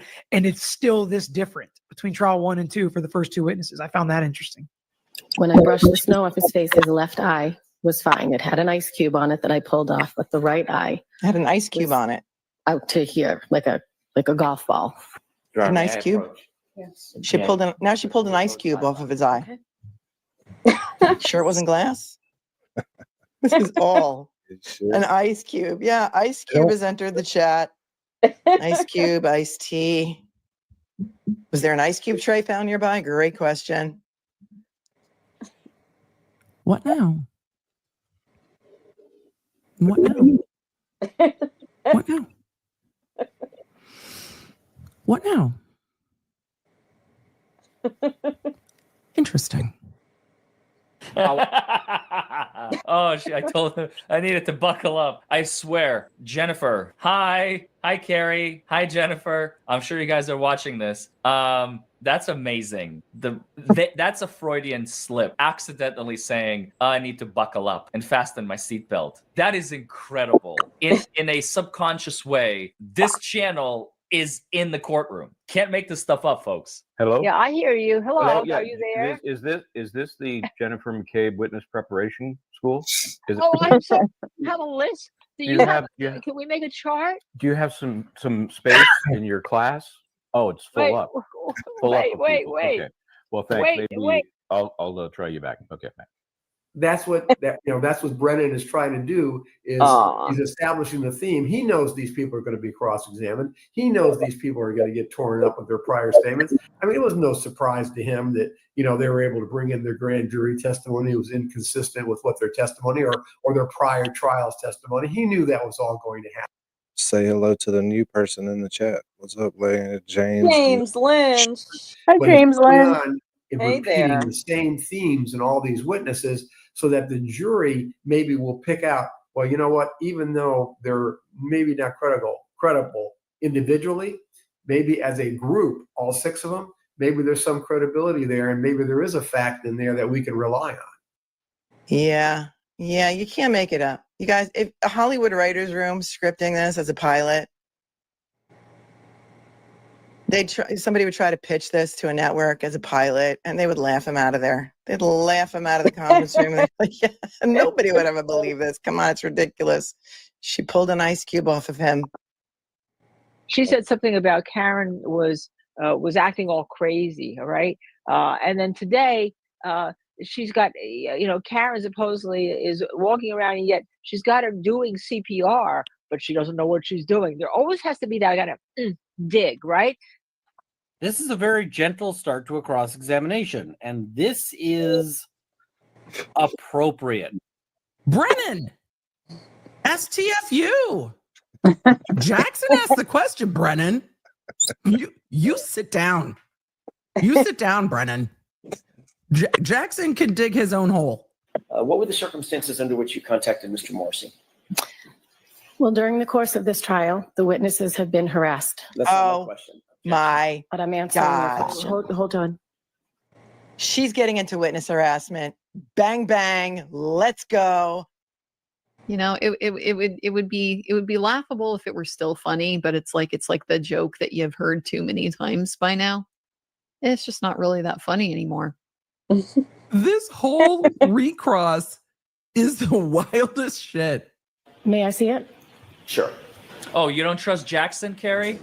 Your poor soul doesn't trust. I've already got it up here. Doesn't trust Jackson? Does it have a date on it? You don't remember which lie you were telling the grand jury? Which one of your lies from Jennifer McCabe you were telling the grand jury at the time? Oh, you poor soul. I feel so bad for you. Now we've got witness harassment, and there was a first trial. This creates an opportunity for the jurors to think about all sorts of things they shouldn't, and that is not admissible. Well, what happened in the first trial? If it didn't end the first trial, maybe there'll be another trial after this, so maybe we don't have to come to a verdict. Witness harassment, is that why they had to get rid of the first trial?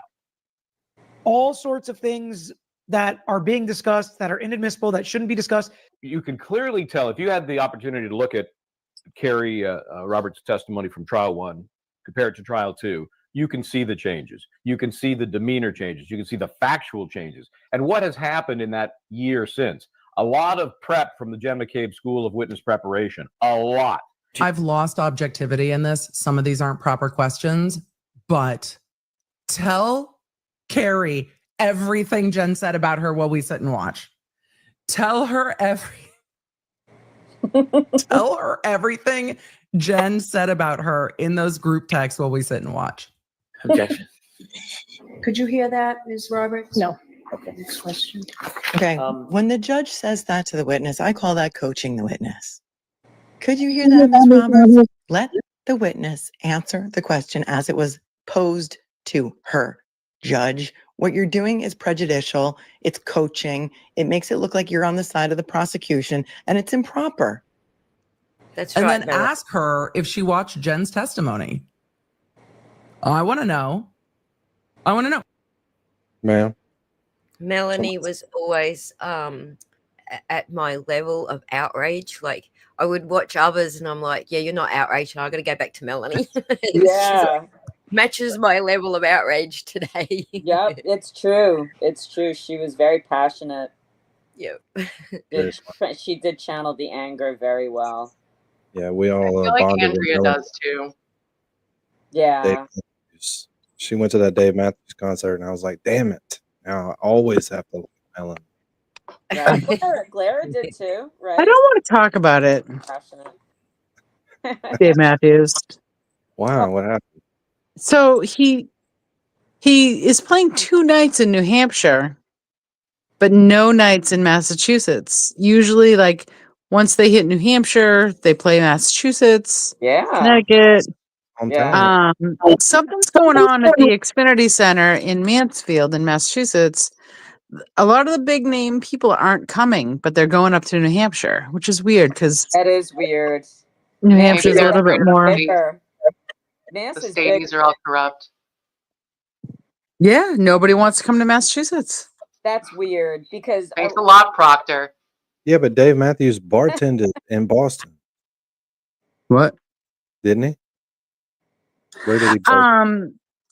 Boston Calling in Memorial Day weekend. It was just like a 3-day festival. He was like the headliner of like the third night, but it wasn't like a what? Him and Tim Reynolds met in a bar. Dave Yeah. Matthews was bartending, and And Tim Reynolds was a barback. And they Yeah. started an open mic night. And after the open mic night started, they started filling up football fields and stadiums. Up Crazy. here though, or down in like Virginia or wherever he Maybe in came. Virginia. Maybe it's Yeah. really wrong. But wherever Okay. he was, that's what they were doing, just bartending. And then they started an open mic night, and it was like that's when they wrote all of the songs. That's So they interesting. yeah, he had already written like all the way through number 42 while he was bartending, I believe. Huh. Sorry, I used to be obsessed. Some of them aren't proper questions. No, that was Just know that the part of me that wants the tea and the part of me that is an objective lawyer are battling with each other. Because AJ's going to have a real good time being like, you mean you didn't know Jen McCabe said this? You know, you didn't mean Jen McCabe said she's telling them everything? You mean you didn't know that this is why the timeline was getting put together? The trooper, she's kind of setting her up. The troopers asked you, do you know anything else? Anything else that's important? And she battled him. She was like, oh, I don't know that they said that. I don't remember. He showed her report. She's like, I'm not sure. I don't remember them saying. Was there anything else important? It's like, if your friend passed away and you're a witness, wouldn't you tell them everything? You're really going to hold back that somebody said I hit him, or somebody knew these things that now, as you sit here today, you basically seem like that proves her guilt. You didn't tell them that? Why would you not tell them that? Now, you notice her demeanor has changed a little bit. You know, Her demeanor is guarded. It is a little more hostile. You know, there's sort of, this is like a cat with its hair up, right? She doesn't like Jackson. She doesn't want to answer questions. Do you recall that? I did not have the question about Google being asked. Okay. Again, she just coached her again. I am going to object on behalf of the worldwide audience to the judge coaching the witness. This is so improper. Is this allowed? Is this a thing in Massachusetts? Every one of them is an important question, is a question in which if she just says what's off the top of her head could come back to haunt her, and she knows that. So she's asking to have it read again so that she can, you know, the wheels will turn and she'll come up with an answer that she's comfortable with. So maybe there is some hearing deficit. I think there's a little bit. It's more about, I know this is important. I don't want to screw this up. Let me buy myself some time. It's a, you know this too as a tactic of people who are listening to questioning before responding. They'll repeat the question. Why? Right. To buy them time to answer it the way they want to answer it. So what did she not say? Well, she didn't say Karen called her at 5 a.m. and the first thing she said is John's dead. And again, she said she didn't take that to mean that Karen actually did this, but just that she was panicked. She didn't say anything about the taillight, Google search, praying, things like that. He just went into how those didn't make it into all of the statements. She admits that she and Jen McCabe worked together on the timeline. Their memories affected each other. I thought that was incredibly well done by Jackson. To get her and Jen McCabe to basically be like this. So they've got to eat each other's warts. They are in lockstep. If one of them's talking to people, both of them are. Jen McCabe even reached out to her to say, can you call the victim's advocate? Because you have a rapport with them. I thought that was really well done by Jackson to really knit them together. Oh, wait a minute. Oh, okay. So we've got an inconsistency. Interesting. Let's see what else Jackson is going to pull out, because we know that he's about to hit a home run with Kerry Roberts, as we've already, for those of you who've already seen the trial, for those of you who haven't, oh my God, just wait. Just wait. It gets glorious. Yeah. I was just saying, of course you've seen it before.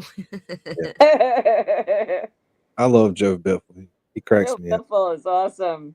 So do I. I actually got up on the wrong foot with Biffle to start with, because I didn't know his sense of humor. And I think I booted him out of someone's chat. I was like, get out of here. Boot. He deserved it. He deserved it. He booted out of a Blockbuster. They're like, no, not Biffle. Yes, no Biffle. It's Aussie. He got laid at I had Blockbuster to a bring long him time ago. They never come He's a VCR repairman. Right. The CD-ROM was his worst nightmare. Don't say CD-ROM around Joe Biffle. He would just. But how much you paying? By the way, Biffle? He will lose. So what's the verdict so far? Are these transformative enough, do you think? Yeah, I think Oh, so. I love them. We've got a panel of 1, 2, 3, 4, 5 of yous. Surely between 5 of you, someone can pick something that's going to get smashed by YouTube. Anything wrong with it? And I've been having to study because without saying anything, anybody can decode. This is our second channel. We got mad in the middle of nowhere. I'd already made it up to like 250 subs, which is, on your level, that's nothing. I get it. It's hard to get them. It's hard to get them. It's hard to get 25 people in here and 8 people on the Just panel. between you and me, the loophole lawyer that's saying this, giving me this legal advice that isn't legal advice, he's got 1,000 subs. So yeah, he's a big channel that's saying it. We watch some of his stuff too, every now and then. Well, I'm enjoying it. I think all the we love the mashup. There's no doubt about that. Some of them And are Aussie, funny, I was gonna say I saw your mashups before I saw them anywhere else, and I thought you were the only one doing them. And now there's channels that do just this mashup, so they're awesome. And I understood your first question to Turtleboy, or maybe your only question to him, basically. And he didn't. And I thought it was a really good question, and he didn't get the context of it. Yeah. Laulene's our resident smart person, biologist, DNA. Nice. Well, thanks for that, Laureen. I was a little disappointed that he didn't grasp what I was I could tell you were proud of them, and you were wanting him to give you the props for what you had done. And his answer was basically, oh, well, I expected every law tuber to completely go on board, which is not realistic. Right. I mean, most law tubers wouldn't in a case for the defense. I was actually digging for the never heard of true crime before you started doing the mashups. And also, if you didn't do the mashups, half of us wouldn't have been able to watch, 15 LawTube streams 8 hours a day if you times that by. Well, right. I was doing 8 at a time, and I would have to watch 8 hours of their stream to catch all the bits. Oh my God. Yeah, I can see that being a lot. Right. So I understood that they didn't have time. He was trying to attend the court and stuff. So I understood they didn't have time. The whole point of doing them was that so that we got the funny bits. That was so we didn't tear our hair out was the main reason. But we also got the general gist of what they were saying as well, and that it was supportive, and they didn't have to watch 8 times 8 hours of stream for each of the law tubers. But he didn't catch on. He didn't. Right. Good idea, for sure, because we love the mashups. Yeah. Watch a few different channels do the mashups. There's one other one that I know of. Next Witness. Doing them just recently. Yeah. Yeah, I think that's actually one of my detractors. I've got a few of those apparently. They're far behind on their mashups, though. You got what, 20,000 subscribers? That's good. That's awesome. And I put a lot of people offside because I think I lost about 2,000 subs because I didn't take the popular approach to one case outside of Karen Reid case. What was that? Well, you know what I'm like. I'm going to look at the data. I'm going to look at the maths, the figures, the science, the roo. I'm going to look at everything. And I certainly didn't come to the popular opinion on the Richard Allen case. The Delphi. I was just going to say Delphi, right? So you believe guilty. I just have a stronger sense of science as far as what was presented to the jury. And believe me, I watched Andrea. That was the only two streams I watched were Andrea, because I knew she would tell us the truth. Right. Andrea and Hidden True Bob and Crime. Ellie or Lawyer Lee? Hidden True Crime was the other one. Oh, 'Cause it I was, see. Okay. they were opposing points of view, and I knew they would both tell me the truth, like what they were seeing through their eyes, through their lenses. What do you But think, Bob and I Allie? had Are you do you feel the same way about Bob and Allie? Because they were involved. Bob was in the courtroom with Andrea. Andrea's coverage was just, I mean, it was just exceptional. I follow, you know, I caught the tail end of that, but I was so impressed with her. And I know that she is on the other end of it, the other side of it as you, but is that one of the things that you'll be talking to her about? absolutely will not bring that subject up because I had the opposing view, and I don't want to end up in an argument on stream as well. But I know that they feel very strongly. They feel very in all strongly. honesty, Aussie, that would be the best thing to bring up for your content. You don't have to get in an argument, but ask questions. Right? Yeah. Like to me, that's the most interesting content. And is with people The with other side. intelligence ask each other questions respectfully. But do you feel I don't want to go there. Do you feel comfortable doing that?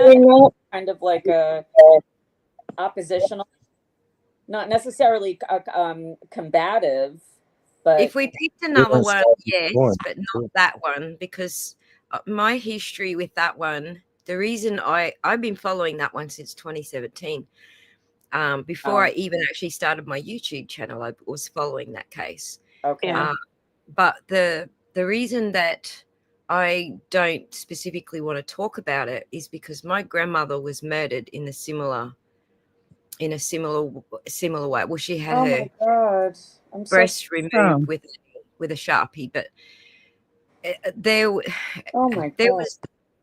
a lot of stuff that I found it very distressing to get into. People wanted to know my opinion, but when I tried to express my opinion, I got emotional, and people were picking up that I was getting emotional, and it just caused too much drama. And in the end, like I said, I made my own enemies there.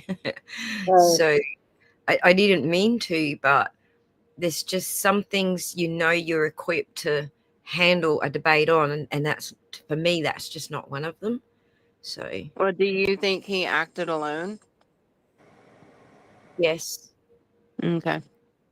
Because I saw what a dude did to my grandma, in 5 seconds. What was probably a bit longer than that. The staging part of it is the reason I'm asking. That was the part to me that was a little hard to believe that only one person could accomplish in that time frame.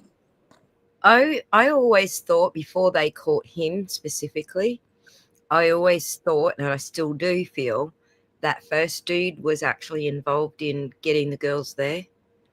Okay. Yeah. The young one or the older one, Aussie? What's his name? The younger one. The one that was framing that he was this hot guy online. Yeah, that one. Anthony shot out. I can't think of his name for some reason. Yeah, well, there was a young one and an older one. A younger, like, more set man. The heavy set kid. Yes, a heavy set kid. And then there was the older, the father. It was a father, and I remember he was into Odinism, so... right. And just for the record, my daughter and her partner are into Odinism as well. So my grandson is actually called Odin after Odin. That's a good name. That's a strong name. Yeah. Well, they named all their children after the Norse gods because their father is from that area. He's Norse as well, and his family practiced druidry.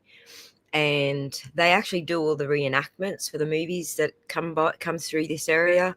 They do the they make the actual armor from that period. Wow.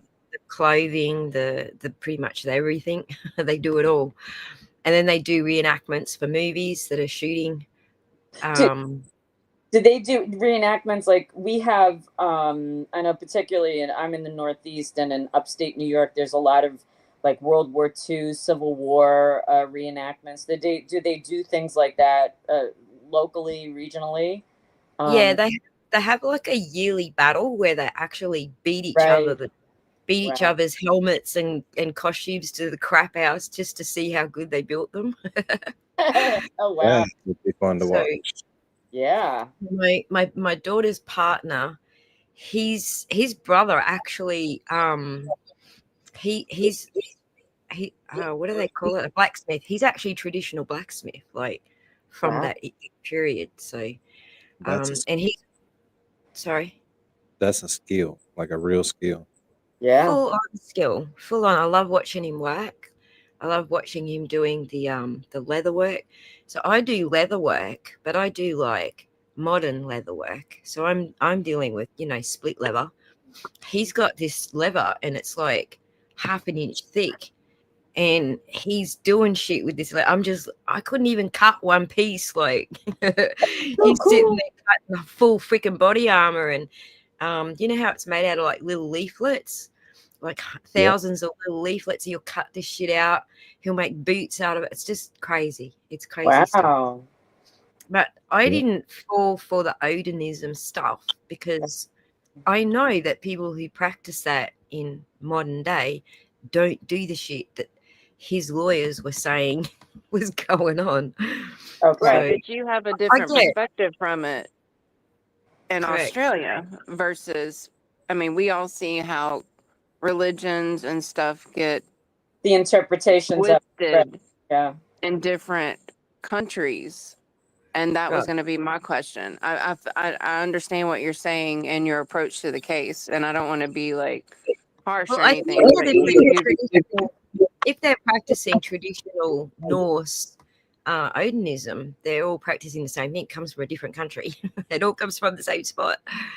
It comes from that Right, area where the Vikings. but people in different countries, I mean, we see it here in the U.S. between North and South, how people can misconstrue the same concept. Right. It's that No, obvious, you know, just in our one nation, much less worldwide. You know what would have brought me over to buying some of that story, even a little bit of that story, if there had ever been any case ever in the history of America of Odinism having killed someone. That would have brought me over. You just find one example where that was being practiced and someone actually was killed from it, then I would say I could buy into that theory and go, all right. That seems like very little to bring you over because you're more of a data analysis person. Correct. I work from numbers, you know. Statistically speaking, those sort of deaths do not happen, statistically speaking. Even the FBI says that of the few where there have been some kind of ritual thing, it hasn't been a whole group of people like that.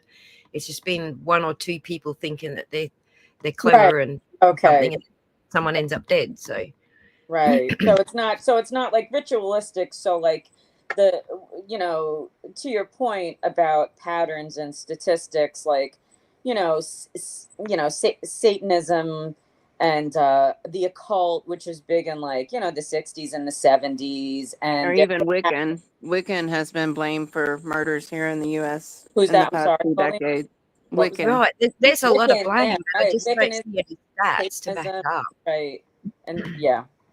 So let's finish watching Aussie's video because we're not going to get many chances to watch Aussie's videos with. You can watch my videos anytime, I promise. I will never Not strike you. with Aussie though. That's different.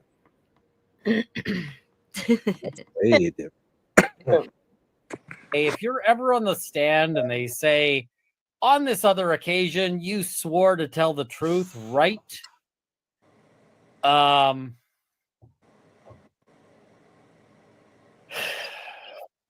You're having a bad day. I'm sorry for what's about to happen to you, but I'm also not sorry. So, yeah. Yep. I testified. I didn't hear it, but I was told that I was she was told. asked to Google it.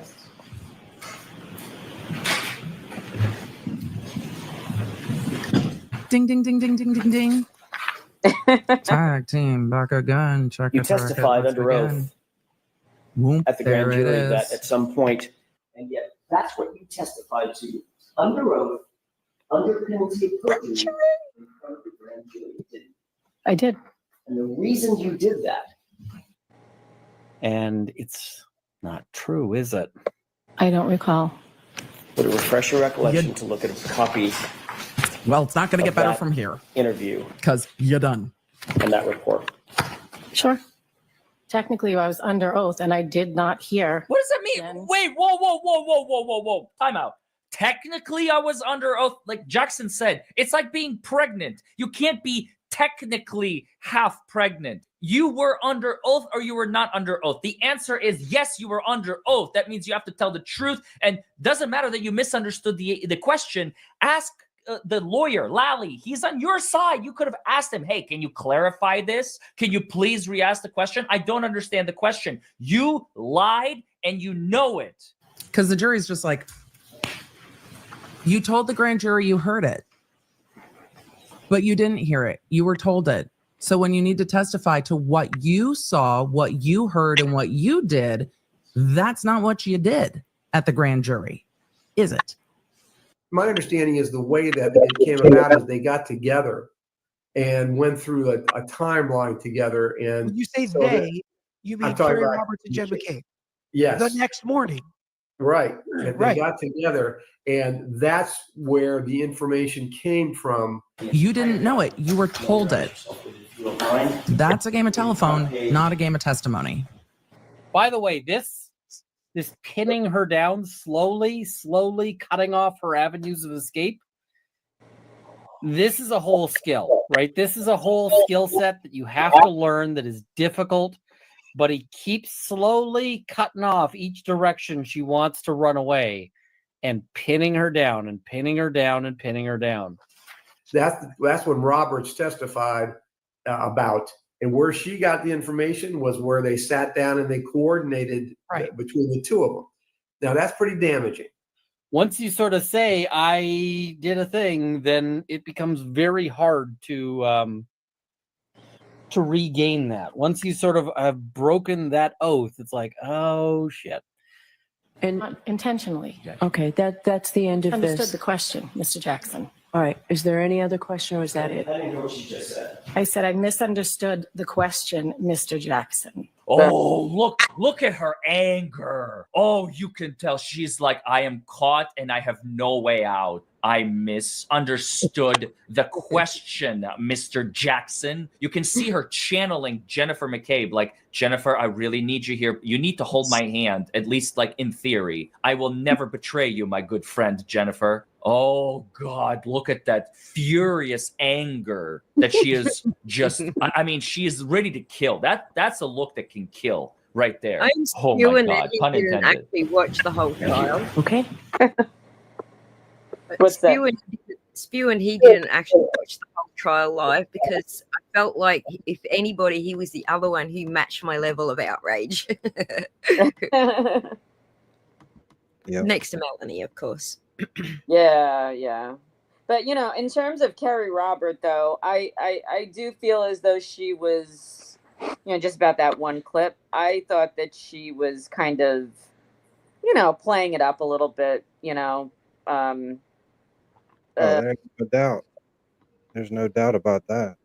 Look at the look She on her was on the face. defense for Jen McCabe the whole time. Right. Like she went out of her way to bring up the witness intimidation. She went out of her way to make it sound like Jen did such an important role at the scene by performing CPR. Like, it was ridiculous. It wasn't, but I don't feel like that was her real energy. She was, I think that it was just faux.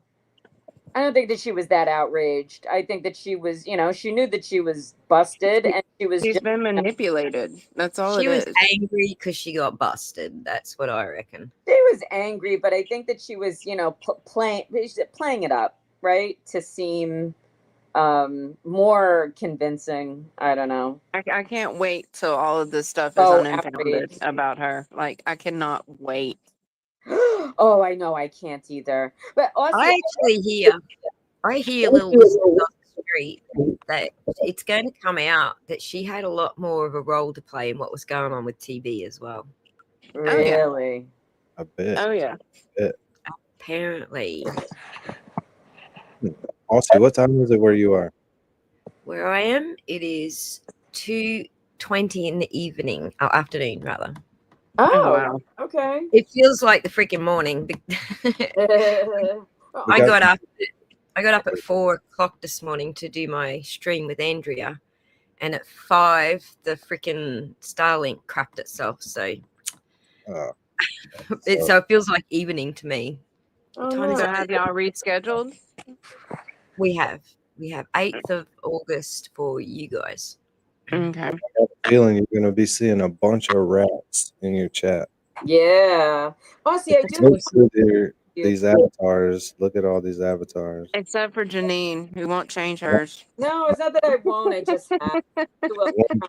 Aussie, I do have one question about the Delphi, and not to perpetuate it and not to be combative or go on. My question is this, because I'm very smart about it as well.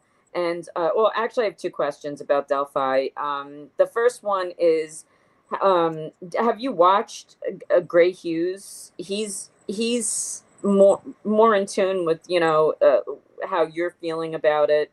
I know that he thinks that Richard Allen is guilty, but he did some reconstruction with regard to the graphics, even with the pictures of Libby and Abby, even before other pictures came in, he really was very creative about Bridge Guy, and he thinks that Richard Allen is guilty. My question, though, is do you think that Richard Allen got a fair trial with regard specifically to Judge Gull and everything that happened with the defense team? I didn't especially like Judge Gull. I felt very much for everything that Andrea said about Judge Gull. I didn't specifically like Judge Gull, but at the same time, everyone was like, that first judge, they were like, we want a new judge. I can't even remember the first guy's name. Wasn't it Judge? Wasn't that the first guy? I can't remember. Judge was Koberger. Okay, well, I can't remember who the first judge was in the Delphi trial, but everyone was like, we want a new judge. We want a new judge. This judge is biased, blah, blah, blah. And then they got Judge Gull. Like, they went up a level in like who she is as a judge, rather than just getting a normal criminal judge. They got the next level up. Okay. And I knew she was not going to fuck. I knew she was just going to be like, this is how it goes, just because of her level. I can't remember what her level is as a judge just off the top of my head, but she's not a regular court judge. She was assigned to it as a special judge. I just can't remember the name of it. Okay. So I knew she wasn't going to fuck. So that was sort of the first thing, but I didn't especially like the way she went about things. I did agree that the third party culprit information that they wanted to use, I did agree that they hadn't found a nexus there. Like, to me, I kind of agree with that. I'm sure that there might be something there, but they didn't get there in that particular dossier that they wrote. So I kind of agree with that. And outside of Judge Gull, do I think the jury was fairly picked and fairly judged what evidence they had in front of them? Yes, I do. Okay. Does that all equate to fair trial? I don't know. Also, I agree that he was mistreated in prison. Right. So, but that was all well after the fact. You know what I mean? Like, he originally came forward and said, yeah, this was me. He didn't say Bridge Guy was him, but he said, I was there. I had these sort of clothes. I had, he described himself. Right. Other people described him. He said he saw those other people, even if their descriptions didn't match. He admitted that he saw them. So that kind of corroborated that they saw him. Right. That all happened before he was put in jail and weird shit started happening in when they moved him from the jail to the prison, and all that weird shit started happening. Yeah. That all happened before that. So I feel like people tend to argue those as one and the same sort of argument, whereas I see them as completely separate arguments. I don't know why he put himself there in those clothes and said he saw those other witnesses. I don't, it was the jury's job to judge what that meant to them. But on the same token, I didn't necessarily agree with him being put in the prison. I don't like how he was treated in the prison. Right. I do understand that the states sometimes provide those services to jails and smaller prisons if they don't have the facilities for mental health and things like that. I do understand that that's sometimes what happens. But on the same token, the whole how he was treated, and he was in solitary confinement and monitored, right? Monitored. I'm not sure about how I feel about the drugs. Like, if he was losing his shit, then maybe he should have been on something. I just don't know how I feel about that side of it, because I wasn't in the courtroom. I don't know what the details are for that. Right. So yeah, do I feel he got a fair trial? I feel like he got a far fairer trial than Karen Reid. Let's put it that way. You do, okay. And see, most people here Way don't see different. that. They Yeah. think that she was way worse than Canoni. Right. Yeah. But I but didn't. I respect your. Thank you for giving us your opinions and your Yeah. insight. Obviously, you've really done the deep dive on this. I mean, I haven't done quite as deep, and I started following it when the trial was already underway, and I watched Bob and Allie. I watched a little bit of Gray Hughes, and I watched Andrea towards the end. So, To your question regarding Gray, I actually do know Gray from like prior to all of this. Gray's been covering that particular case like forever and ever, and I love his 3D yes, reconstructions, and I even triple checked his measurements on things when he said I don't know if you watched those particular videos where he was measuring how tall he thought Bridge Guy might Bridge be. Guy and stuff. was right. Yeah. So I put all of his measurements into architectural software, and it's about, it's close. It's accurate down to about a millimeter. I was just designing my tiny home with it. So I put all of his measurements into the architectural software to see if that bridge was that wide, would come to that height sort of guy. And he was pretty spot on, give or take, half an inch or so. He was pretty spot on. Right. Right, yeah. He thought he was much shorter than that Richard Allen is what, like 5'6", 5'5", 5'6". That's about where Gray ended up, in that range. Yeah.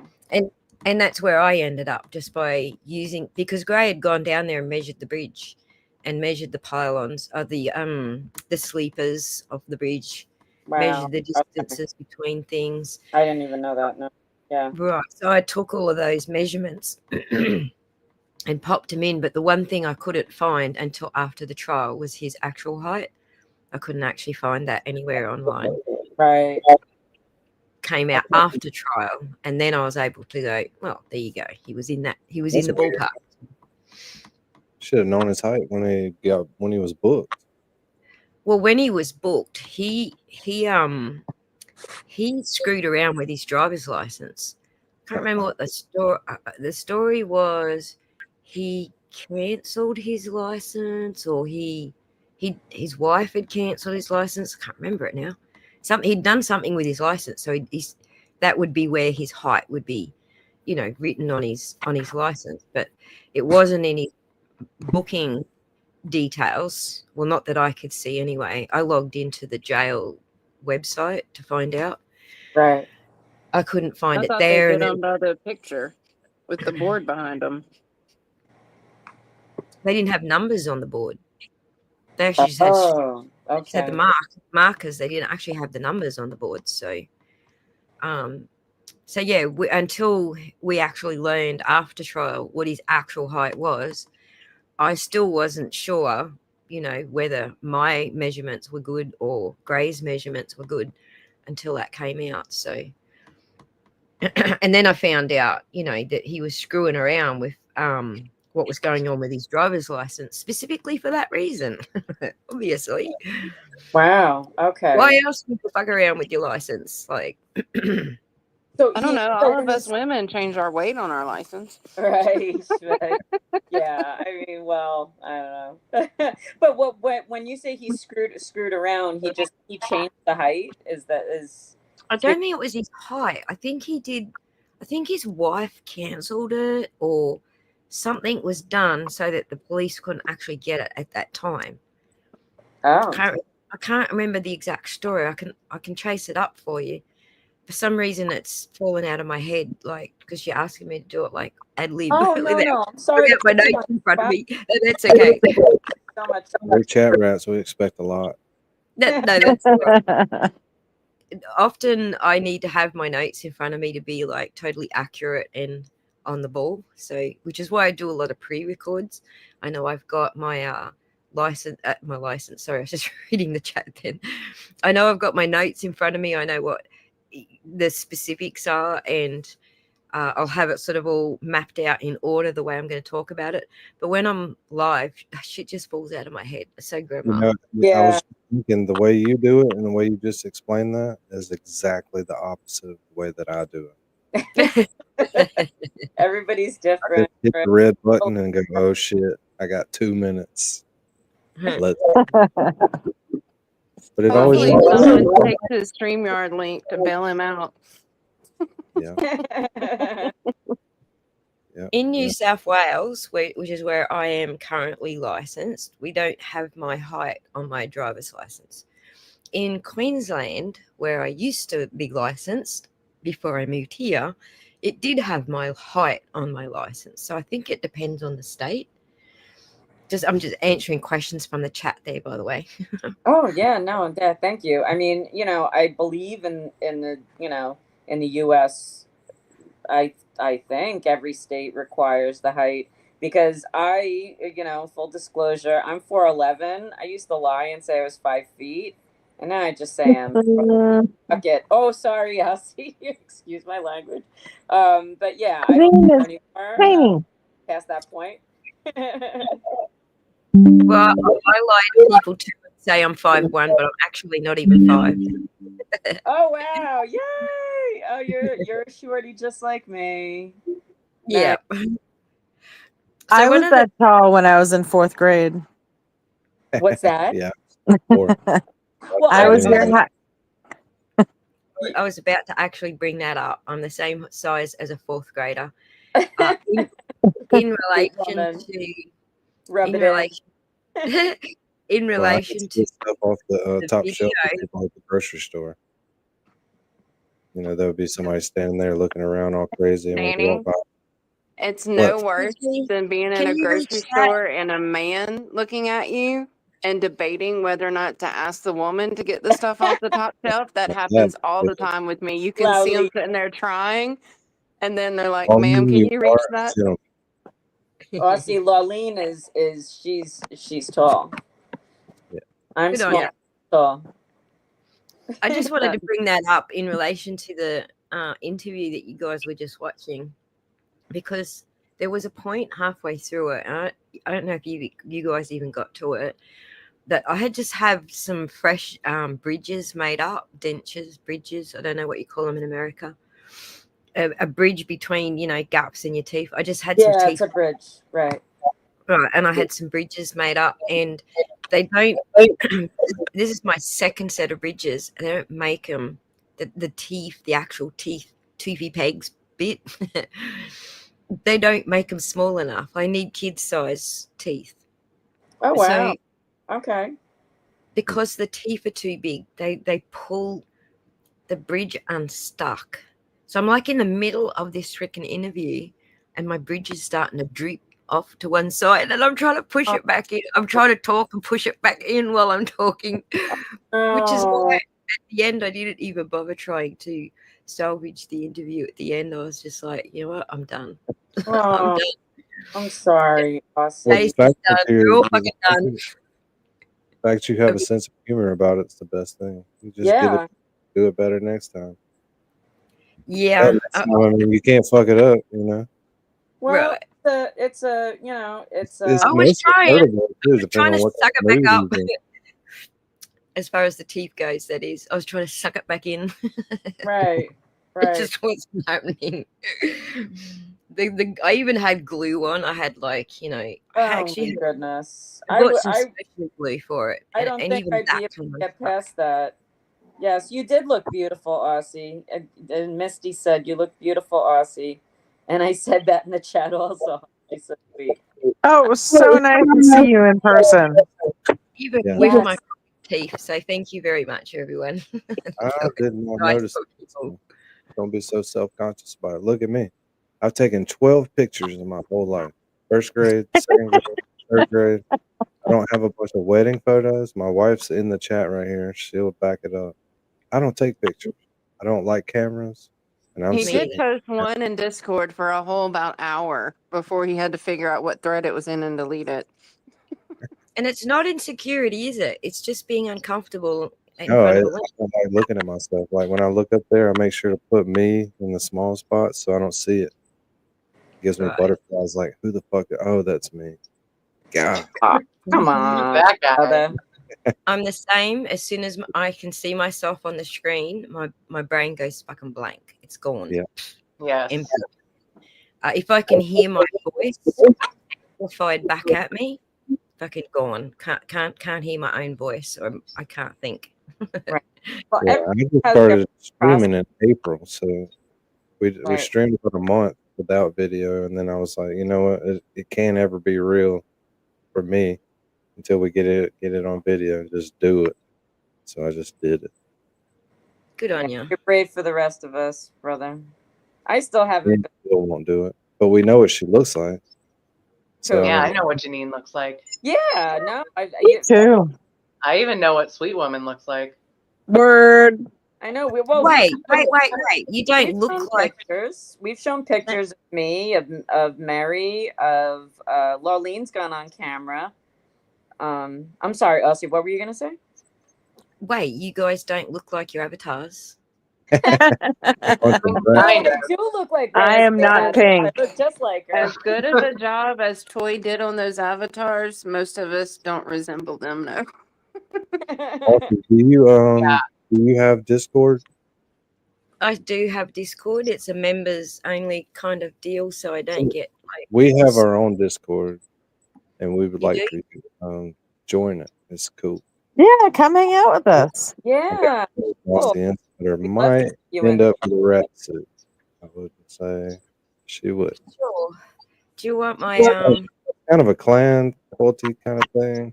Yeah, it's a little culty. It's a little, No, it's very welcoming. but check he it in was, private Mary chat, G yeah. and Janine were at the courthouse, and this is what happened. Oh, Aussie, I met Bobby. Alessi. Well, everybody knows him as Bobby. Janine, Bobby. Bobby. No, you met Bobby? Hey. Oh my God. That was it.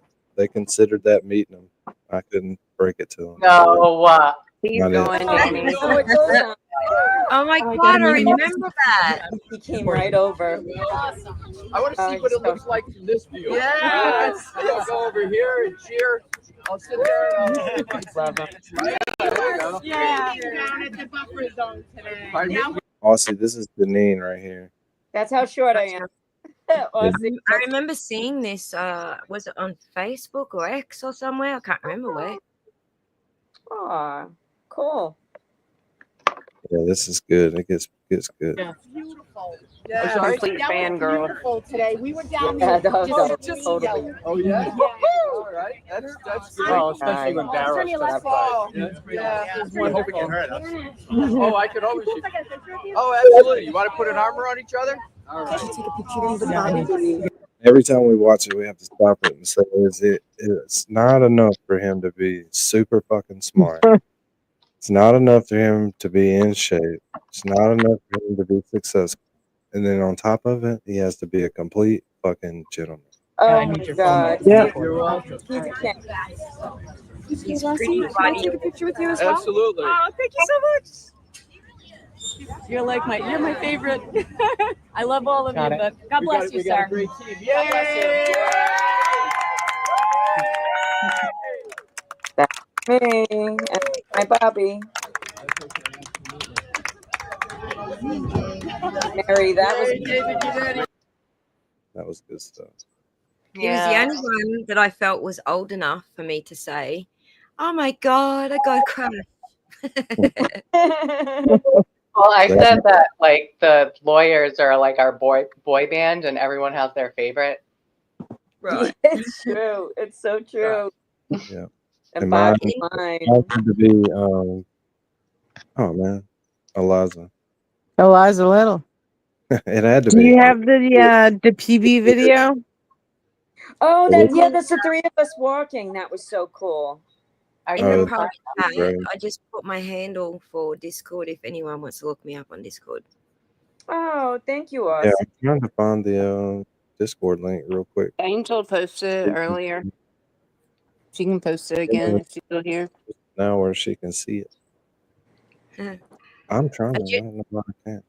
I am on Discord like all the time because that's how I stay in touch with my family members. So our Discord then. It's about the only place that I actually do stay and interact like all the time. Yeah, us too. You know, we're constantly going back and forth with each other. It's fun. It's a fun place. Indeed, it is. It would be So, nice to see you there. am I able to bring up a sensitive topic and like just feel out what's going on with it? Because I'm so on the outside, you guys are on the inside. Sure.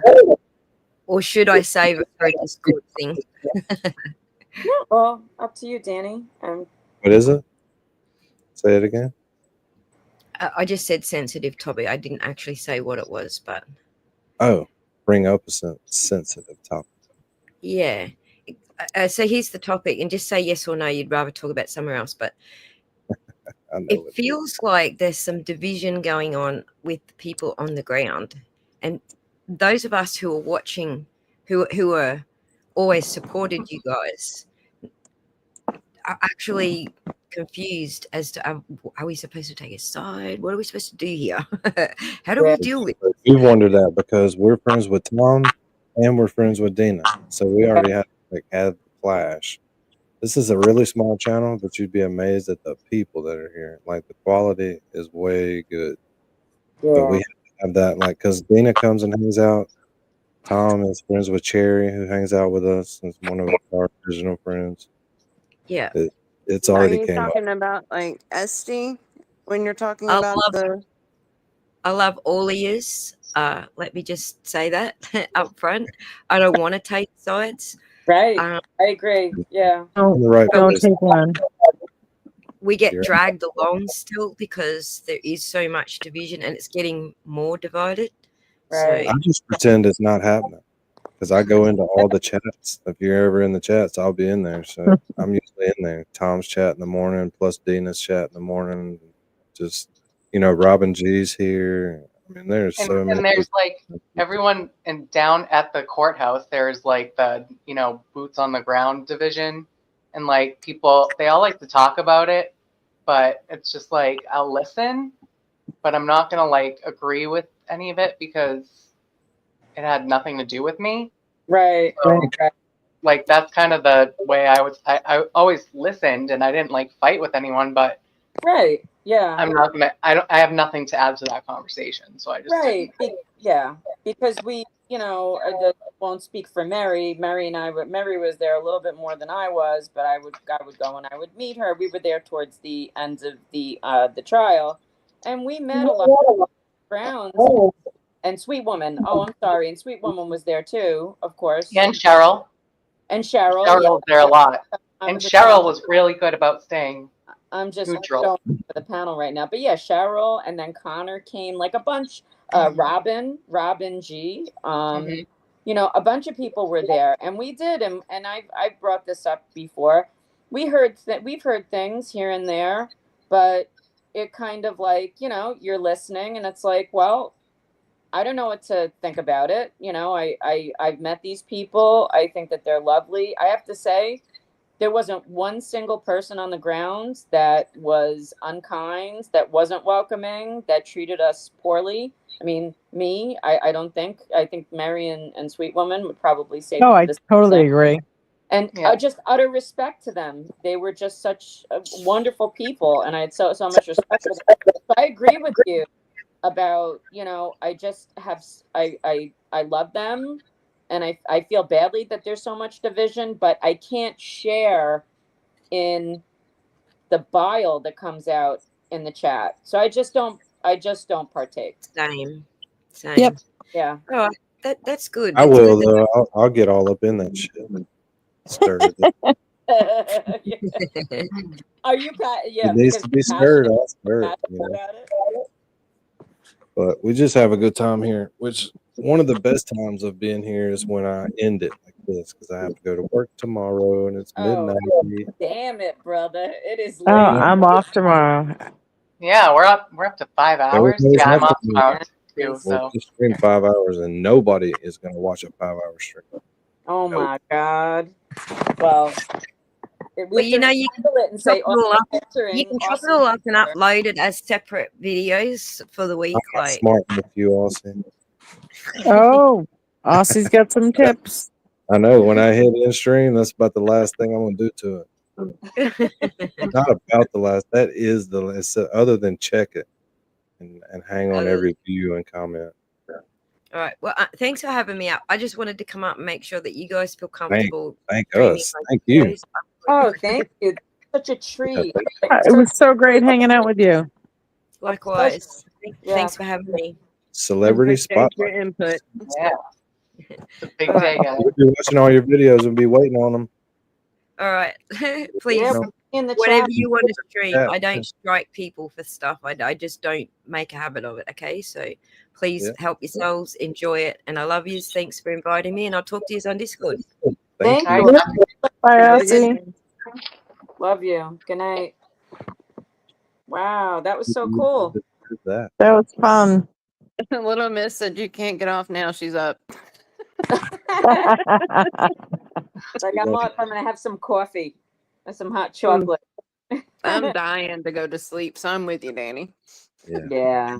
Laying down here in the south in the heat, we tired. Yeah, The so you're just gonna like whole country get taught. So you know what I'm saying? Mm-hmm. Yes, brother. You need to get Be your out sleep. there at 12 o'clock yesterday. Oh my God, it was 98 degrees yesterday. Real feel, not real feel, real temp. It was like 111 real. Heat index. Oh my God. Yeah. My son's We have that tomorrow. It'll make you talk Yeah. 1800s. Yeah, just about to die out here. You know. Toy, he says that the line isn't a thing anymore. Like The I what said is- it, and he told me I was being an idiot and to shut up. So I did. yeah, No, that's what I he would said. never tell you to shut up. Now he just likes to end it like in the middle while someo's talking. Yeah, when we all think we have something important to say. It's not cool unless it's important, though. If it's Well, good important, night to the panel before I get cut off. Yeah. For Good real. Yes, good night. Good night. Good times. Good night, brother. it's turn to be talking while we in the stream, though. What happened? I said it's your turn to be talking. Like, tell us a story real quick. Who, me? Yeah, Janine. Yeah, how many Okay, Janines? once upon a time, there was a girl named Goldilocks. Oh, I gotta keep Goldilocks. going until it's not weird. Just keep going. You said tell a story. I don't fucking know. Okay, once upon a time, there was a man named Oh, yeah. Welcome to the Rat House, baby. Where the truth ain't quiet, and neither are you.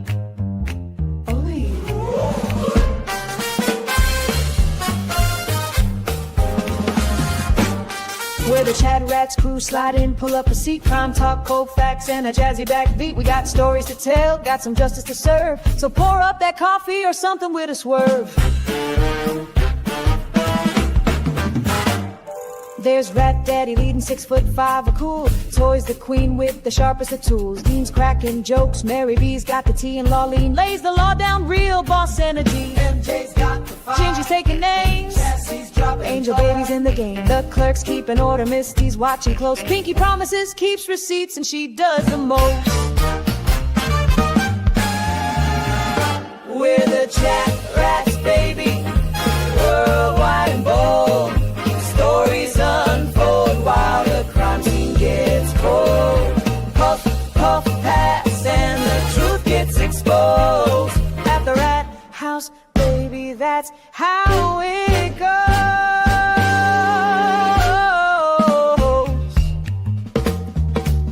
Snap, snap. Cherry lights it up. Cherry lights it up, neon glow behind her head. Tombstones drops the facts that awake the dead. Connor's taking notes, Janine's on the clock. Eddie the paralegal keeps the court on lock. Sweet woman, sweet, but she'll sting if you like. Calypso keeps it cool, got that island vibe. Prince Lover's in purple, that Texas pride glowing. Sherry's laughing loud while the facts keep flowing. Bum, bum, bum, bum, bum. Ba-da-bum, ba-da-bum, ghetto.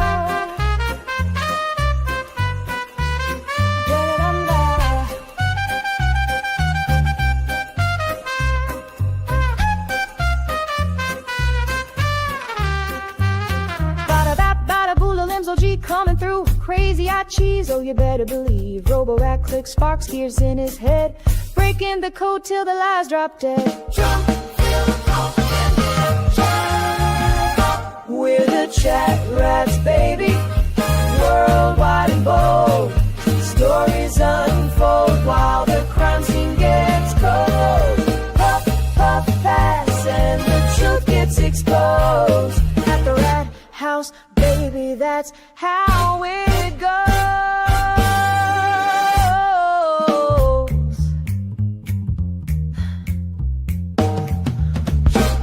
Crime solving, cracks. Worlds are stage. That's a fact. Together, we're the CHATRATS crew. We ain't looking back.